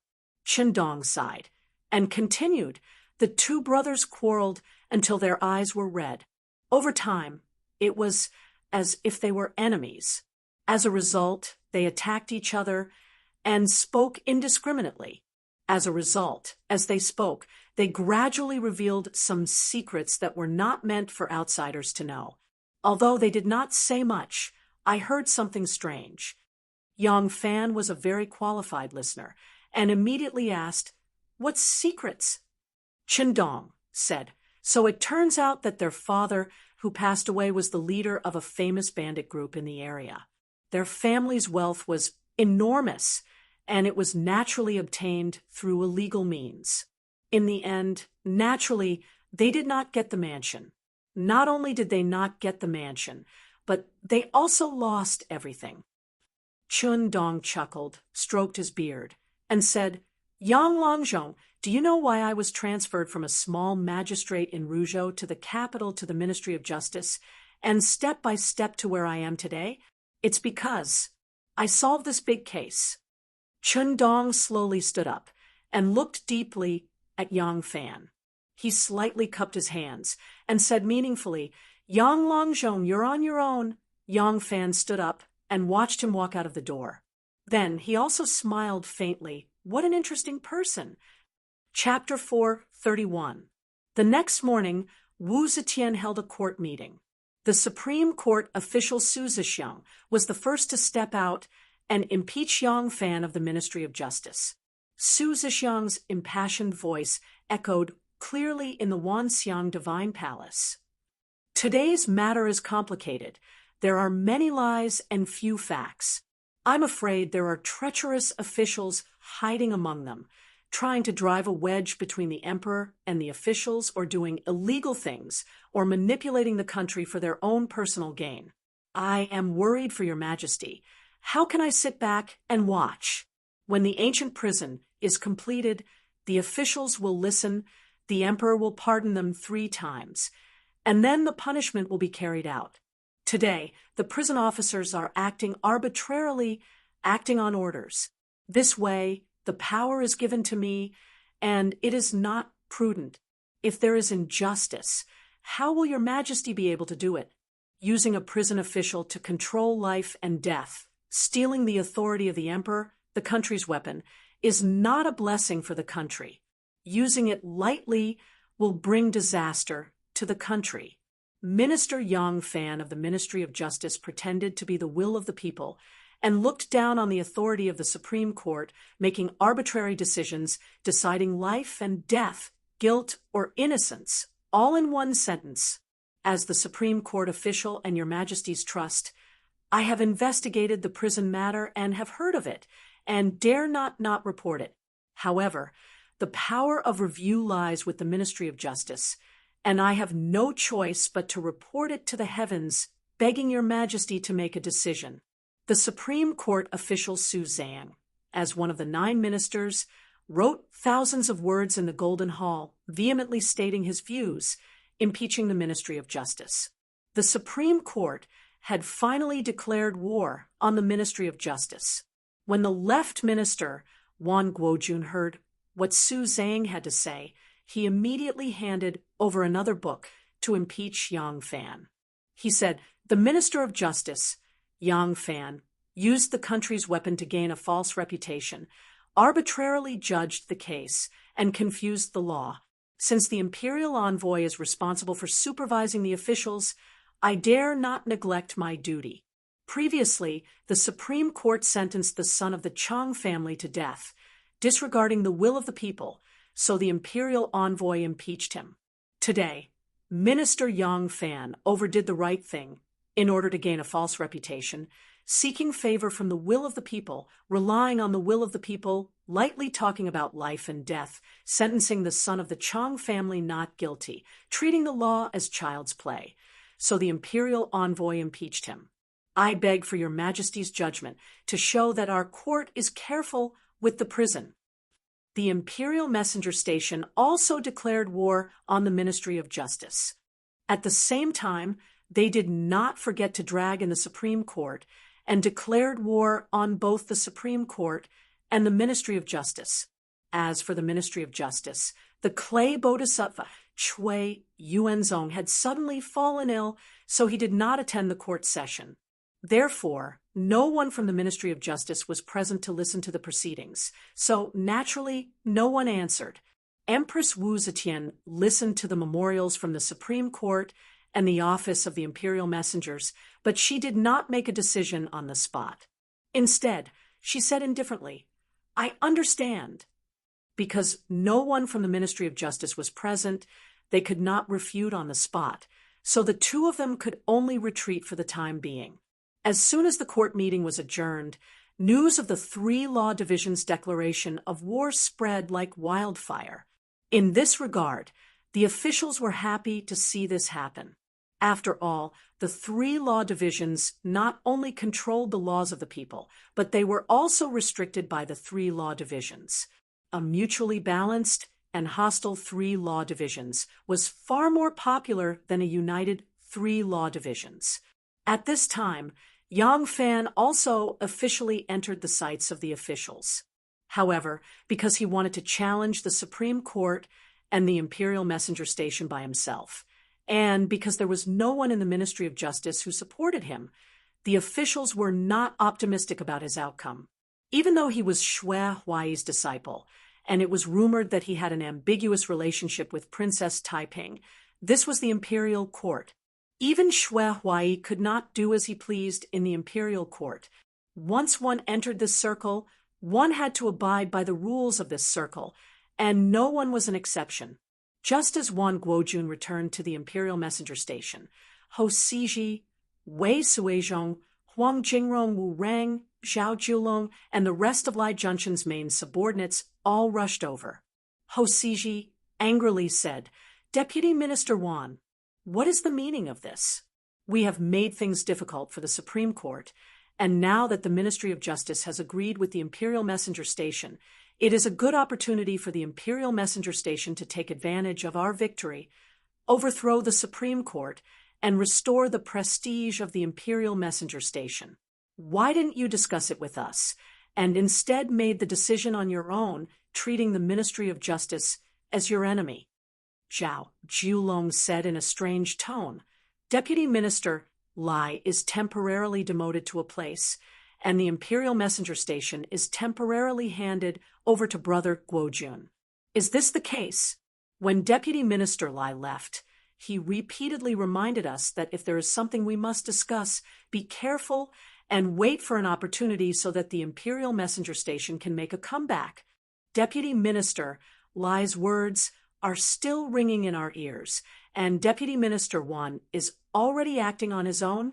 Although Wan Guojun was intelligent and ruthless, he was not the kind of leader who had the courage to lead. So he had always been willing to stay behind the scenes, serving as Lai Junshen's military advisor. When Lai Junchen was demoted, although the people under him were ruthless, it was really difficult to find someone who could lead the overall situation. There were no generals in Sichuan, so he could only reluctantly support Wan Guojun. These ruthless officials of the Imperial Messenger Station actually did not accept Wan Guojun in their hearts, so naturally they lacked the respect they should have. Wan Guojun listened to these two people, Wan Yin and Wan Yang, and angrily said, "Under the circumstances at that time, how could I have time to discuss with you? Do you think that old man Su Zhang really only wanted to impeach Yang Fan?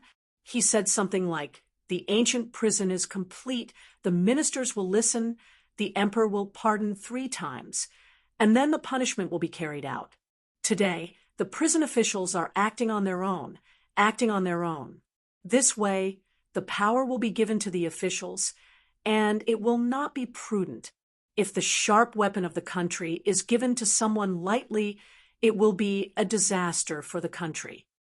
Wan Guojun slammed the desk fiercely and said, "Listen to this. Is this really just impeaching Yang Fan? He is carrying his own goods, intending to use the Imperial Messenger Station. If the Emperor accepts his suggestions to the Ministry of Justice, it is only the loss of a doctor. What loss is there? But the power of the Imperial Messenger Station to supervise hundreds of officials, judge, and even kill officials below the 5th rank on the spot will be gone." Wei Suizhong did not read much, but he was not stupid. Once he heard Wan Guojun point out Su Ziheng's hidden meaning, he could not help but say fearfully, "What a treacherous old man! He is killing 2 birds with 1 stone." Wan Guojun looked at him and said with relief, "Brother Wei is indeed vigilant. But not only that, what is the reason for us impeaching the Supreme Court? The reason is that the Supreme Court's punishment is too heavy, and the Chang family's son should be reduced by 1 rank. With this momentum and public opinion, as long as this case is handled according to our ideas, among the 3 departments of justice, the Imperial Messenger Station will be able to suppress them. But how did Yang Fan sentence it?" Wan Guojun looked around and saw that everyone was at a loss, so he angrily said Yang Fan's sentence was not guilty, and he was acquitted. You understand? I have already said it so clearly. Do you still not understand? The ruthless officials looked at each other and thought for a long time. Huang Jingrong's eyes turned, and he suddenly said in realization, "Ah, I understand now. If the Ministry of Justice follows the opinion of the Supreme Court, then we can sue them as well. If the Ministry of Justice follows the opinion of the Imperial Messenger Station, then we can suppress the Supreme Court, and we can even pull the Ministry of Justice over to our side. But now, Yang Fan seems to be on the side of the Supreme Court, but when Wu Rang heard this, he finally understood and said, "But he's better than us. We asked for Chang Ziyuan's punishment to be reduced by 1 rank, but he was acquitted. In this way, the position of host and guest will immediately change. Now, it is not that he follows our opinion, but that the Imperial Messenger Station has become a pawn waving flags and shouting battle cries behind his." But Wan Guojun said, "That's right. In this way, if he succeeds in this case, the person who will rise to fame will be him, and the number 1 expert among the 3 departments of justice will be the Ministry of Justice. Then, wouldn't our Imperial Messenger Station be making a wedding dress for him?" Ho Siji suddenly understood and slapped his forehead. "So that's how it is. I remember back then, when I was selling pancakes on the streets of Chang, and There were some peddlers from the East Market who wanted to take over our territory in Shi, and I contacted many of the peddlers in Shi and to prepare for a fight. This was originally started by me, Hosiji, but there was a melon seller, Zhaoda, who was even more ruthless than me. I thought that we would form a group to push away the non-locals. However, he directly led everyone to fight and beat away the vendors in the East Market. In this way, he became the tyrant of Shi and the busiest area in Shi, and was also up to him. I stood up for him and helped him achieve his goal. Now, what this young fan is doing is no different from Zhaoda. When the imperial messengers heard him talk about the days when he sold pancakes on the streets and fought for territory, they couldn't help but have a strange look on their faces. One Guojun coughed dryly and said, "Brother Ho's words are crude, but they are not crude. That's why I didn't have time to discuss with my brothers. So I acted on my own and sued the Ministry of Justice and Supreme Court." Zhao Jiulong frowned and said, "Now that the Supreme Court's master has given a severe sentence and the Imperial Messenger Station is in favor of a light sentence, the Ministry of Justice has decided to acquit him. What should we do now? Our situation seems to be a little awkward." Wan Guojun pointed to the ground and said, "I followed Su Zhang to impeach him, which was originally an act of mending the pen after the sheep is lost. Now that the Ministry of Justice is biding their time, the Supreme Court is impeaching the Ministry of Justice, and the Imperial Messenger Station is reiterating the mistakes of the Ministry of Justice and Supreme Court. What happens next will depend on the will of the sage." Hosiji said unwillingly, "Are we just going to sit here and wait?" Wan Guojun said, "That's not true. Brother Jiulong, Brother Suizhong, the two of you immediately mobilized the imperial messengers to impeach Yang Fan. Just say that when he was handling this case, he accepted a lot of bribes." Wei Suizhong looked at him and said, "He is biased towards the Chang family. The Chang family are just commoners. In terms of bribery, can the Chang family compete with Officer Pan? How can the emperor believe this reason?" Wan Guojun stroked his beard and said with a smile, "The Chang family naturally doesn't have much money, but this matter involves the minister-counselor of the Ministry of Appointments, and this minister-counselor is a disciple of King Wu Qingxi of Wei. King Wu Qingxi of Wei and King Wu Sanxi of Liang are sworn enemies. King Liang wants to deal with King Wei. So will he let go of this opportunity to bring down Officer Pan? The Chang family doesn't have money, so won't King Liang pay for him?" A vicious glint flashed across Huang Jingrong's eyes. She clapped her hands and said, "That's right. Drag the Ministry of Appointments into this. Drag King Wei and King Liang into it as well, and make the water a little more muddy. The muddier the water, the easier it is to fish." Zhao Jiulong chuckled and said, "Brilliant! What a brilliant plan! Since we have the privilege of hearing about this, how can we not make use of it?" In the Hall of Martial Accomplishment, Wu Zetian handed Li Zhaoda the memorials accusing Yang Fan of using the Chang family's son to kill Pan Zhenyi. She smiled and asked, "What does the Prime Minister think?" Li Zhaoda accepted the stack of memorials and scanned the topic of the impeachment. He snorted and said, "Everyone knows about Yang Fan's epidemic prevention. The 6 offices of the capital and all the civil and military officials are watching the excitement of the 3 departments of law. This time, the 3 departments of law are actually fighting each other." Li Zhaoda closed the memorials and handed them back to Eunuch Hai. He said calmly, "This brat has succeeded, so he can't help but be arrogant." Wu Zetian smiled and said, "Yang Fan is young, and he comes from a military background.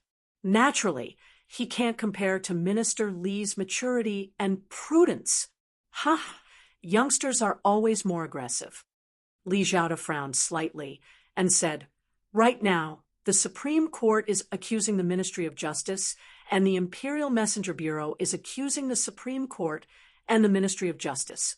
As for the Ministry of Justice, Cui Yuanzong is in hiding, leaving the left and right officials to fight among themselves and outsiders. Right now, the Imperial messengers are accusing Yang Fan of accepting bribes, implying that the Ministry of Appointments and the two princes are involved. With the court in such a mess, isn't Your Majesty worried? She stood up and put her hand on Shanghai Wan'er's arm. She said, leisurely, after the thunder, the insects will wake up. In the chaos, there will be vitality. Ha! I have never been afraid of chaos, but I am afraid that it will not be chaotic. Wu Zetian walked out and said to Li Zhaoda, who was bowing to see her off, let the political affairs hall pass down the order. Tell them, the three departments, to jointly investigate. Shanghai Wan'er supported Wu Zetian. She was as slender as a willow and frowned. She couldn't help but feel resentful. That little enemy, I told him long ago not to provoke the Wu family. Why did he turn a deaf ear when he left my side? Chapter 432. In Yang Fan's office, an uninvited guest said in a low voice, You have asked me to inform Lang Zhong that the Imperial Envoy Station has accused Lang Zhong of being unfair in handling the case, accepting bribes, being in cahoots with friends, and trying to buy people's hearts. I understand. Thank you for your concern. I have my own plans. The one who came to report was the secretary, Li Zhanping. The one who replied was, of course, Yang Fan. Yang Fan smiled and replied calmly, Wu Chengxi, Wu Sensi, and the vice-chancellor of the Ministry of Appointments were pressuring him. He had long wanted to reveal this matter.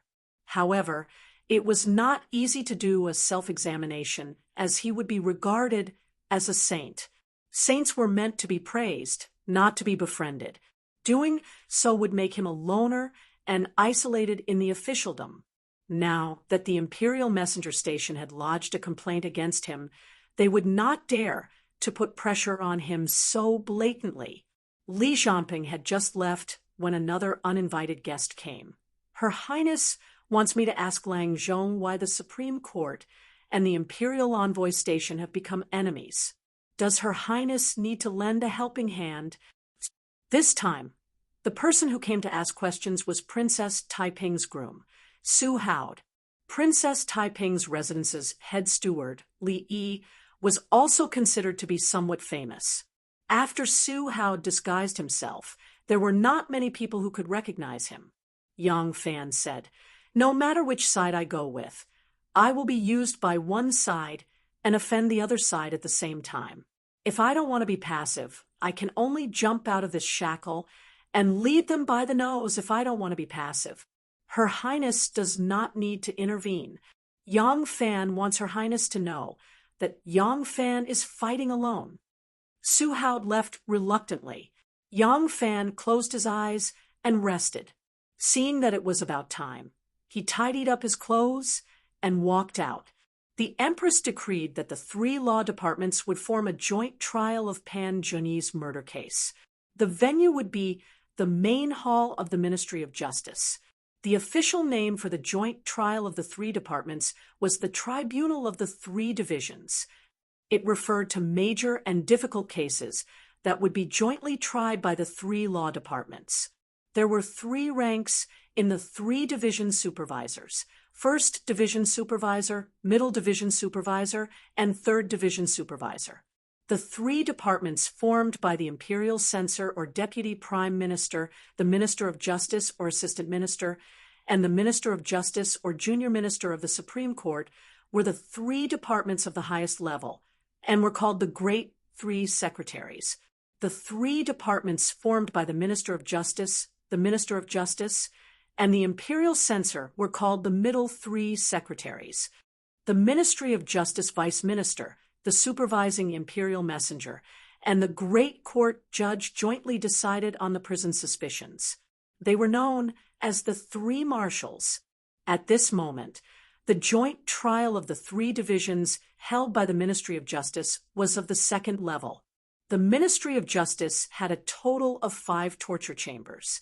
Today, they were using the largest one. Everyone in the Ministry of Justice had already gathered outside the torture chamber.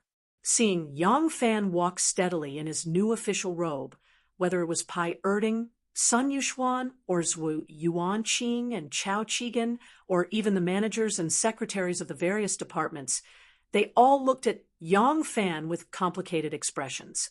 Yang Fan was like a catfish thrown into a school of sardines.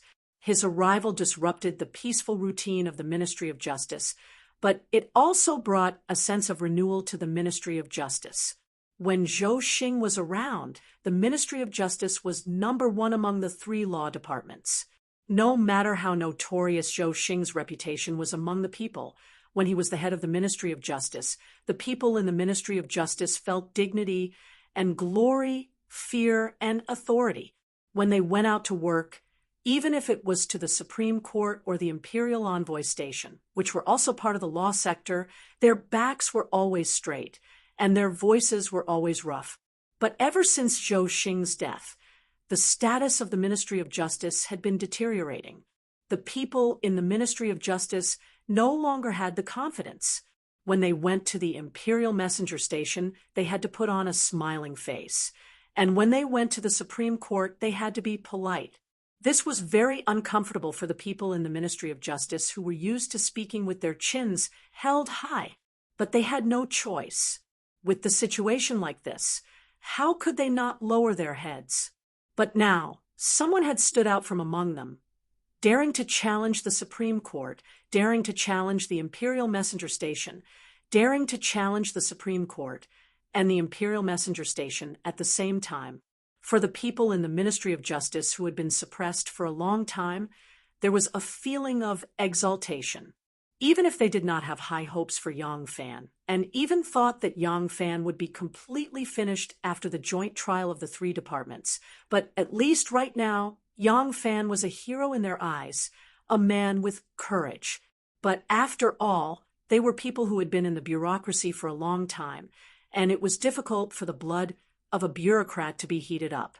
Even if they had some admiration for Yang Fan, it was not enough to make them say or do anything. Their admiration was only vaguely shown in their eyes.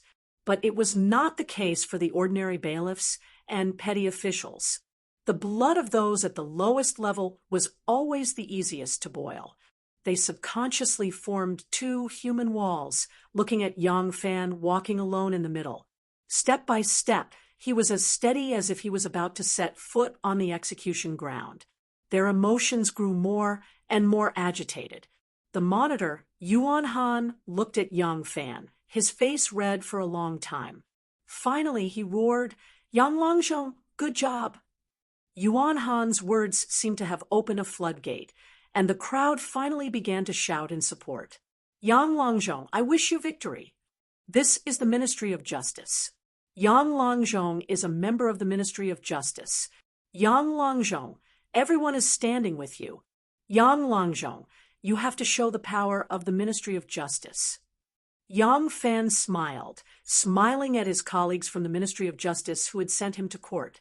He was really not too worried about this lawsuit. If this lawsuit was judged purely according to legal principles, he might not be able to win against those who had spent most of their lives in the judicial yamen. But it also involved morality and ethics, and these morals and ethics could definitely affect the judgment of the law. That was not the case. In the details of the judicial regulations, he might not be a match for these old foxes who had immersed themselves in the criminal law for many years. But since it involved morality and ethics to a large extent, who would win would depend on whose words could incite people more. In this regard, Yang Fan had an advantage over those bureaucrats who were used to speaking in the official language. He was also very confident in his eloquence. Of course, what he was most confident about was that as long as he did not go too far, as long as he gave the Empress a dignified way out, the Empress would definitely give him face. Yang Fan, who had walked to the steps, turned around, cupped his hands, and bowed to everyone, and said heroically, "In the territory of the Ministry of Justice, how can we let others take advantage of us? Colleagues, don't worry."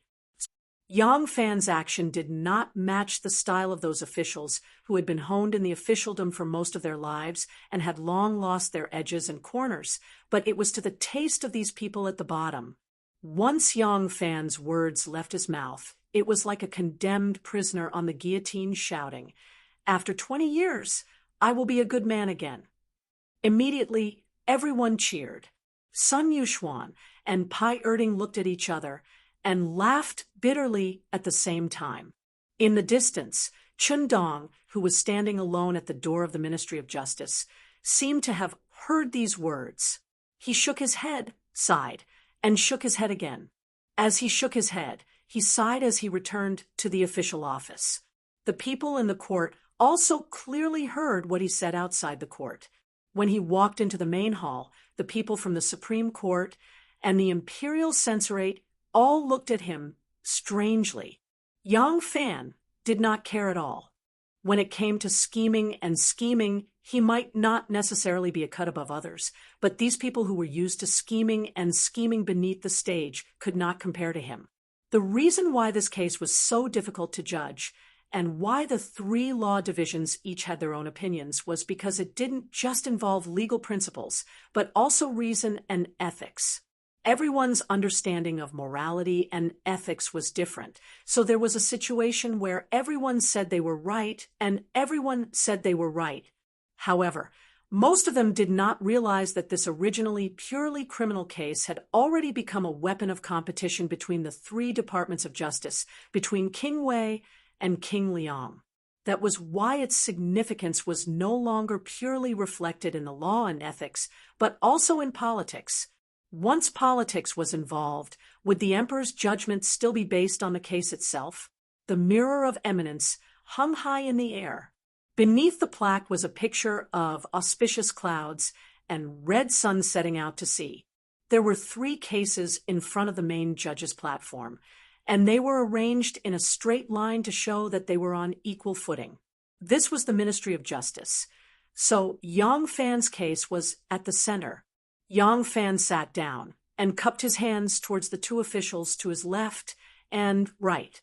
With a sincere smile, he said, "This one is Yang Fan, the current Minister of Justice. May I ask what position you 2 hold and what your esteemed names might be?" When the 2 officials saw him sit down, their expressions became solemn and their backs straightened. They didn't expect Yang Fan to start exchanging pleasantries with them before the court had even begun. They didn't know whether to laugh or cry. The official on the left had a square face, large ears, a black beard, and a dark face. He looked to be in his early 40s, and he exuded an imposing aura. When he heard Yang Fan's question, he hurriedly cupped his hands and said seriously, "This official is the Imperial Censor of the Supreme Court, Cheng Ling." The official on the right looked to be in his 30s, with a fair face and a slight beard. His eyes were sharp. This was the Imperial Censor, Zhao Jiulong. He also cupped his fists towards Yang Fan and introduced himself. Yang Fan said with a smile, "It is my great fortune to be able to judge this case with you 2 brothers today. Since the 3 of us are the main examiners, who will be the judge?" Cheng Ling and Zhao Jiulong looked at each other and snorted, "It's just a formality. This is the Ministry of Justice. You, Yang Lanzhong, will be the judge." "Ha, thank you. I won't stand on ceremony." Then Yang Fan's smile disappeared. He grabbed the gavel and slammed it down, shouting, "Let the court begin." Even if Yang Fan hadn't shown his methods to the officials of the Ministry of Justice before, because today was a battle between the Ministry of Justice, the Supreme Court, and the Imperial Censor, these officials wouldn't let him down. This shout of Tang Wei was very dignified and loud, and the 3 people's expressions unconsciously became solemn. "Bring the criminal." With this order, Chang Ziyuan was brought into the main hall. He had already been removed from his shackles and was only wearing shackles. He had already been to the court of the Supreme Court of Justice, and it was not the first time he had been to the court of the Ministry of Justice. However, this was the first time he had seen a scene like the joint trial of the three departments. Seeing that the court seemed slightly crowded, but even more dignified, the child's face turned pale. Yang Fan waited for Feng Shihui to verify his identity and go through all the procedures before speaking to him in a friendly manner. Chang Ziyuan, don't be afraid. Today is the joint trial between the three courts. Tell us everything that happened between you and the deceased Pan Junyi. There must be no falsehoods. Yes, I went with my mother to Ding Ding Street to play on the Double Seventh Festival. Chang Ziyuan had just started speaking when Cheng Ling from the Supreme Court interrupted him with a frown, saying, Chang Ziyuan committed the murder on the 14th of the 7th month. What does that have to do with Double Seventh Festival? Just tell us what happened that day. Chang Ziyuan stuttered, Yes, that day? Wait. Yang Fan also stopped him and said to Cheng Ling, Brother Cheng, if we had not met on Double Seventh Festival, there would not have been the murder on the 14th of the 7th month. The two incidents are closely related, and we should not omit this part. Cheng Ling said, if Chang Ziyuan had not been born 13 years ago, he would not have committed the murder today. Based on what Yang Longzhong has said, shouldn't we tell us everything about his life since he was young?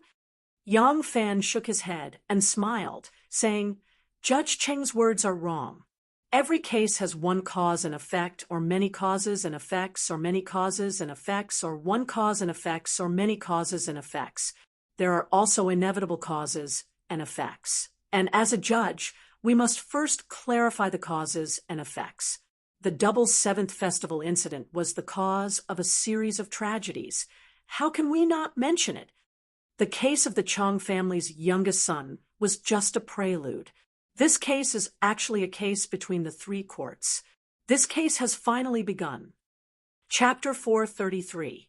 Cheng Ling snorted heavily and said in a bad mood, This case has already been examined by the Supreme Court and the Ministry of Justice. There is no need to interrogate him from beginning to end. If Yang Longzhong interrogates him like this, the joint hearing of the three departments will take forever. Yang Fan spread out his hands and said, According to what Cheng Siji said, then we don't need to bring the prisoner to court. We only need you and I to take out our own Yaman's interrogation records, and we can compare them. Isn't that enough? Cheng Ling angrily said, This official is saying that it is important. Yang Fan raised his voice. This official thinks that this is very important.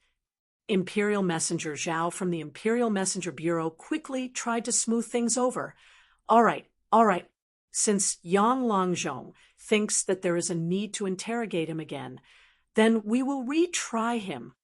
Cheng Ling glared at him and said, So your Imperial Messenger Bureau wants to stand on the side of the Ministry of Justice? Zhao Jiulong flew into a rage and said, Preposterous!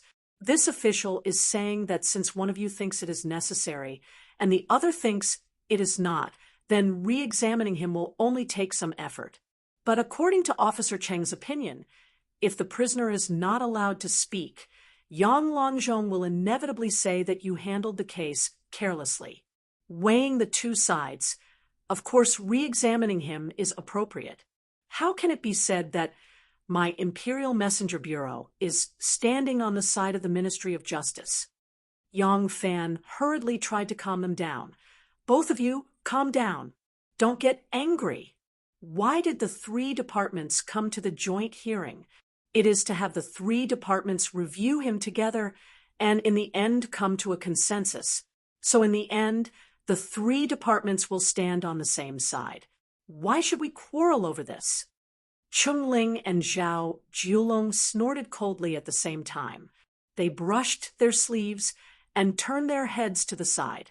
Yang Fan coughed and said to Chang Ziyuan, Chang Ziyuan, speak slowly. There is no need to rush. Don't overlook anything. Chang Ziyuan saw that his expression was amiable and his courage grew. He agreed and began to explain in detail. Until now, Chang Ziyuan still hadn't recognized that this Yang Fan was the official from the Ministry of Justice who rescued his mother that night. He only recounted how he and his mother met Pan Junyi when they were shopping, and how Pan Junyi took liberties with his mother. Halfway through, Zhao Jilong suddenly said, "Wait, you said that there was a minister of justice who helped your mother. Who was he?" Cheng Ling agreed. "That's right. Yang Longzhong.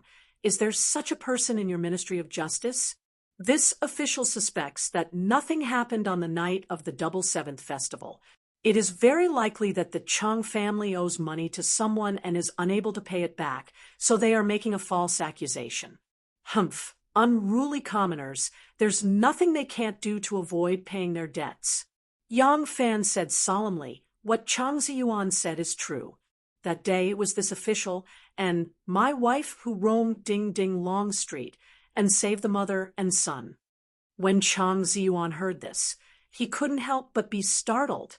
After a careful look, he vaguely felt that this person was indeed somewhat similar to the person who had lent a helping hand that night. Yang Fan sighed. This official saved the mother and son that night by the Tianjin Bridge. Although the sky was dark and the lights by the bridge were not bright enough, I can still remember the child's appearance. This official saw this matter with my own eyes. Alas, at that time, I thought that I had beaten that lecher away, and that was it. Who knew that so many things would happen later on? Cheng Ling and Zhao Jilong didn't expect that the witness was actually at the scene, so they could no longer raise this doubt. After the questioning and confirmation, they could only listen to Chang Ziyuan's narration. Yang Fan insisted on starting from the night of the Double Seventh Festival. Of course, it was to prove that Pan Junyi had bad intentions. Otherwise, the cause of this case would simply be a tragedy caused by debt collection. His judgment on these two related cases would then have no moral basis. When the Supreme Court first interrogated the case, they had already intentionally sided with the Pan family, so they didn't seriously investigate this relevant minister of justice. They deliberately focused on debt collection, murder, and didn't want to implicate too much. They didn't expect that the witness that night would appear out of nowhere and turn out to be the main judge of this case. He wasn't related to the Chang family, so he could be a good witness. Cheng Ling had no choice but to perk up and try to find something beneficial for himself in the following case. However, as he listened to Chang Ziyuan's narration, the more he listened, the deeper his frown became. Chang Ziyuan's narration was very detailed, such as how Pan Junyi had forced the Chang family to repay their gambling debts, how his father had argued in grief and indignation, how they had quarreled, how Pan Junyi had grabbed his father's throat during the fight, how his father's face had turned red and he had almost suffocated, how Chang Ziyuan had stepped forward to save his father, but was flung away by Pan Junyi and crashed into the coffin, how he had grabbed the memorial tablet and rushed forward to hit it, and how he had found Pan Junyi slumped to the ground with blood at the back of his head. The more Cheng Ling listened, the more he felt that something was wrong. This case had been tried by him in the Supreme Court. The testimonies of the Chang father and son at that time were no different from what they were now, but they were very different. It was the same because the process was exactly the same, but it was different because he was speaking in too much detail now. Back in the Supreme Court, Chang Ziyuan's testimony was very simple. He said that Pan Junyi had come to his house to collect a debt, and that he and his father had been burning joss paper for his deceased mother. In a fit of anger, his father had gotten into an argument with Pan Junyi, and the two of them had started fighting. Shocked and afraid, he had stepped forward to stop the fight, but because he was young and weak, he had been flung away by Pan Junyi and had picked up the memorial tablet. The process now was the same, but he had added some descriptive words, such as his father being grabbed by the throat. His face had turned red, and he was on the verge of suffocation, and he had been flung into the coffin. He had conveniently grabbed the memorial tablet and randomly hit it a few times. When Pan Junyi had fallen to the ground, he had suddenly discovered that there was blood at the back of his head. He had only added a few descriptive words, but it gave the impression that his father was about to be strangled to death by Pan Junyi during the fight, and he had stepped forward to mediate but was powerless to stop it. In a panic, he had picked up the memorial tablet and had only wanted to stop Pan Junyi from committing murder. Cheng Ling, of course, knew what these key words meant during the verdict. He immediately and sensitively questioned Chang Ziyuan repeatedly about these details. Although he had a solemn expression, it was even more frightening when he put on a stern face. Chang Ziyuan was so frightened by him that his face turned pale and his body trembled, but he did not change his statement. Cheng Ling's repeated confirmations made these small details even more obvious in the testimony. Yang Fan had never taught this Chang boy to make a false confession. For such an honest, young, and inexperienced child, if you taught him to make a false confession, there was no need for torture at all. Those experienced judicial officials would only need to use some interrogation techniques to get the truth out of him. Yang Fan had only given him a little inspiration.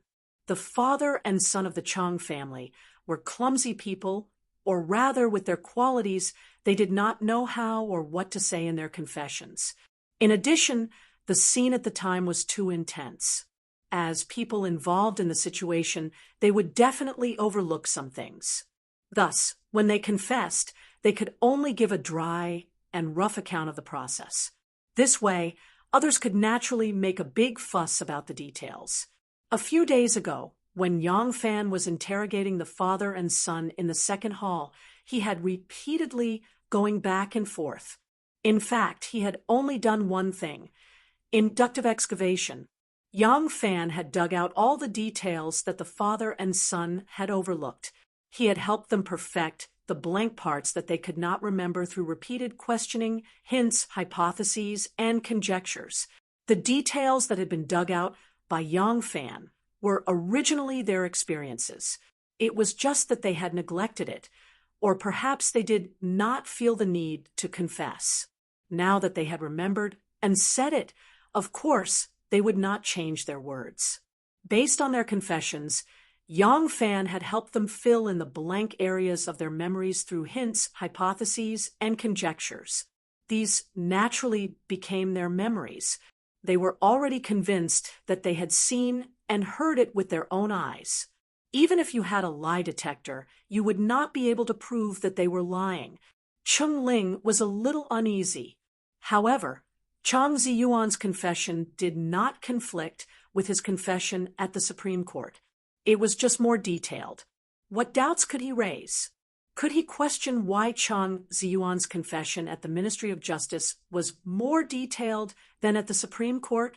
Then he could only conclude that the Ministry of Justice handled the case cautiously, while the Supreme Court interrogated the case hastily. Moreover, the Imperial Messenger Station could not possibly support him. The Imperial Messenger Station advocated for a light sentence. Therefore, Zhao Jiulong would definitely make his move when it came to sentencing. At that time, he would argue with the Ministry of Justice about a light sentence or exemption. For now, he would definitely not hold Yang Fan back. Thinking of this, Cheng Ling could only bear with it. After Chang Ziyuan had left, he brought Chang Lin to court. The same problem as Chang Ziyuan had appeared, but his testimony was more detailed and complete. When he confessed at the Supreme Court, he only said that he was addicted to gambling. In the end, he got into a huge debt when he gambled with Pan Junyi. Pan Junyi suggested that his wife stay with him to pay off the debt. Under Yang Fan's repeated questioning and hints, some of the important points that Chang Lin had overlooked that could help reduce his son's sentence were all dug out.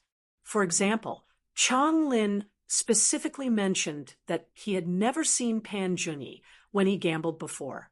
He also mentioned that because he was poor, he did not gamble a lot of money.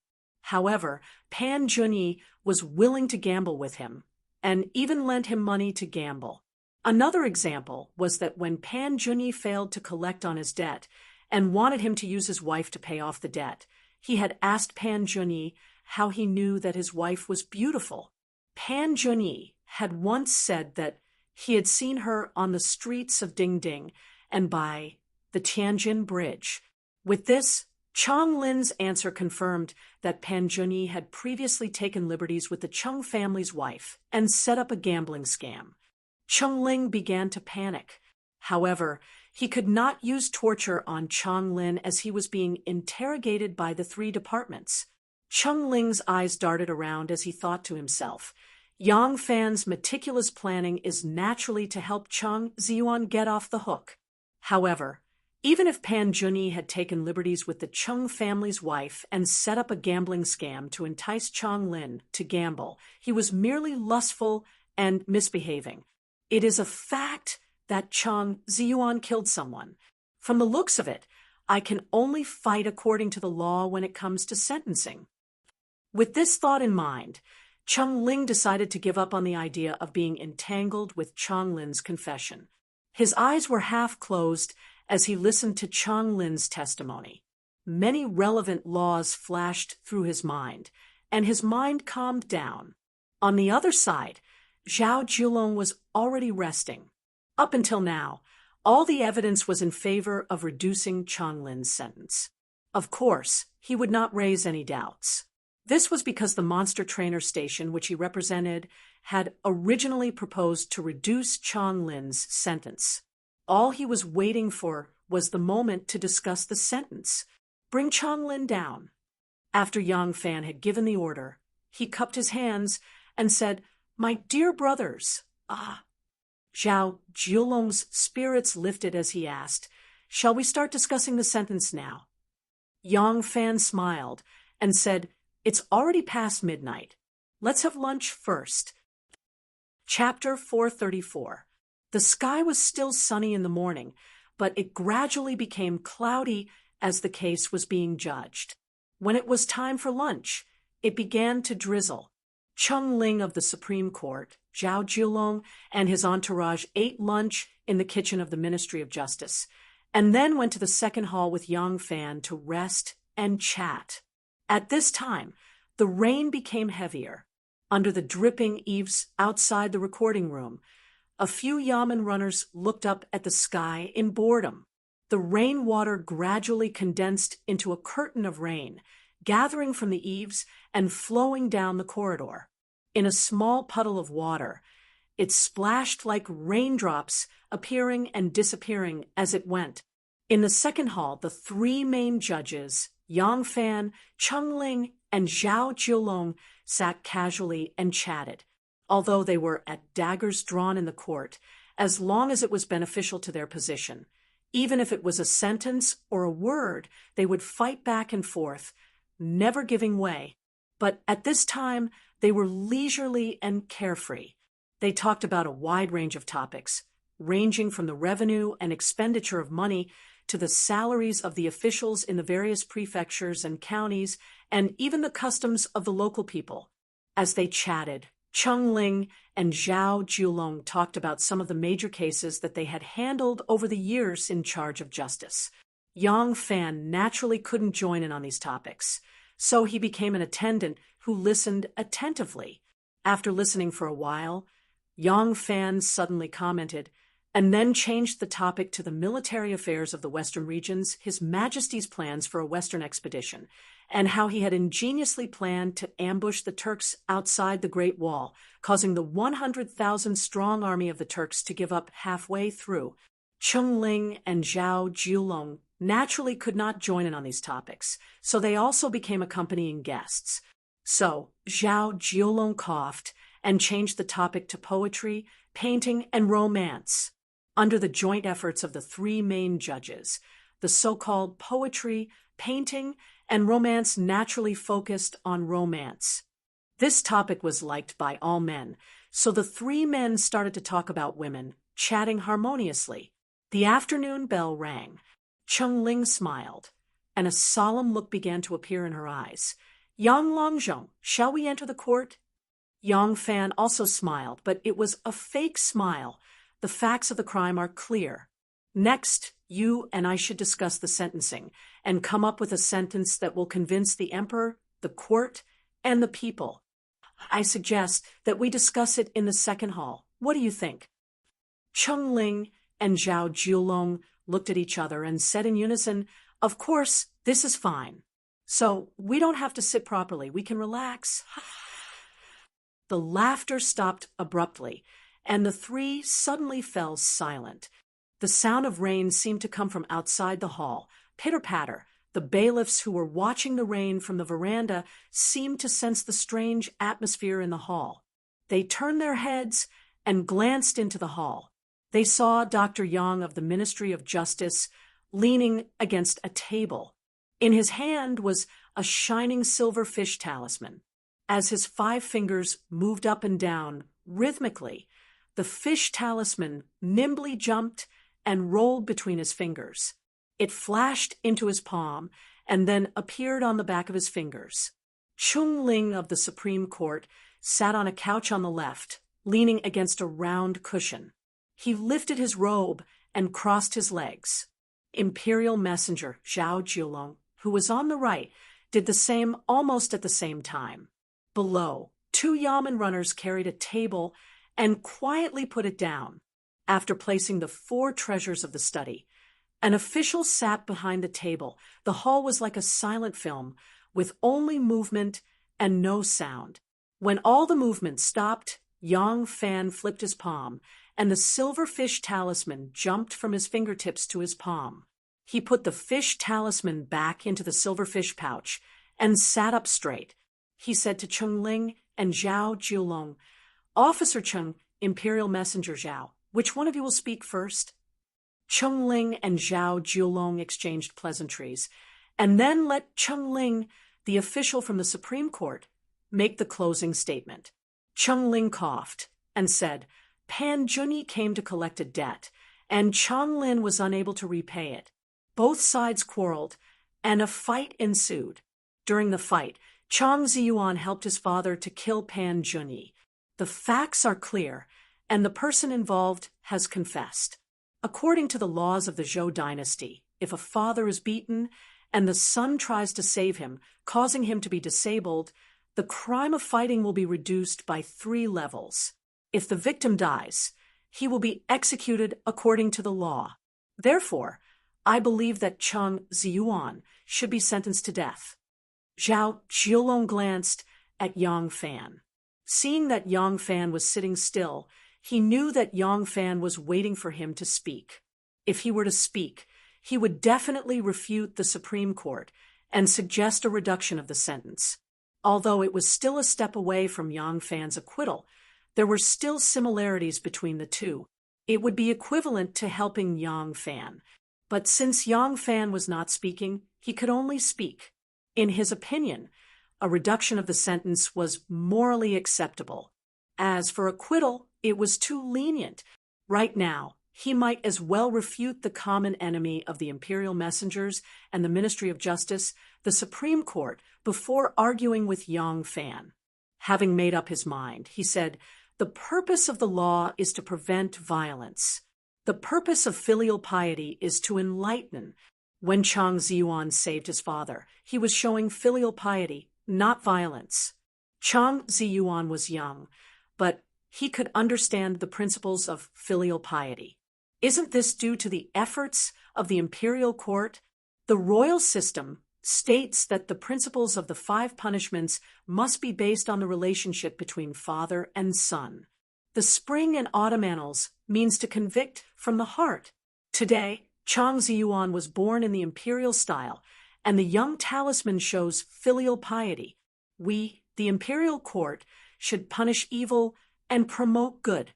Although Chang Ziyuan deserves to die for killing, he is still a child and understands the relationship between father and son. If we sentence him to pay with his life, I'm afraid it will go against the imperial court's principles of filial piety. Therefore, I believe that his punishment should be reduced by 1 level. This way, we can both uphold filial piety and punish the lawless." It's the best of both worlds. At the side, the scribe was writing furiously, writing down the basis of the official's punishments. Cheng Ling retorted, Cheng Lin owed a debt first, so it was not righteous. Pan Junyi demanded a debt, but Cheng Lin refused. Another argument ensued, but it was just an ordinary fight. Cheng Lin's son assisted his father in committing a crime. If we use filial piety as a cover and reduce his punishment, then wouldn't the son of anyone who commits a crime be assisting his father in committing a crime? Zhao Jiulong raised an eyebrow and said, Minister Cheng keeps saying that Cheng Lin owed a debt first, so it was not righteous. Have you forgotten that on the night of Chinese Valentine's Day, Pan Junyi was lustful and deliberately set up a bet to lure Cheng Lin? If we're talking about unrighteousness, then Pan Junyi was unrighteous in the first place. How can he blame Cheng Lin alone? A hint of a smile flitted across Yang Fan's lips. He knew that when the two of them argued, they would definitely talk about who was at fault first. The Imperial Messenger Station had set a trap for him, as long as he sympathized with the Chang family and wanted to reduce the punishment of the Chang father and son. He could only be used by the Imperial Messenger Station. Now, he was one step more radical than the Imperial Messenger Station, and the Imperial Messenger Station had set this trap for themselves.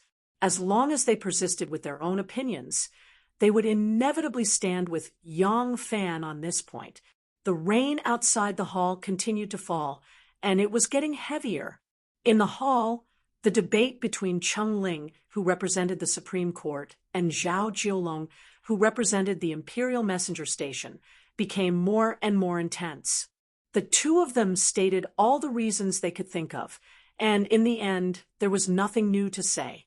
They could only repeat the same old arguments over and over again. At this time, Yang Fan, who had been sitting quietly all this time, suddenly interrupted. I think that the Imperial Messenger Station's words are reasonable. The law is broken by emotion. Pan Junyi was tempted by lust and conspired against the law. Pan Junyi cannot absolve himself from the blame for the death of the wife of the Chung family. After that, he set up a gambling scam and deceived others. Such evil deeds are abhorred by the gods and abhorred by the ghosts. He naturally deserves to die. Zhao Jiulong said, In that case, does Yang Longzhong agree with the Imperial Messenger Station's opinion? Yang Fan immediately shook his head.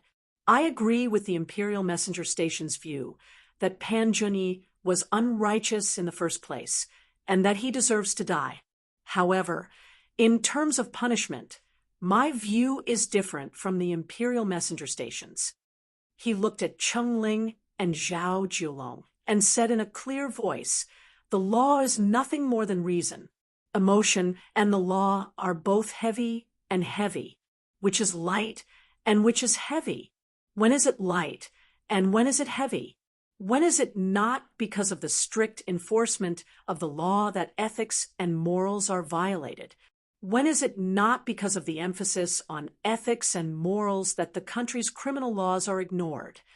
He looked to his left and right and said, This is the responsibility of us judges.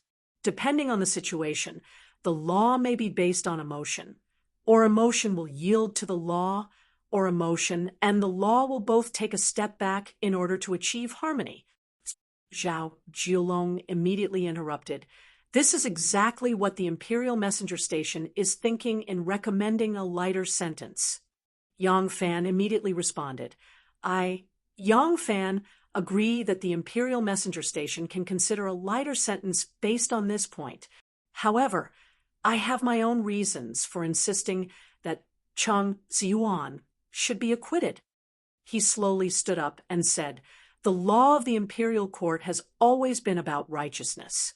Therefore, when there is a conflict between an elder and a junior, such as scolding, beating, injuring, or killing, the junior has to bear more responsibility. If parents beat and kill their children, the children cannot report it to their parents. If parents kill someone, the children cannot report it either. But if the mother kills the father, what will happen according to the law of the imperial court? Both of you are familiar with the law, so you should know that at that time, regardless of whether it is the legal mother, the stepmother, or the loving mother, as the children, they will no longer be bound by the prohibition that the children cannot report their grandparents or parents. They will also no longer have to fulfill the duties of a senior and can and must report it to the authorities. The father is also a senior, and the mother is also a senior. So why is this so? Because they are both relatives. The father is more important than the mother. Therefore, in filial piety, there is a consideration of seniority. The relatives of the father are more important than the relatives of the mother. Therefore, if the mother kills the father, it should be reported to the authorities. Cheng Siji, Imperial Messenger Zhao. Am I right? Cheng Ling and Zhao Jiulong hesitated for a while, then reluctantly nodded their heads. This was the law of the imperial court, and they could not refute it. Yang Fan continued, the law of the Zhou dynasty states that if the grandparents or parents are beaten, the children should immediately attack the other party. If the other party is injured, the punishment will be reduced by one class compared to a normal assault. I would like to ask the two of you, if someone beats up their own parents, the authorities can naturally punish them. Can't they just report it to the authorities? Why does the law state that the children should immediately attack and save their elders? Zhao Jiulong said, this is because the children have the duty of filial piety to their elders. Seeing their elders being beaten up but not doing anything to save them and only waiting for the matter to be reported to the authorities, where is the filial piety of children? If filial piety is abandoned because of the protection of the authorities, is the purpose of the law to corrupt morality? But Zhao Jiulong frowned and said, but what does this have to do with our discussion? Saving one's father is something that we, the Imperial Messenger Station, believe is natural. However, although saving one's father is out of filial piety, it does not mean that one must kill to save one's father.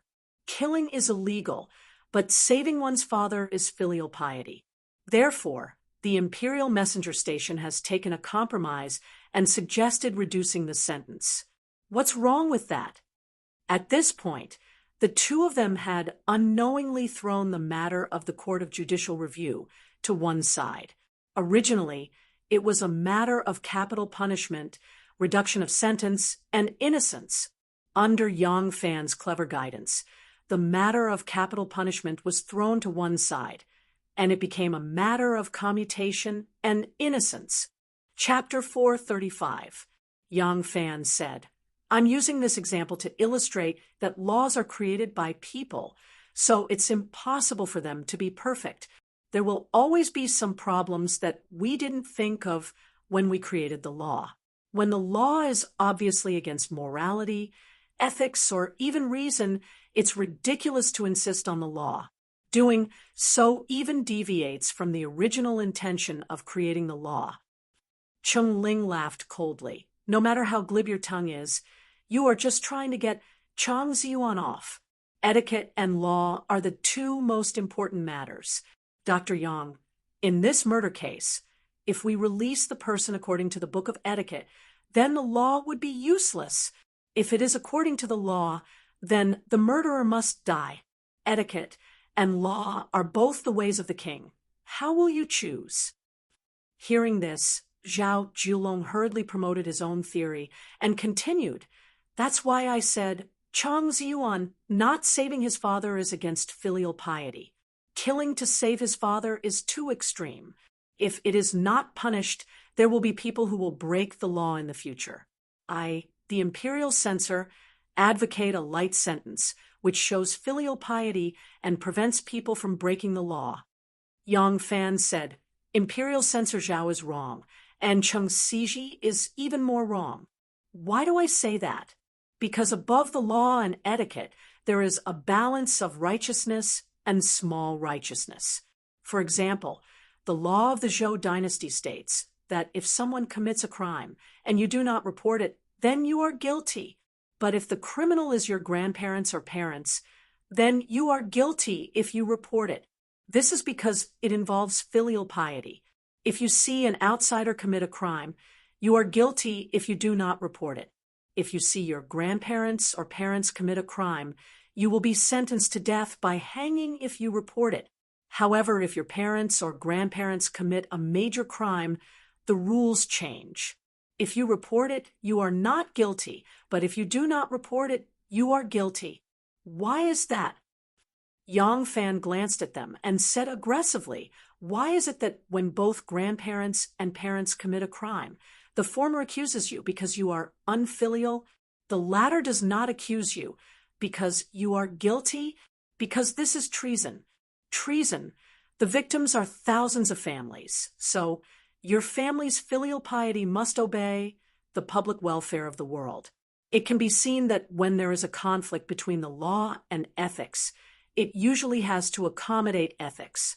But this scope is limited to the law and moral ethics of one family and one surname. If the criminal's crime is harmful to the whole world, such as treason, then the law must be placed above filial piety. Even if it is his children, they must also accuse him. To sum up, be it Dharma or Tao, it all depended on one's mind to use it. It all depended on how effective it was to the people of the world. Chang Ziyuan was so eager to save his father that he accidentally killed Pan Junyi. He did it out of filial piety, and the only person he harmed was Pan Junyi. What did the victim do? Pan Junyi was tempted by her beauty and set up a bet to force Cheng Shi to her death. The entire Chang family, Chang Ziyuan's grandmother, father, and mother had all been harmed by Pan Junyi. Pan Junyi's actions were atrocious. Chang Ziyuan died because of his filial piety, so he should be forgiven. In this way, not only will Chang Ziyuan's filial piety be displayed, but it will also safeguard the justice of the world. Cheng Ling said, "If that's the case, then the old woman of the Chang family can be pardoned for killing her daughter-in-law. Isn't this filial piety?" Yang Fan said with a straight face, "This is not filial piety. Compared to this old woman, Lady Cheng was young and strong, but when this old woman beat her to death, did she retaliate? She had already fulfilled her filial piety. After Lady Cheng was beaten to death, did her husband and son make a complaint? They did not, so they also fulfilled their filial piety. Who made the complaint? It was the common people.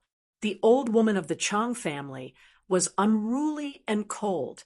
It was obviously the work of a scoundrel, and her son's conduct was bad, but she took her anger out on her virtuous daughter-in-law, beating her to death. This aroused public anger, and the common people reported it to Basho and Marquis Wu. Then Basho and Marquis Wu reported it to Luoyang Prefecture. This is righteousness, the righteousness of the world. At this point, Yang Fan used his Dantian Qi and sent the last sentence of his closing argument far away. Even the Yamen officials scattered in the corridor could hear it clearly. If law cannot encourage moral behavior, then it is not good law. If the rule of law cannot encourage moral behavior, then it is not good governance. Based on this official believes that Chang Ziyuan is not guilty. Cheng Ling said in a low voice, "The Supreme Court objects." Zhao Jiulong also said, "The Imperial Messenger Platform objects." Then there is no other way. Yang Fan spread his hands and assumed the posture of a ruffian soldier. He said, "Since the three departments of justice each have their own opinions, it looks like there is no conclusion to this joint hearing between the three departments. Then make a memorial and present it to the Hall of Governmental Affairs. Let the prime ministers decide." Crack, crack, crack. A clap of autumn thunder rang out in the sky, adding a soul-stirring annotation to Yang Fan's words. Sigh. Prime Minister Su Weiwei held a brush in his hand and drew circles in the air for a long time. Finally, he could not write, so he put down the brush and switched to his other hand to support his cheek. He continued to sigh. Sigh. The eunuch beside him smiled and said, Master Su, why do you keep sighing? You have a toothache?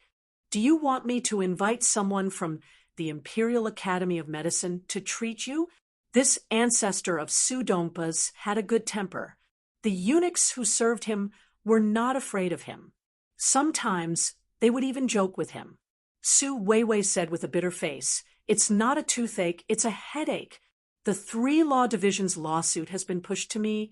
Old Su, what should I do? What should I do? Among the prime ministers, Su Weiwei was mainly in charge of judicial matters. Thus, the joint hearing between the 3 departments of justice had not come to a conclusion, and the case had been sent to him. Yang Fan, Cheng Ling, and Zhao Jiulong all insisted on their own opinions. One was acquitted, one was sentenced to death, and one was sentenced to a reduced sentence. This great scholar, one of the 4 friends of literature, was extremely worried. The eunuch asked curiously, Master is a person of great knowledge. Can't you solve such a case? Su Weiwei shook his head and said, It's easy for you to say. In this case, there are laws, etiquette, justice, morality, and the ways of the world. Even a living god would not be able to understand the disputes between factions. The eunuch leaned against the table and held his chin with both hands. He asked curiously, Then, who do you think has the best opinion among the 3 departments of justice? This question was very ambiguous. Grand Chancellor Su frowned and muttered to himself for a while. He thought to himself, According to the Supreme Court, if Chang Ziyuan is sentenced to death, then we will offend the Imperial Messenger Station and the Ministry of Justice. Liang Wangu is standing behind Yang Fan. Thinking twice, it is not appropriate. Moreover, this matter has caused the people to be angry. Pan Junyi is seeking death. How can Chang Ziyuan pay with his life? According to the Ministry of Justice, if Chang Ziyuan is acquitted, it will offend the Supreme Court and the Imperial Messenger Station. Behind them stands King Wu of Wei. This is not appropriate. What about the Imperial Messenger Station's suggestion to reduce the sentence? The Ministry of Justice and the Supreme Court are not satisfied. Moreover, Prime Minister Li has already instructed us not to let the Imperial Messenger Station use this case to make a comeback and regain power. This will prevent cruel officials from running amok again. Therefore, the Imperial Messenger Station's verdict cannot be used. The only choices left are acquitted or the death penalty. However, no matter which choice we make, we will offend people. The eunuch saw that the more he thought about it, the more his face twisted into a bun. He could not help but cover his mouth and laugh. Master, didn't you often say that one does not need to make a clear decision? If there is a mistake, there will be blame. However, it is better to be ambiguous and hold on to both sides. Then we can just smooth things over. Su Weiwei frowned and said, I can't. This matter was pushed to me because the 3 law departments are not clear about it. If I am ambiguous, where else can I push it to? Can I push it to the emperor? As soon as he said this, Su Weiwei suddenly froze, as if he had been hit by a body-freezing spell. The eunuch saw that his eyes were blank and his face was expressionless, as if he had been possessed. He could not help but feel afraid and quickly waved his hand in front of his face. He asked nervously, Master? Su Weiwei's eyes moved, and suddenly he was full of smiles. He took out a box from under the table and gave it to the eunuch with a smile. Ha ha, you are very good. Come, have some snacks. The eunuch stuttered, Master Su, what's wrong? Su Weiwei kindly patted his head and said, Master is fine. Eat some snacks. Master will go out for a while. After saying this, Su Weiwei put the transcript of the 3 law department statements into his sleeve and excitedly walked out. In Wuqing Hall, Wu Zetian finished reading the transcript of the 3 law department statements. She said to Su Weiwei, Does the Prime Minister want me to make a decision? Su Weiwei said in a deep voice, Of course not. This man could preach the ambiguity theory in front of his colleagues and subordinates, but in front of the emperor, he would never show that he did not have his own opinion. Wu Zetian was puzzled. So, Prime Minister Su, what do you mean? Su Weiwei cupped his hands and said, Your Majesty, I think that the imperial envoy's compromise is not advisable in this case.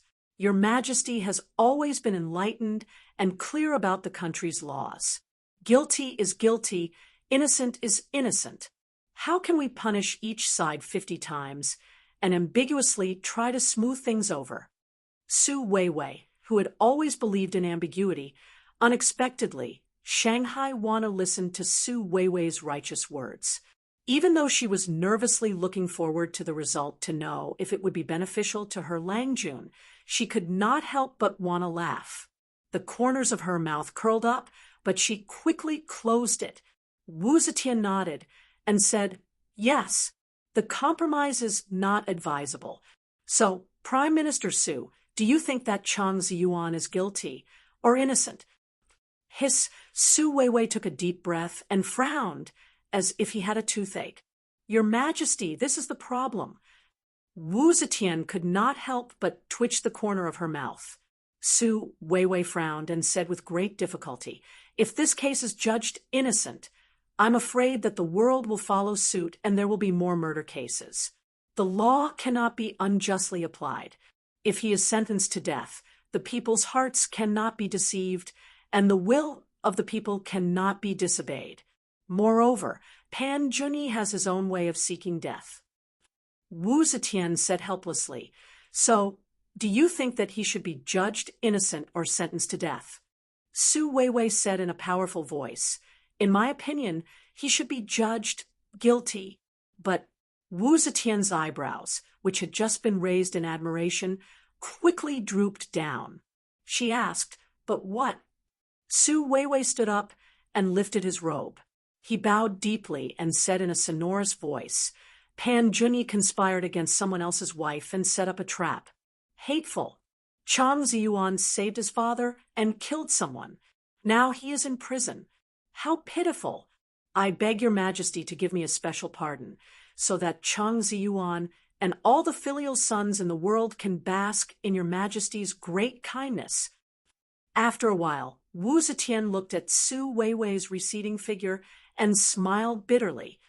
This Su Moling, Shangguanwaner mischievously said, He's a crafty old fox.